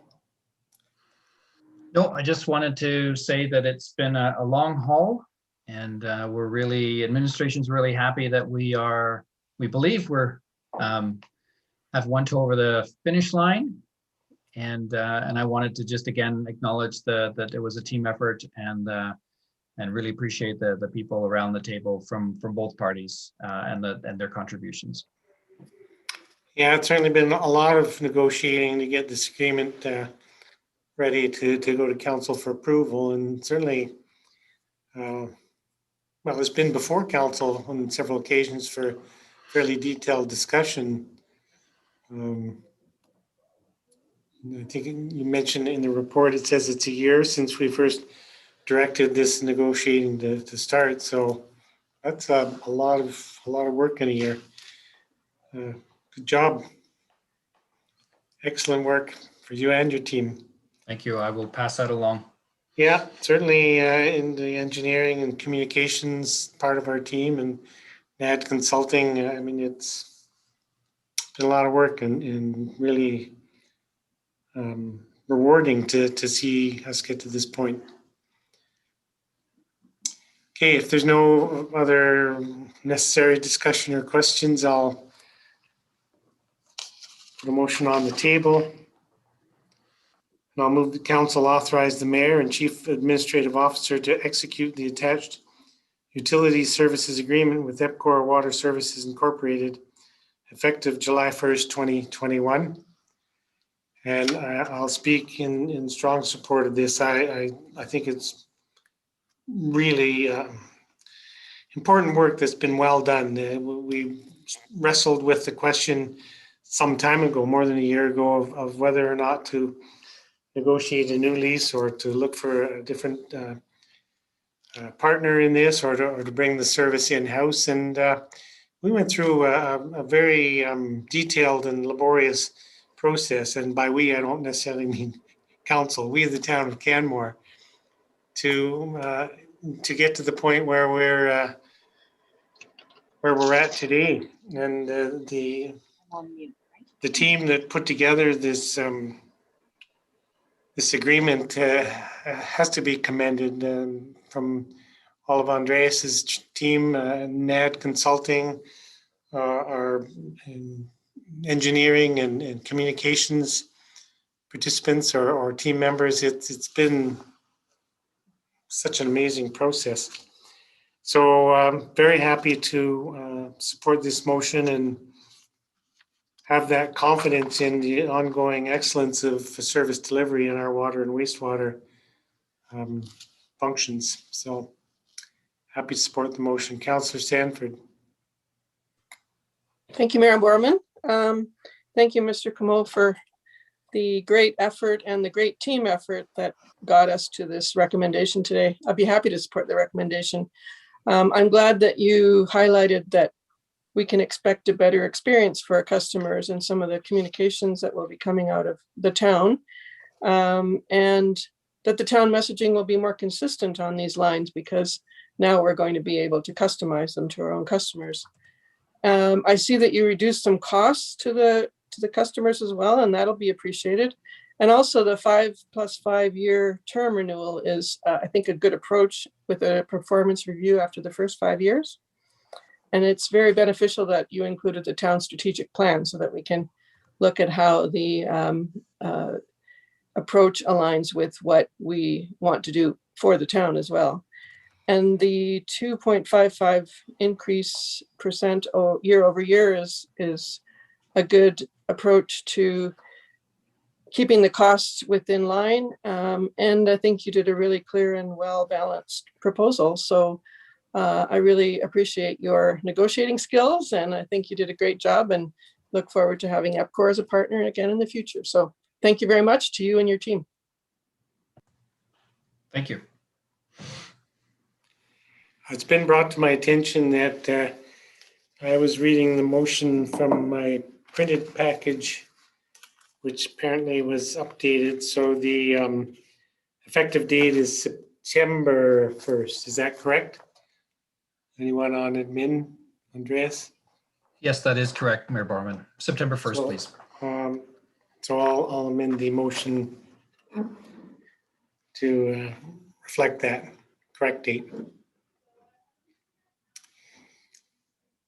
Is further discussion on the motion that's on the table? Seeing none, I'll call the question. Those in favor? And opposed? Motion's carried unanimously. And once again, thank you to you and your team for all of this work. We have one last piece of work prior to our last in camera, but I'll just go to item I1, which is the request from the town of Okotoks for the town of Canmore to act as a seconder on their proposed resolution to AUMA that's related to affordable housing. I shared that letter earlier with all of the council and admin. It's fairly straightforward request, and I'm sure you've all read it. This is very similar to the, I can't remember, let's say 4 or 5 years ago that Grand Prairie, Canmore, and Banff co-sponsored a similar resolution to AUMA that was intended to improve the opportunity for municipalities to provide affordable housing. That resolution was quite successful at AUMA. Unfortunately, it didn't make any difference. It never got anywhere with the government, but still, you got to keep trying. And I'm quite happy to support the request from the town of Okotoks. This is important for all of for all municipalities in Alberta, that we have all the tools possible to deliver affordable housing for our residents. That's more and more a challenge. So I'll just open the floor to discussion on the request from Okotoks, and if there is none, then I'll just move that we do as requested. But is there any question, discussion? Councillor Comfort?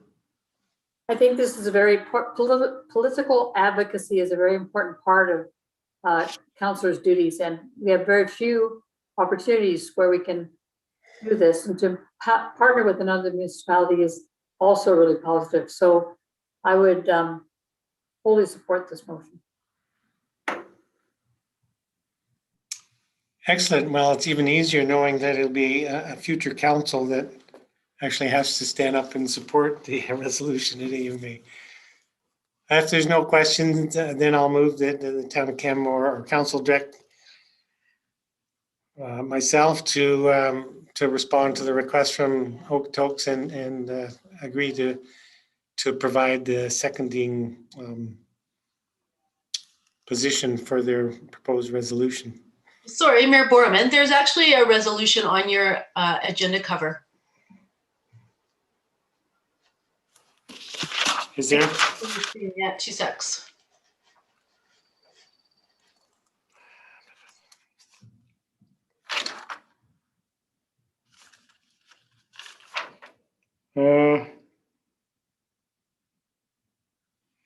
I don't have it, not on my printed copy. 1 second, I will get it up on the screen. This 5 seconds if people are counting. yeah, the report I'm using was printed before this came along, actually. All right. So. Yeah, sorry, I'm just gonna.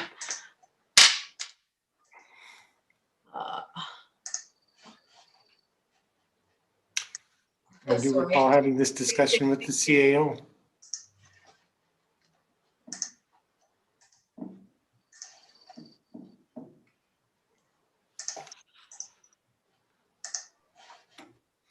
It's been a long day, huh? You could All just, right. Ms. Hyde. Sorry? You want to just read it out? Oh, I've got it ready. Okay.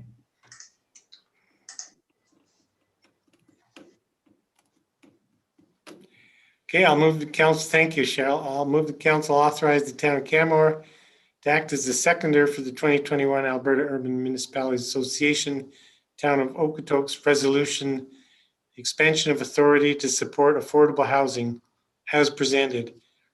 That's a much better motion than I cobbled together in a moment there. So motion's on the table. We've had some discussion already. If there further discussion, seeing none, I'll call the question. Those in favor? Opposed? Motion is carried unanimously. And I believe that leaves us with one item, which is an in-camera legal advice on the MGA interpretation. And I'll move council go in camera. Sorry, one more thing, Mayor Borman. What? I was just wondering, since it's the last item and we won't be coming back out once you're camera, could we maybe stop the live streaming? Oh yeah, absolutely. If anybody's still watching, we won't be doing any business after we come out of in camera. We'll just be adjourning. So by all means, stop the live streaming. All right, you just have to vote to go in camera, and that is it. Okay, I'll call the question to go in camera.